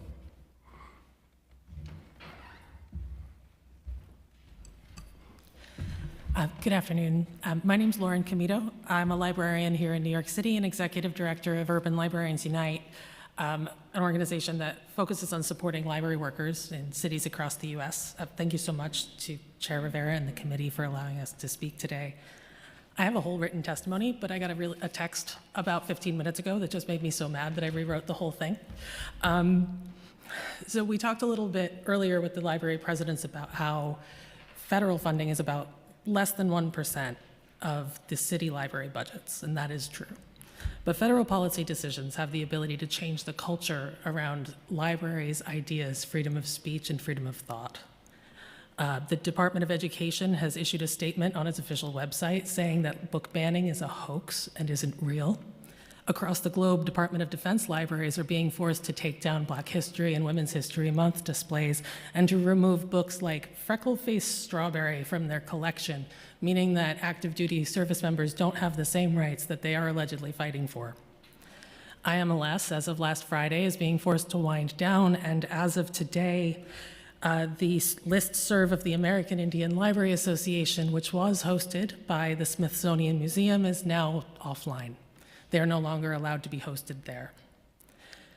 Society as a whole in the US should be better than this, but I know that New York City is. Our libraries are a place where everyone gets together. This is a library town, and we have the opportunity to fully fund libraries to make up for the cuts that come from inflation, to increase funding and have more hours, and show the rest of the country what it looks like when we have a real, well-funded, robust, public common good that everyone can access regardless of language, race, socioeconomic status, or anything else.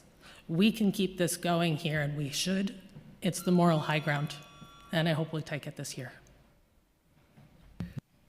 Thank you for that. I mean, I mentioned this earlier, but like trying to just straight up erase people, it's just horrifying. So thank you for that. I appreciate your advocacy very much, because book banning is real, and it's happening all over the country. I do want to ask about the cultural funding, if that's okay. So the 75 million, I'm on message, y'all know that. How do you want to see the 75 million sort of like split between the CDF and the SIGs? Do you have an idea? Is that ongoing? You're like, that's fair. That's fair. I just wanted to know if there was like a conversation that had been had over sort of the operational deficits of multiple organizations, but that's certainly something we can talk about in the next few weeks, months. Yeah, I mean, I think we're all focused on securing the 75 million for the sector right now, and those are ongoing conversations. Okay. I'd also wanted to say, don't be necessarily distracted by that number. I mean, it's important. Yeah. But the things that I mentioned, these unfunded mandates that are coming in constantly for pension benefits, healthcare premiums, they continue to rise. The city mandates it, and we're left holding the bag. So even with 75 million baseline, it still doesn't catch us up to those increases that just keep rising. And we have nothing to say or do or even have an ability to advocate against those benefits, because we all want our employees to have those benefits. We all want the pension program to be healthy, but we also need help, because they're uncontrolled expenses that continue to rise that are outside of that 75 million. So if there's a way to also talk about that, that would be super helpful. I think that's fair. I think that's the pivot. It's not about where each dollar is going. It's about sustaining the sector and these unfunded mandates. So I appreciate that. And we always want a fair share with split between Equity, both yeah. sectors. However, when it gets to the agency, it's a different story. So, and when we mention 75 million, it's historic levels, but it's historic. There's, as my colleague is saying, they're still rising. Inflation is still rising. So we just want to get back to a level where it's comfortable for us to function. Yeah, and you all have seen the same money incoming for like the past decade, and nothing's gone down in terms of expense. Well, thank you to this panel. I appreciate you all so much. Okay. Next panel, Vipassana Vijayarangan. My apologies. Dylan Flesh, Harry Weil, Devin Mercurius, and Javon Walker-Peters.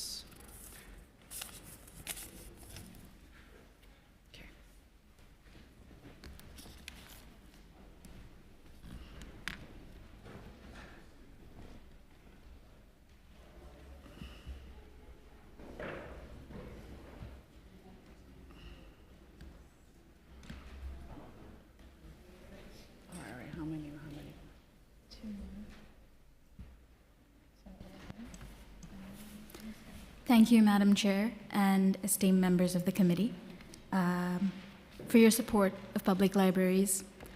I am Vipassana Vijayarangan. I'm with the New York City Public Library Action Network, and I would not be here with a broken arm if I didn't really care about public libraries. I believe they're vital, especially in these times. I appreciated hearing folks both on the committee and off the committee recognize that public libraries are democratic institutions.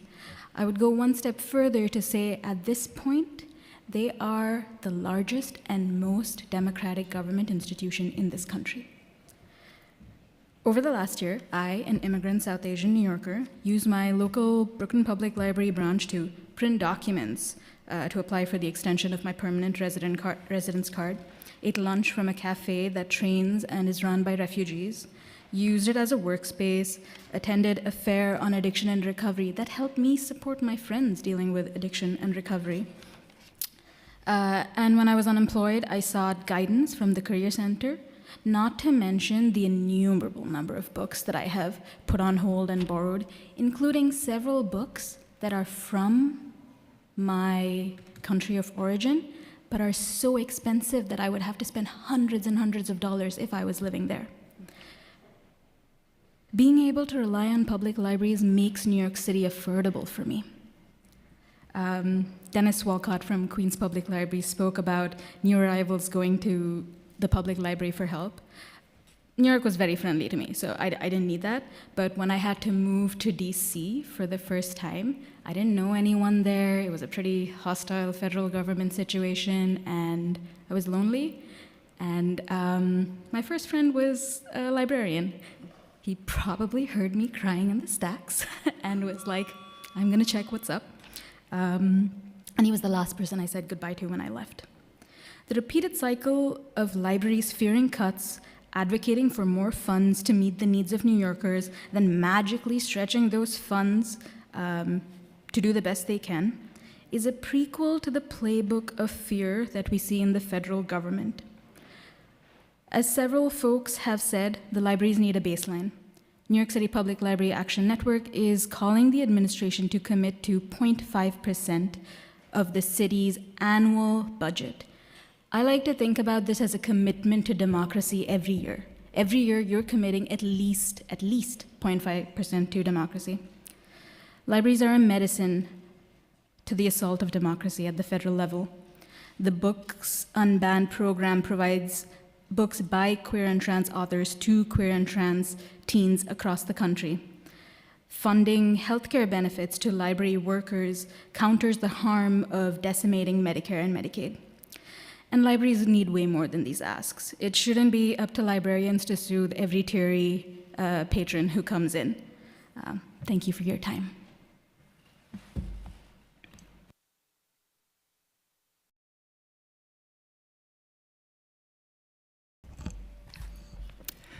Thank you, Chairperson Rivera and this committee for the opportunity to testify.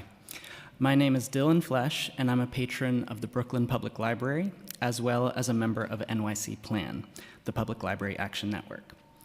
I live in Sunset Park, and my wife Ellie and I became parents 1 year and 2 days ago after a 4-day labor.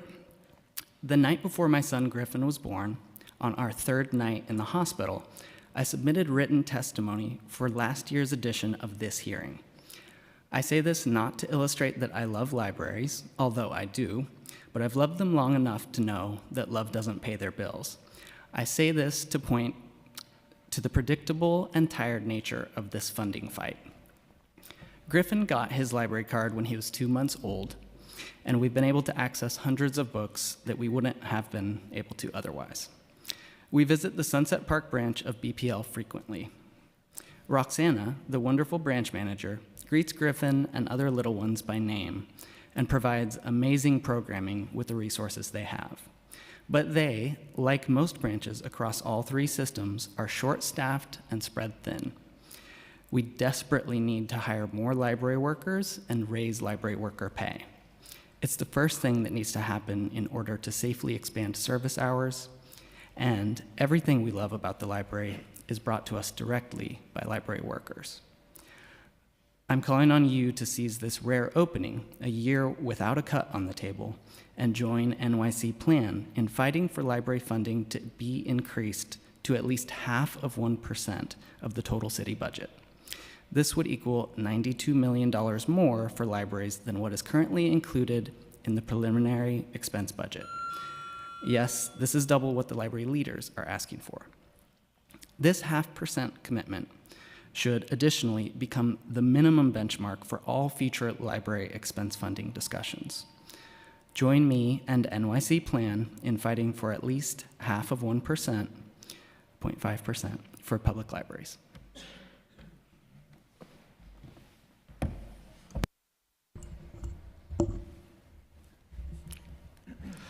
Good afternoon, Madam Chairwoman and esteemed committee members. My name is Devon Mercurius, and I serve as the Senior Director of Programs at RealWorks. RealWorks is a filmmaking and storytelling nonprofit based in Gowanus, Brooklyn. I oversee teams that have led free arts education programs serving K-12 students across New York City for 24 years, from our Brooklyn office to schools in every borough year-round. Throughout those years, we have served thousands of students, guided by our belief: change the storytellers, change the world. Our students have written, directed, crewed, and produced award-winning student documentaries, narrative films, and animations. Thanks to our workforce readiness program, Media Makers, hundreds have gone on to successful careers in film and television. A comprehensive education should prepare students to provide for themselves and contribute to society. At RealWorks, students gain both technical skills, camera operation, video editing, sound production, cinematography, and essential life skills like collaboration, communication, and critical thinking. RealWorks is part of a larger arts education community that serves our great city, offering vital programs and creative spaces for youth, including English language learners and neurodivergent participants. The arts have always been a foundation of innovation and strength. Before we could fly, we drew it, inspiring engineers. Before we landed on the moon, we wrote about it, inspiring astronauts. Before smart devices became a reality, we imagined it on the screen, showing the world what was possible. Investing in arts education is investing in the future. Thank you.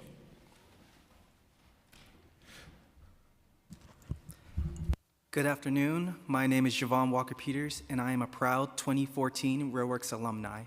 I wanted to get up here and testify about what it is like to be an alumni in a film program and how it might impact a New Yorker's life. Growing up, I always loved storytelling, but I never knew how to tell my own story. That changed when I entered high school because a friend of mine introduced me to a program called RealWorks. It sounded like an amazing opportunity, so I applied, thinking it would be easy to get in, but I was rejected multiple times. I didn't give up, and before long, I was finally allowed into their program called Real Impact in 2014, where I learned the fundamentals of filmmaking and storytelling and the impact of it all. Once in, I kept moving. First to the summer lab, where I learned the challenges of collaboration, then to the fall lab, where I realized my voice and experiences mattered, and thanks to that, I made a film about grief, violence, and prejudice. Through RealWorks, I didn't just learn how to shoot, edit, and direct. I learned how to make impactful stories, lead, and support other artists. After high school, RealWorks didn't stop supporting me. Thanks to them and their programs, I was able to join their Media Makers program, which led to me working at CBS and the Maisels Documentary Center in Harlem. There, I saw editors that looked just like me, and it ignited my passion for video editing.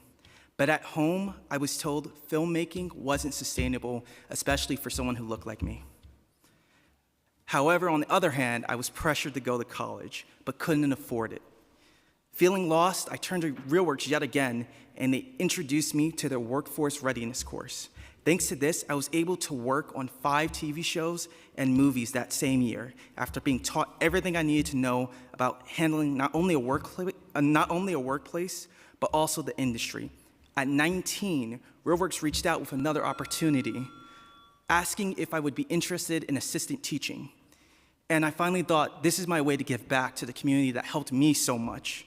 So I did it. I taught for 3 years, and I didn't really think about the impact I had until I decided to leave, and a student told me that seeing someone that looked like them really helped them decide to become a director someday. And it got me thinking, if it wasn't for RealWorks, people like me and that student wouldn't have the ability to tell the stories that need to be told. And I just ask that you guys think about providing more funding to film programs and art programs so that stories like mine can be amplified and told. Thank you guys so much. Great. Hi, Chair Rivera and members of the committee. My name is Harry Wall. I'm the Vice President of Education and Public Programs at the Greenwood Cemetery. Yes, you heard that right. I work at a cemetery, but we are a very active place with over 300 public programs each year.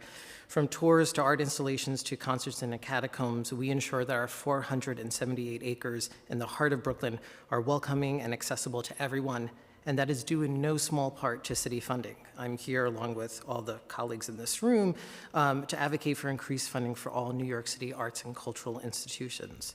Such funding allows Greenwood to offer important free community programs. Each year, our Day of the Dead community ofrenda invites thousands to leave mementos, offerings, and remembrance for departed loved ones. The related Day of the Dead afternoon had over 3,500 attendees in 2024 who partook in celebrating this important holiday with food, performances, and hands-on activities, contracting dozens of local artists and food vendors from the Sunset Park community. Most importantly, this funding supports our death education programming. Death education is an area that focuses on grief and loss and mourning, whether it's guided small group conversations, hands-on workshops, lectures, or practical training exercises. Our goal is to get attendees comfortable with the uncomfortable. In 2024, our death education program served 2,500 participants who range in age from teenagers in middle school to seniors in their 80s and 90s. This work is critical, especially at a time when New Yorkers are experiencing increased levels of depression, anxiety, and general mental distress. We hope to expand our work to schools, houses of worships, and to other disenfranchised community groups who often experience grief that isn't openly acknowledged, socially validated, or publicly mourned. We work with artists and advocates in the community to fund those artists to produce programs that are active and engaging for all community members. So on behalf of Greenwood, I urge the council to invest in these critical initiatives, not just at Greenwood, but also across the city. Thank you. Thank you so much. Thank you to this panel. I can't echo that enough. I think grief and the way we grieve and the forms it takes in our experiences is not necessarily, I think, what people how they define it traditionally. And I appreciate your advocacy so much. So thank you. Thank you very much. Thank you to this panel. And thank you for sharing your story too. I hope to see some of your work very soon.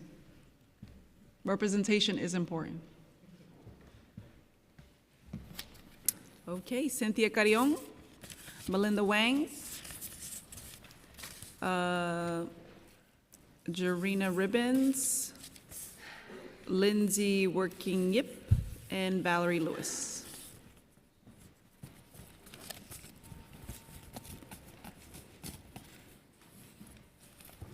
Thank you. Sorry. Oh, no, you didn't.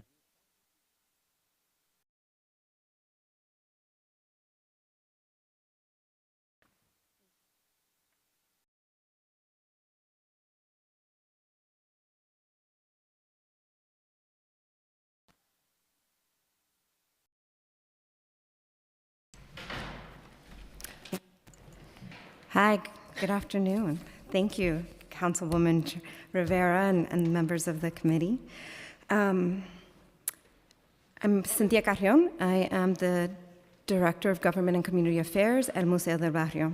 El Museo was founded in 1969 with a visionary group of artists, parents, educators, and activists who recognized the need for a space dedicated to Latinx art and culture, one that would reflect the voices, histories, and creative expressions of our community. More than 50 years later, our mission remains just as urgent. The same needs that inspired our founding, cultural responsive education, community-centered arts programming, and equity. As New York City's Latinx population continues to grow, so too does the demand for institutions like ours to provide spaces and representation, learning, and empowerment.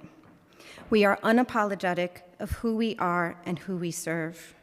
Earlier today, we heard about this being unprecedented times. Like many of our peers, the proposed elimination of the NEA, NEH, and IMLS leave nearly $1 million in multi-year funding in limbo for El Museo. Just to reiterate, going after culture is going after community.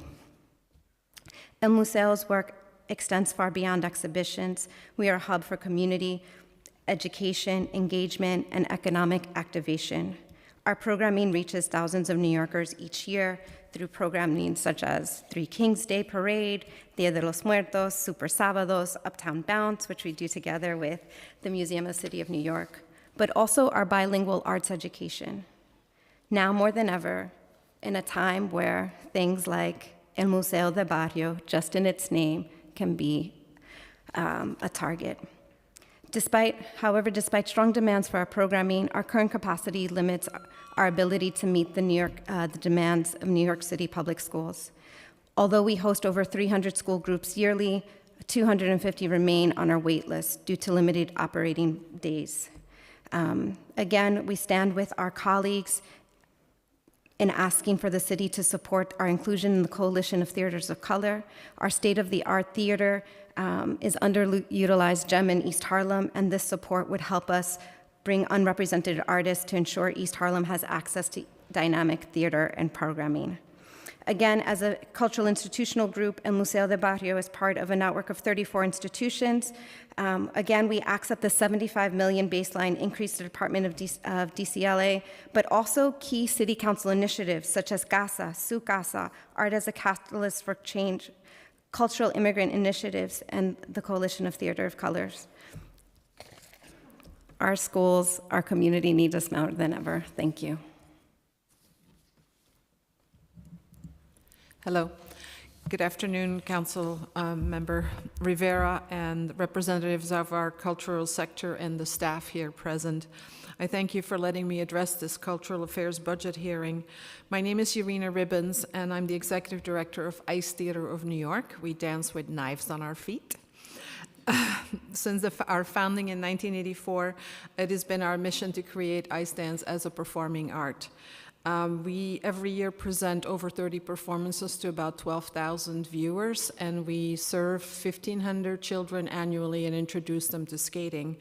One of our participants 20 years ago is now a manager in Riverbank State Park. So we're also a pipeline to careers. ITNY fully supports the ask of our community, even though I personally want to ask for the 1%, I think ideally, but I'm happy to stand with my colleagues in asking for this baseline funding. We need more funding, we need easier and more timely processes. We need some stability in the funding stream so we can adequately plan and do not live in fear of getting not funded again, especially if we've already implemented the programming and find out, 8 months into the season. We're among the lucky ones who did receive funding from DCLA for FY25, and our expected funding for FY26 is actually going to be down from last year, and it's been down since 2022. For a small nonprofit, the lack of funding prohibits our growth. We're like a perpetual startup. Every year we're broke, 40 years of this. We cannot grow, and hence we struggle to expand our programming. The basic costs for running an organization increase annually, and the funding is just not keeping up. Our loyal private patrons support us, but it's harder and harder to convince younger people to give to the arts, because they haven't received the arts education and don't understand how vital the arts is for our community. Our sector is in crisis, and we deserve more public support. My colleagues have said that it hasn't kept up with the budget, and I really think 1% for culture for a city that depends so much on the cultural sector for its economic output and for attracting visitors is just a minimal investment. So I thank you for your attention and for your support for our cultural sector.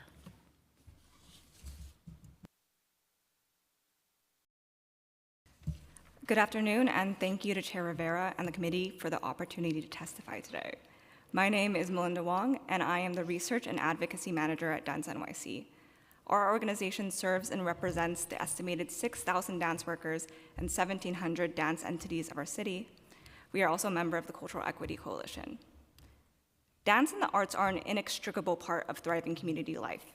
65% of dance organizations program in public space, making our neighborhoods more vibrant and allowing the working families of our city to participate in shaping our culture as part of their everyday lives. Our organizations enrich our students with over 700 arts organizations partnering with New York City public schools in the last school year. This interconnectedness shows cultural assets are associated with improved outcomes in health, schooling, and safety. They create the conditions for healthy economies, with the dance industry alone contributing an estimated $300 million annually to the city's economy. Despite this, dance workers are facing enormous threats.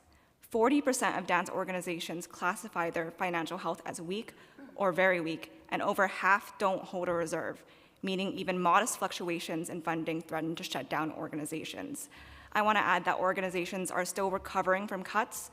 In the fiscal year 2024, Dance NYC and ART New York conducted a survey of about 149 CDF grantees.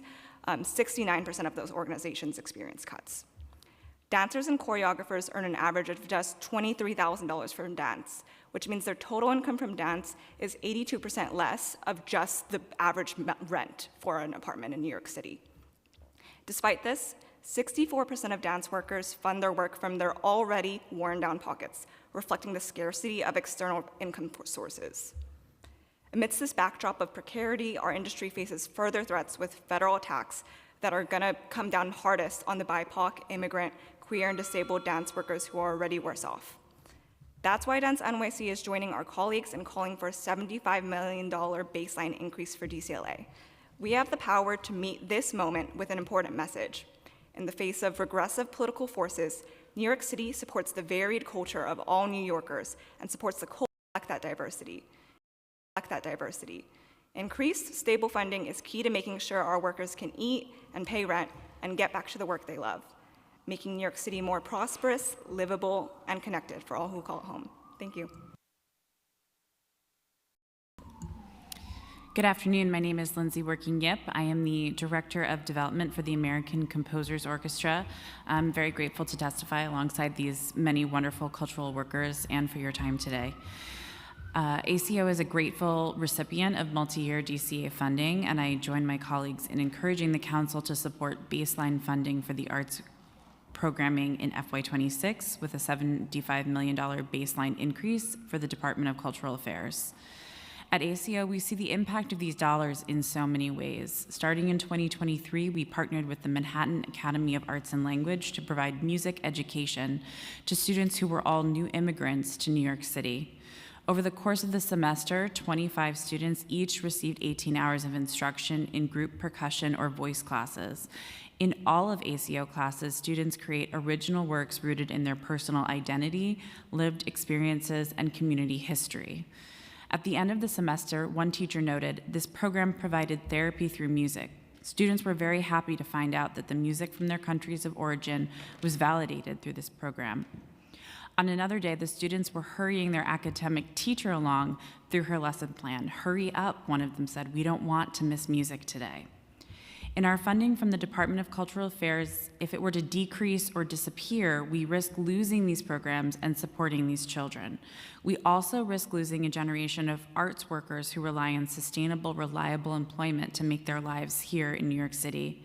In addition to music education each year, ACO provides citywide concerts, workshops, and new music readings. We provide a living wage to hundreds of artists annually.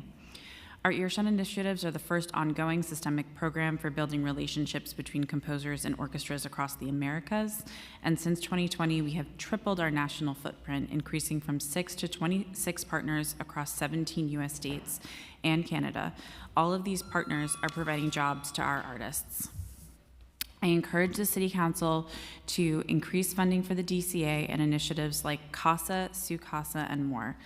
This funding will ensure that New York City will remain a thriving cultural hub with artists making their work and homes here for generations to come. Thank you.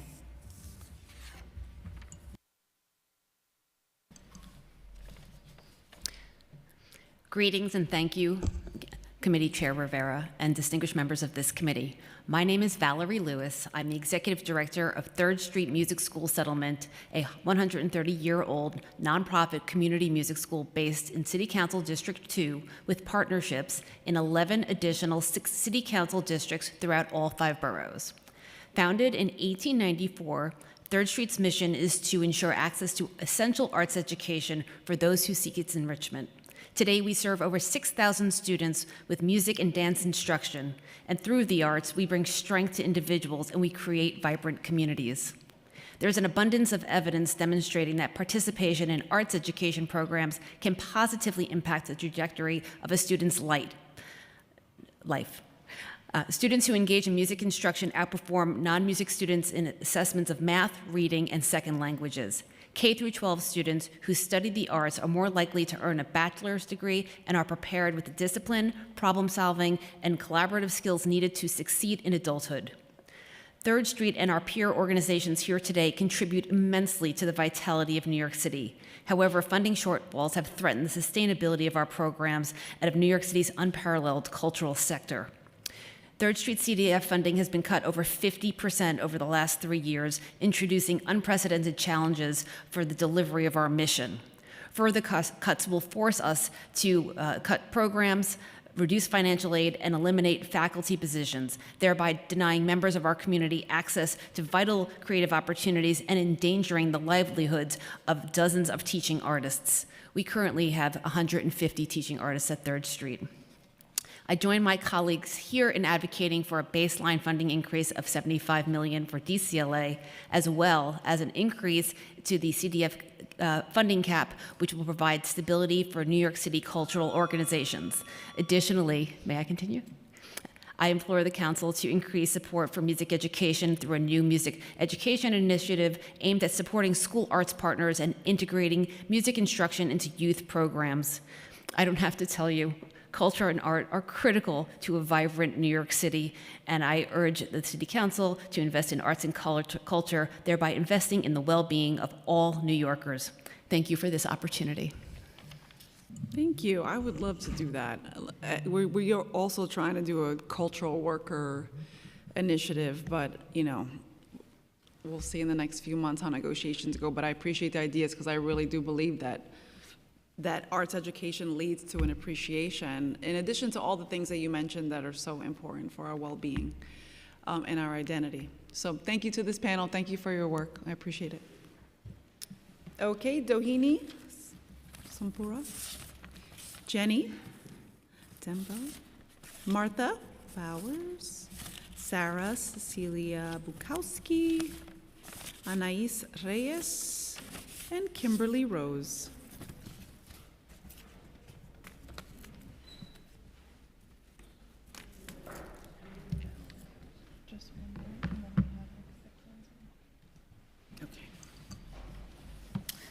Good afternoon, Chair. So wait, I'm so sorry. We actually made a 6-person panel, so we need one more chair, right?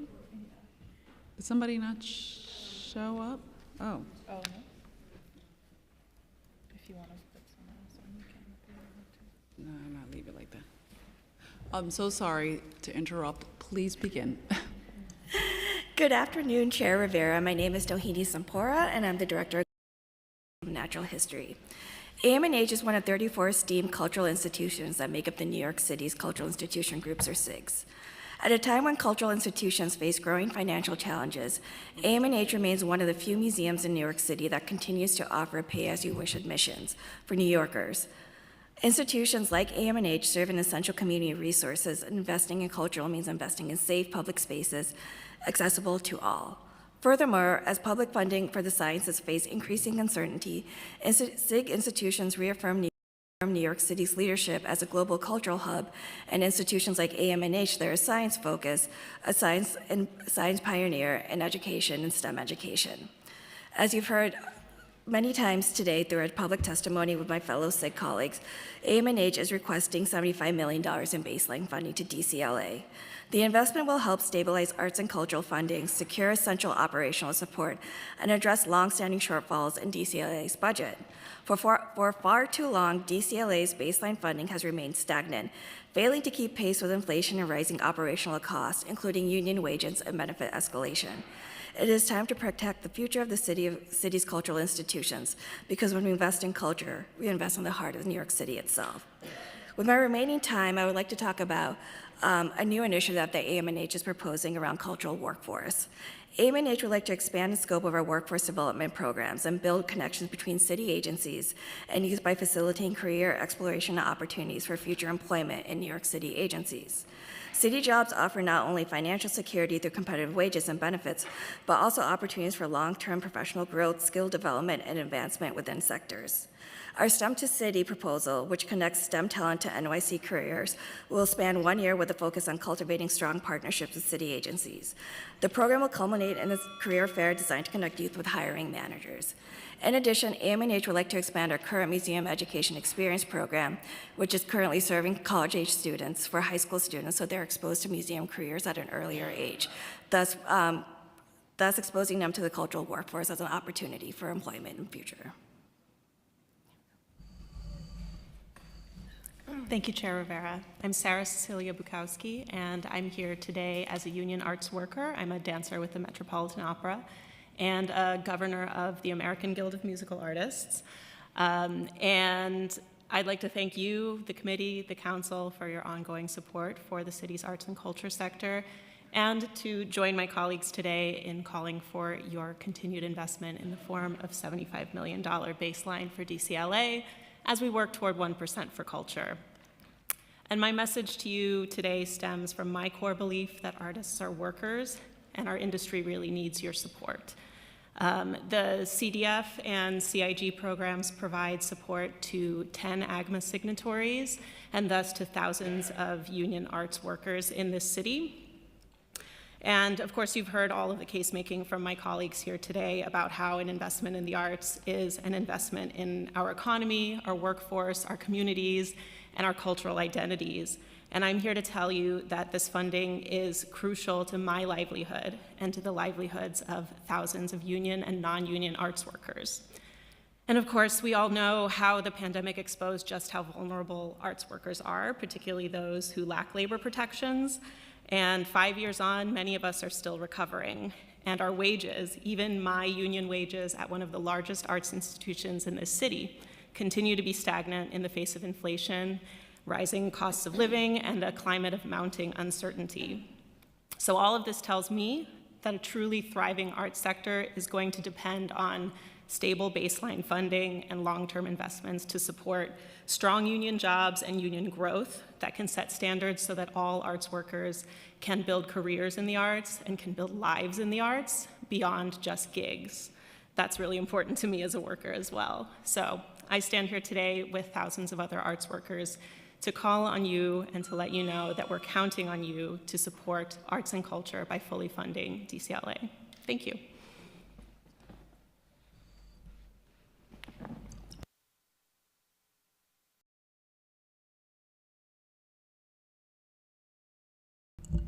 Okay, got it.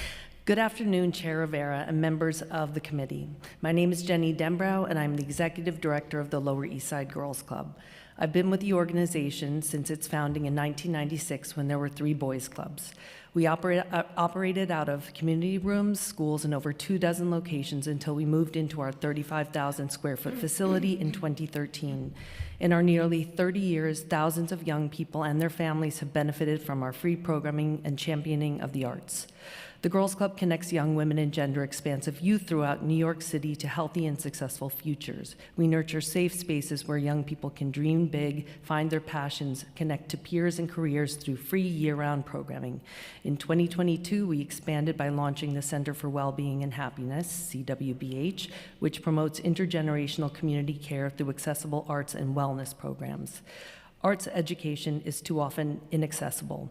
We are addressing this gap. We share healing-centered art practices, develop artistic skills, champion creative expression, imagination, and facilitate career pathways. Our class offerings include painting, illustration, dance, poetry, comics, screen printing, mosaics, music, animation, photography, film, and podcasting. And that's just in this realm.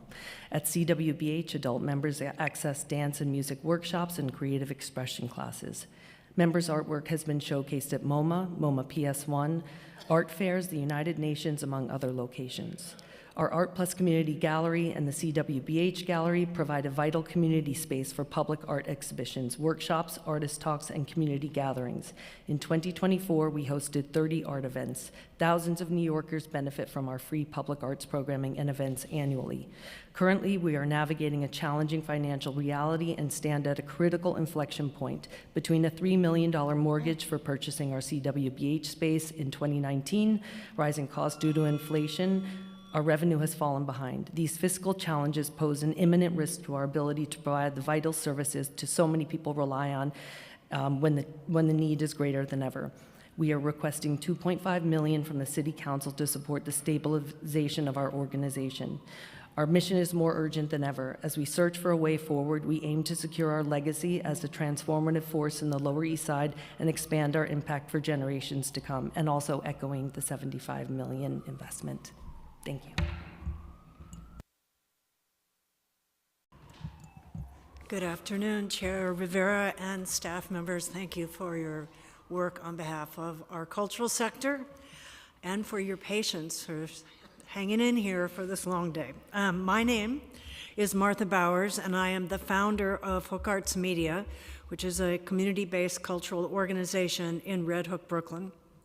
And after 30 years, in January, I retired and passed the organization on to our first leader of color. And she's going to be a terrific leader. And over the years that I was there, we served probably over 18 to 20,000 young people, most of them, almost all of them, from historically marginalized neighborhoods such as Red Hook, Brownsville, East New York, the South Bronx, and parts of Queens. I've been madly rewriting my testimony because you've heard so much today, but I think what I want to say most about my job that I will miss deeply is about the young people.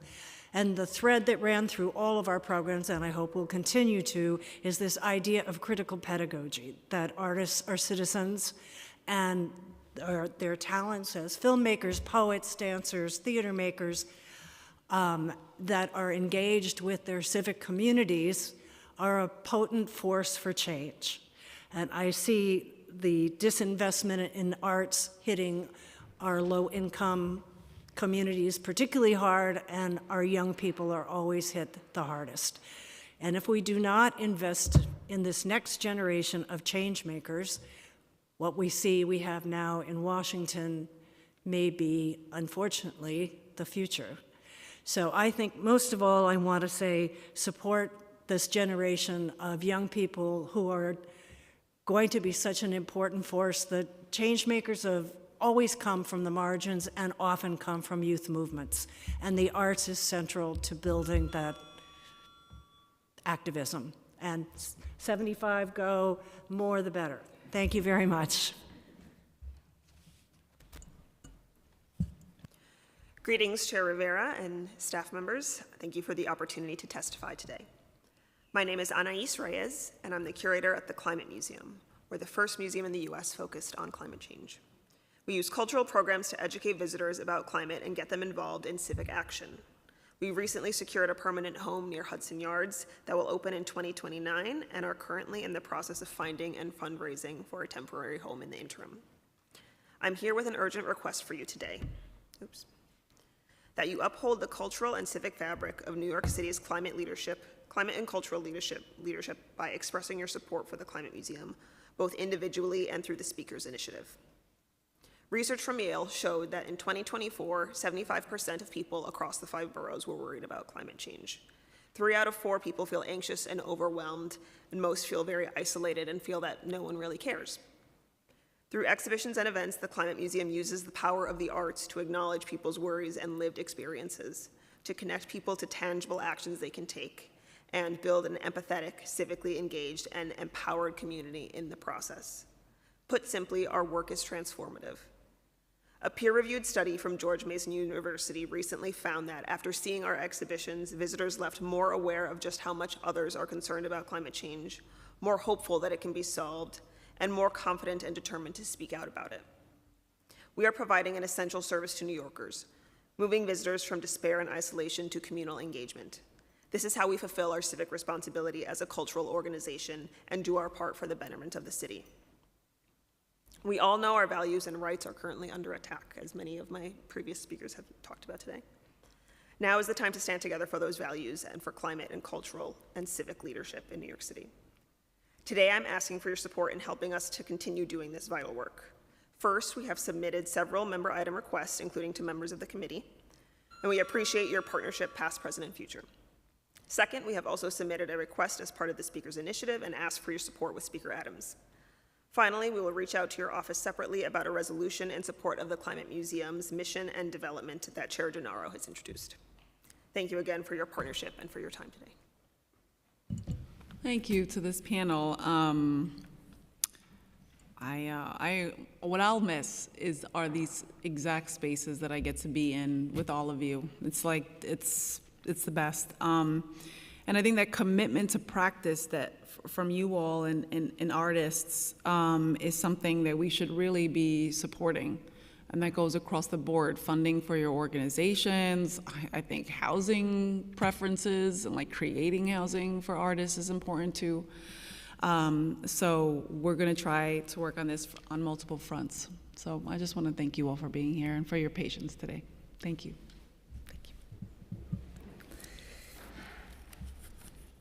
All right, we might need a 6-chair, sergeants. Let's see. Aya Hayashi. It's the last in-person panel, and I just want to thank you all for your patience. Sharon Brown, Jessica Jackson, Nicole Gardner, Melissa Riker, Nicole Tuzian, and if there is anyone that I did not mention and you have filled out an appearance card or you have not, please feel free to approach the sergeant so we can make sure that your voice is heard and your testimony is recorded. After this, we'll be proceeding to Zoom testimony.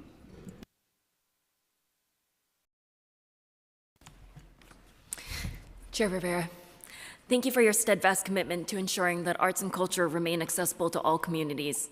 My name is Dr. Aya Esther Hayashi, and I am the Development Director at the People's Theater, formerly known as People's Theater Project. We create theater with and for immigrant communities to build a more just and equitable world. Thanks in part to an investment of $25.7 million by the City of New York, the Council, and Borough President Levine, we are building the People's Theater Centro Cultural Inmigrante, which will be the largest Latina-operated theater in the state. With my colleagues, I am here today to advocate for a baseline $75 million. More specifically, I advocate for an increase in the Coalition of Theaters of Color initiative, also known as CTC. The CTC initiative was established in 2004 to address inequities for theaters and cultural organizations that serve communities of color. And it is the only city council initiative that supports cultural organizations of color across our city's demographics: Latina, Black, Asian, Indigenous, and immigrant. The FY25 budget allocation for CTC stands at $5.7 million, supporting 66 organizations. However, it has not seen an increase since 2020. Funding increases and new additions to the coalition result in proportional increases for all member organizations, maintaining equity within the initiative. Like all of the CTC members, the People's Theater is uniquely positioned within our community, serving as a hub of artistic excellence and beacon of trust and community care. Together, we serve millions of New Yorkers of all ages, ability, races, and ethnicities, and immigration status. Yet so many of us who lead them are directly threatened by the current federal administration. An increase in the CTC budget will benefit individual organizations and uplift the entire network of theaters of color that serve as lifelines for our communities. We urge this committee and City Council to recognize the essential role that the CTC plays in our city and to increase its funding in the FY26 budget. Thank you for your time, leadership, and dedication to cultivating an equitable cultural sector. Hello, my name is Sharon Brown, and before I begin, remember Israel, release the hostages, let Yahweh's people go, defend Israel.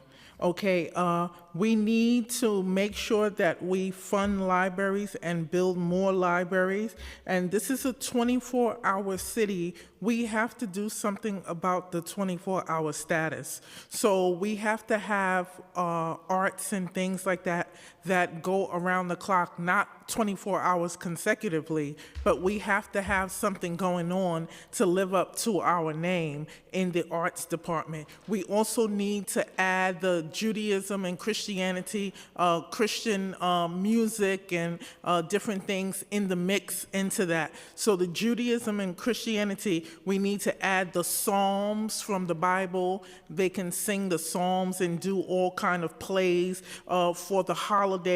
There are many Jewish holidays, many Christian holidays. We can have the arts get together and do something for that around those clock hours. So for the 24 hours, if they have something in the mornings and then sometimes in the evenings, or have a special programming at libraries, at cultural centers, museums, they can do things concerning the Jewish and Christian community. We have music, we have arts, we have plays and movies and things that we can screen. We have a lot of Jewish and Christian movies that have come out now, so we can have that put into the mix, screened at libraries, screened at museums, Christian paintings, and we need to get Christianity and Judaism back in the mix. We are currently putting the Bible back into schools, and it's already implemented in Oklahoma, and we need to make sure that we're putting it in the arts as well. Thank you.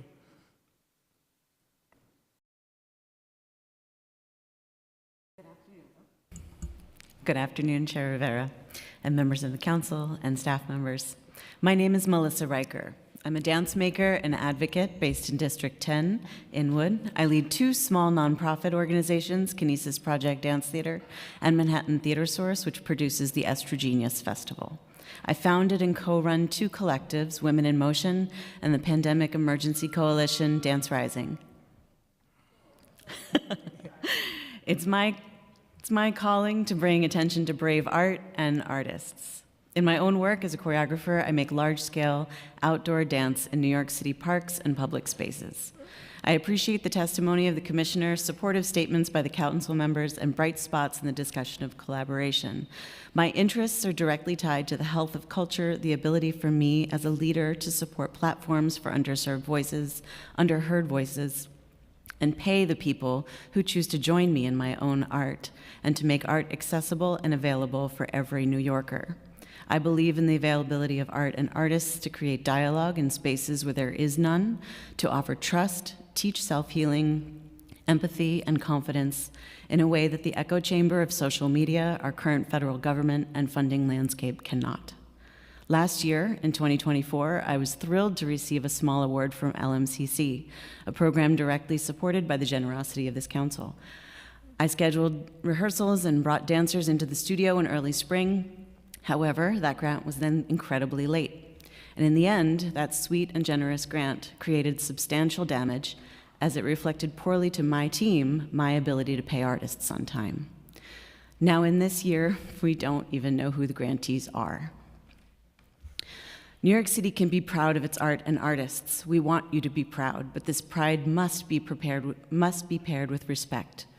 New York City must treat us with respect as workers, with better understanding for creative timelines, not assuming that we can survive without support because we are resilient and because we've made it this far. Pressure is exponential over time. We are resilience, but it is simply unkind to lean on our resilience, asking us to be the front line against fascism, misinformation, guiding intergenerational and neighborhood communication to support our city. To be very real, I barely have time to create the art I am put here to make the difference you, I, and my community know I can as a maker of large-scale public dances. My request to the council and administration is centered on funding and deeper community. Add $75 million to the arts, culture baseline, and bring us into the conversation. Ask us what process looks like to imagine with you, to fund with you, consider breaking the ceiling, and move towards 1% for culture. Please continue to push your colleagues to understand that the public-facing arts of New York City do not exist without the creators of that art, and that we live in every single district of New York City. Thank you.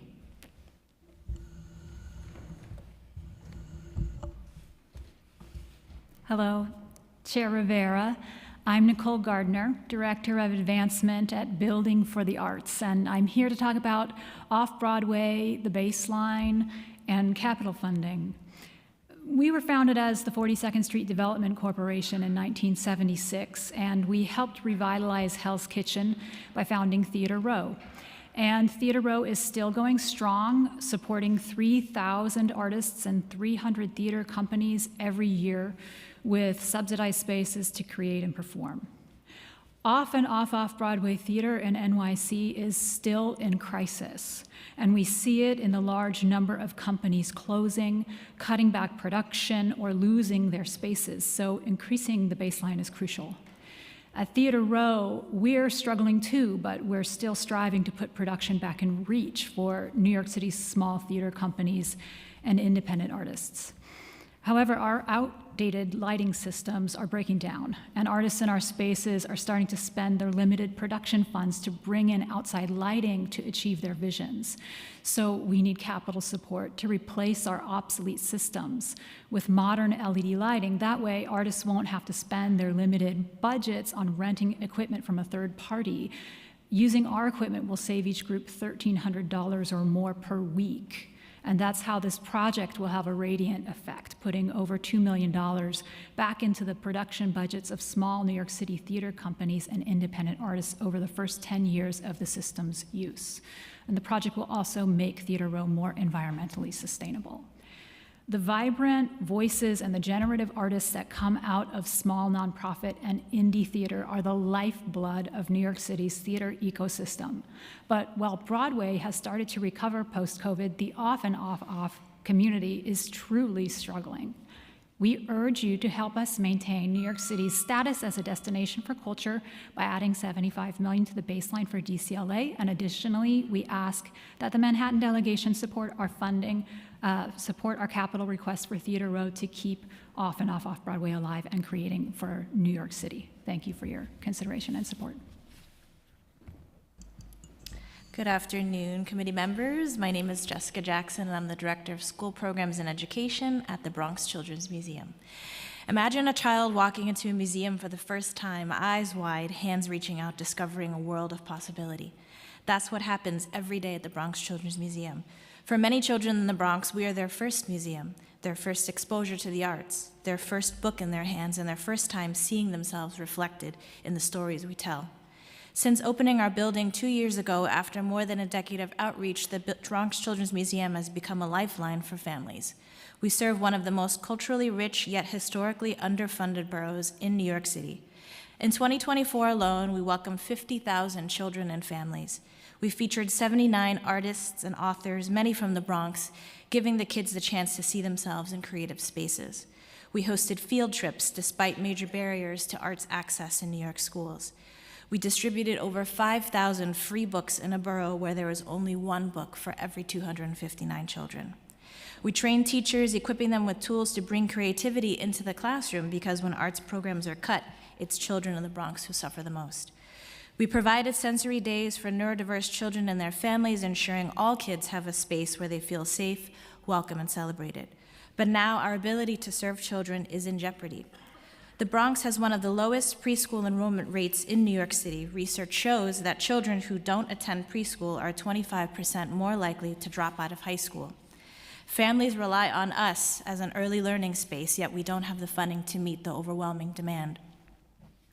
Sensory inclusive programming is underfunded, and families ask us for more sensory days. But without stable funding, we can't expand the programs neurodiverse children desperately need. As one visitor passionately wrote, "I have so much pride in this museum. Let's take care of it.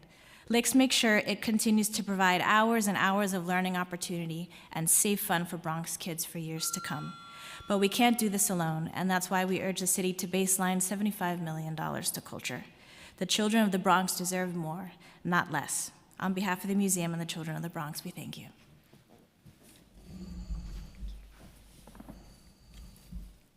Good afternoon, Chair Rivera, staff, and members of the committee, and thank you very much for the opportunity to provide testimony on behalf of DanceWave, where I serve as executive director. I'll use my time to illustrate the impact that the city's investment in arts and culture has through DanceWave, a 29-year-old organization providing inclusive and empowering dance education in New York City. DanceWave is a fiscally responsible and values-led organization investing nearly $1 million each year, compensating artists and arts workers who contribute to and stimulate our local economy. With the city's support, we provide direct services to an all-ages audience of 6,200 people each year and connect with upwards of 24,000 people via digital engagement efforts. In 2024 alone, we engaged 5,000 New Yorkers with free dance programming across all 5 boroughs, provided 800 early and mid-career artists with access to subsidized rehearsal space, connected 500 young artists with year-round free and low-cost performance training with renowned choreographers, facilitated 400 high schoolers transitions into higher education and careers in the arts, and empowered 88 artists as entrepreneurs who earn an average of $1,800 a month through an innovative resource sharing model. While data illustrates DanceWave's community impact, I'll quickly share a few words of artist Theanne Welsh. As someone who believes that arts experiences should be accessible to all people, I want organizations like DanceWave to be able to thrive. DanceWave's programs empower people who may not otherwise have equitable access to resources or opportunity. Theanne and many others know that DanceWave steadfastly serves and delivers for the people of New York. We go above and beyond, filling persistent gaps in city services, and our work is made possible by and can only continue with increased investment from the city. I join my colleagues in asking for the committee's full support in advocating for increase in baseline arts and culture funding in the amount of $75 million for FY26. There's no New York City without arts and culture, and the city must invest in the organizations that make arts and culture possible. Thank you so much. Thank you so much to this panel. I'm very, very excited for the work ahead, but I know you'll need our support. So thank you for your testimony. Thank you for waiting this long. I'm very, very grateful. And I'll see you in the Bronx. Yes. Gotta run these kids, gotta run these kids tired. All right, we are going to pivot to Zoom testimony. Wait, actually, let me just make sure if there's anyone left in the chambers who would like to testify in person, please submit an appearance card. And let me just thank the sergeants at arms who have not sat down and continue to keep this hearing running. And then to Regina Paul and Sandra Gray and Christina Yelamati and Eddie Amador, thank you so much. Because people have thanked you, but I want them to know your names are super important to me. All right, let's pivot to Zoom here. I see some people online and what? I'm sorry. Oh, I have to read that, you're right. Okay, that's why you're here. Keep me steady. That concludes the in-person portion of our public testimony. We will now move to remote testimony. If you are testifying remotely, please listen for your name to be called. Once your name is called, a member of our staff will unmute you. You may then start your testimony once the Sergeant at Arms sets the clock and cues you to begin.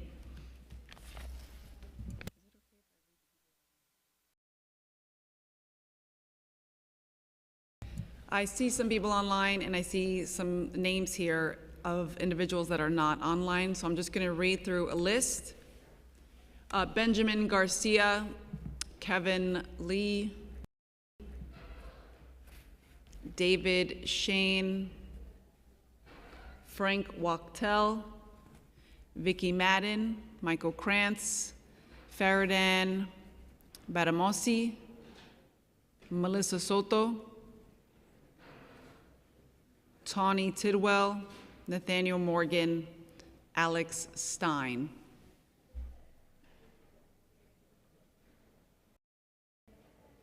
All right, we're going to move to the individuals who have waited patiently, who are still with us. We're going to start with Sophia Harrison. Starting time.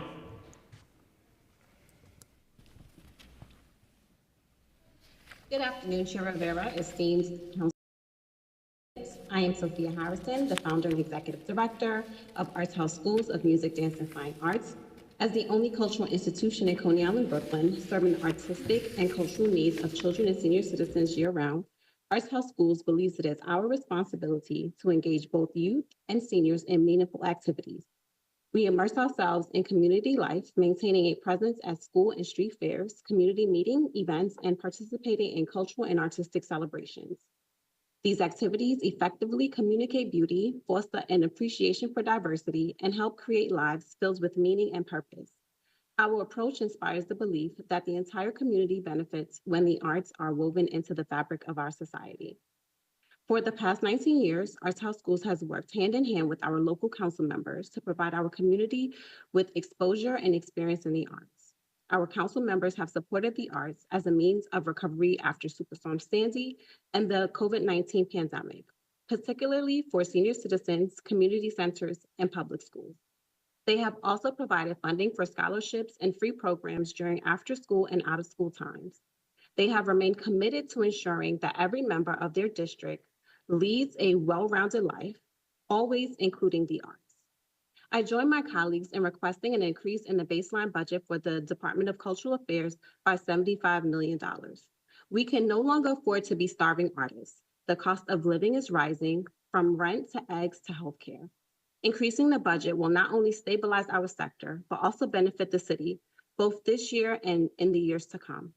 Without the council's continued support and fight for arts and culture, and a commitment to the well-being of the entire person, the essential work of more than 1,000 nonprofit organizations and independent artists in New York City will not be possible. We, as vital organizations and workers, Your provide time's expired. Thank you. and city of whether we are employees, students, or attendees, with enriching, well-rounding lives, experiences today, tomorrow, and in the future. Thank you. Thank you for your testimony. Next, we have Miriam Kaba. Starting time. Good afternoon to the committee members. I am grateful for the time to speak on behalf of our New York City Public Libraries. I don't have to impress on the council, just having listened to everybody who's gone forward before, how critical New York City libraries are to our city. I was born and raised here in New York City. My local library helped to raise me, and I think the same is true for countless children and young people in this city. As critical infrastructure and a necessary third space open to all, we need robust funding for our libraries, and instead what we've gotten is decreasing funding that has not kept up with inflation over many years. As a member of New York City Public Library Action Network, I call for a budget that robustly supports public libraries. And we can begin by allocating at least 0.5% of the total New York City budget to support operating costs of New York City public libraries. And our calculations suggest that the current number is 0.42%, and that is wholly inadequate. I live in the city. I will live here through until I retire, and I want my taxes to enhance the standard of living of everyone in this city. Our libraries are necessary for a flourishing city, and we need to fund them robustly. Thanks so much for listening and for your work. Thank you for your testimony. Next, we have Potri Kiano Noor. Starting time. Assalamu alaikum warahmatullahi wabarakatuh. Thank you, Councilwoman Rivera, for helping us today. My name is Putri Rangkamanis, the founder and tradition bearer and artistic director of Kinding Sindao, a 33-year-old New York-based cultural organization that assert, reclaim, preserve, and recreate the indigenous living tradition of Mindanao, Philippines, and diaspora. Kinding Sindao serves the only resource for libraries, public schools, libraries, colleges, and other institutions. I'm here to testify that culture and arts is the heart and soul of New York City. The heart pumps the blood life to all organ system of the body. Without culture and arts, New York industries will atrophy and die. It's a culture and arts that makes New York relevant, and the funding towards the culture and arts is a must. It's a lifeblood, the oxygen of New York City. Imagine New York without culture and arts. We want New York alive, breathing, thriving, and kicking. Kinding Sindao, together with other organizations for culture, all urgently plea the budget of $75 million baseline added to the baseline, the added baseline, which is stagnant budget allocated to DCLA, the agency that we, culture and arts organization, depend on funding to continue the health and culture of the organization. And I think that's it. Like, you know, it's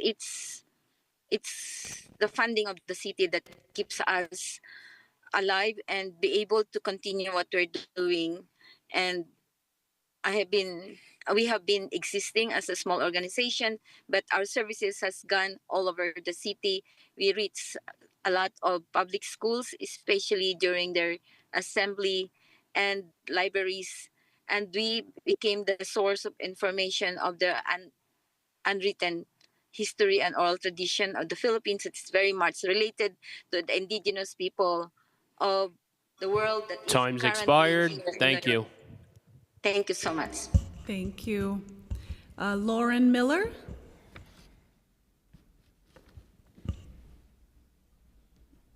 Thank you, council members and Chair Rivera. My name is Lauren Miller. I use she, her pronouns, and I'm one of the co-directors of Here Art Center, a downtown performance institution which for 31 years has been a creative home for trans artists, queer artists, immigrant artists, and audiences of all backgrounds from New York City and around the globe.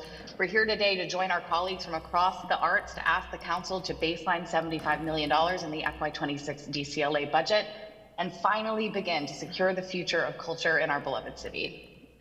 We consistently make the same case to the council every spring and prove it to New Yorkers all across the city and every borough all year round that the arts are essential to the city's well-being. We drive our local economies, we secure our public health and safety, we are the core of our cultural life. Studies consistently prove that every dollar invested in the arts is multiplied by the economic activity that we generate, not to mention the truly astounding outcomes that arts have on the quality of life issues that are really important to every New Yorker, particularly within working class communities. Here takes seriously our responsibility to maintain a safe and generative space for artists who are being marginalized by the agenda of the current federal administration.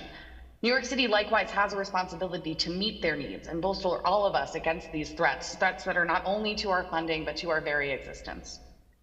The arts desperately need security. Securing DCLA's baseline funds is absolutely essential to our survival during these unstable times. Without an increase to the baseline, which would guarantee our funding for the coming year, the lives and livelihoods of artists will be made even more precarious.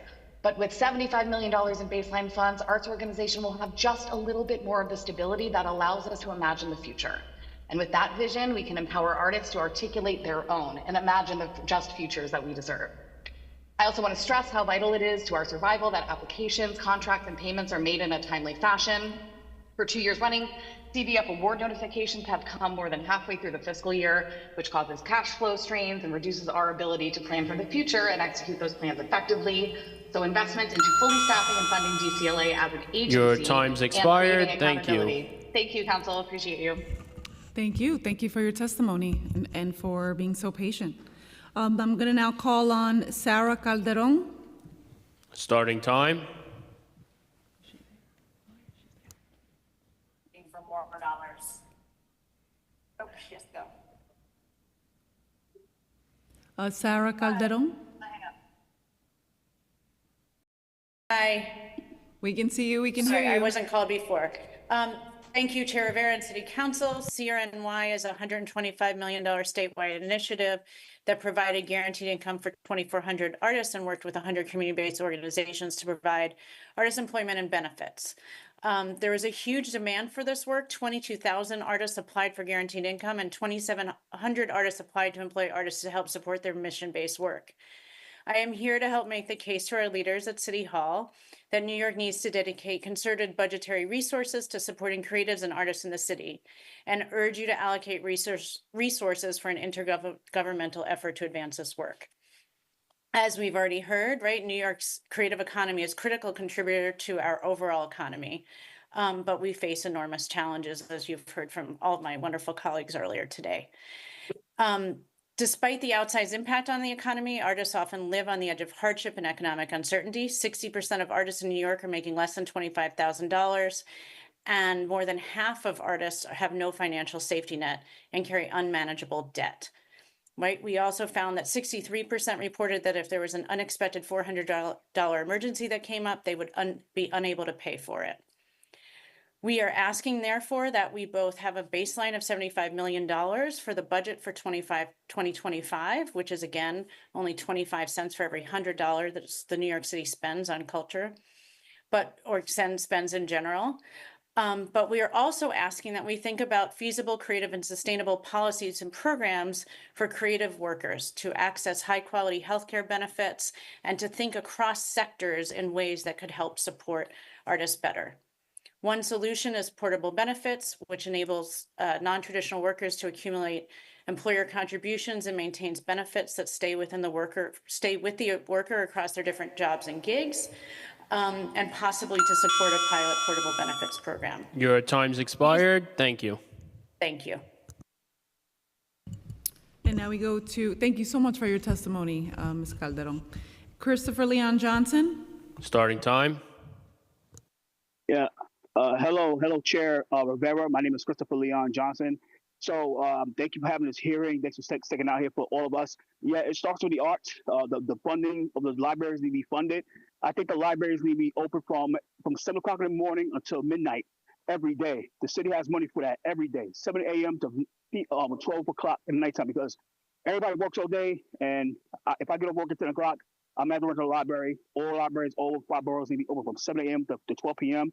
While we at it, I'm calling on the city council, starting with you, Ms. Rivera, because I know that your district has a Deliverista hub, a Deliverista e-bark charging station in Union Square. I think it's the Greenwich Village, around by the train station, by Astor Place. I'm calling on the city council. I'm starting with you, Mrs. Rivera. I know you have a limited amount of time to live in the city council because your term limited. But the one thing you should do is allow all the libraries to allow the Worker Justice Project and the Street Vendor Project to have an office inside a room inside their inside all the libraries, especially one on 40th Street and Fifth Avenue, the Starville Natros Foundation one, the new one with the Terrence. I'm calling on the city council to have an office dedicated to deliveristas and street vendors inside every library location, which will allow them to be able to use the bathrooms and stuff like that, and be educated, and especially push for more ice protections inside the library to make sure that nobody gets deported inside of a library. I think the library is somewhere that it needs to be safe. I'm calling under the participation of 2 nonprofits, the Work Justice Project and Street Vendor Project, that they fund be preserved this year in this budget. They need to keep on getting the funding for their budget. At the same time, the city council needs to put that e-bike charging hub outside the city hall, the Deliverista hub outside City Hall, which is done by created by a black man named Shabazz Stewart. And I'm calling on the commissioner. Your time's expired. Thank you.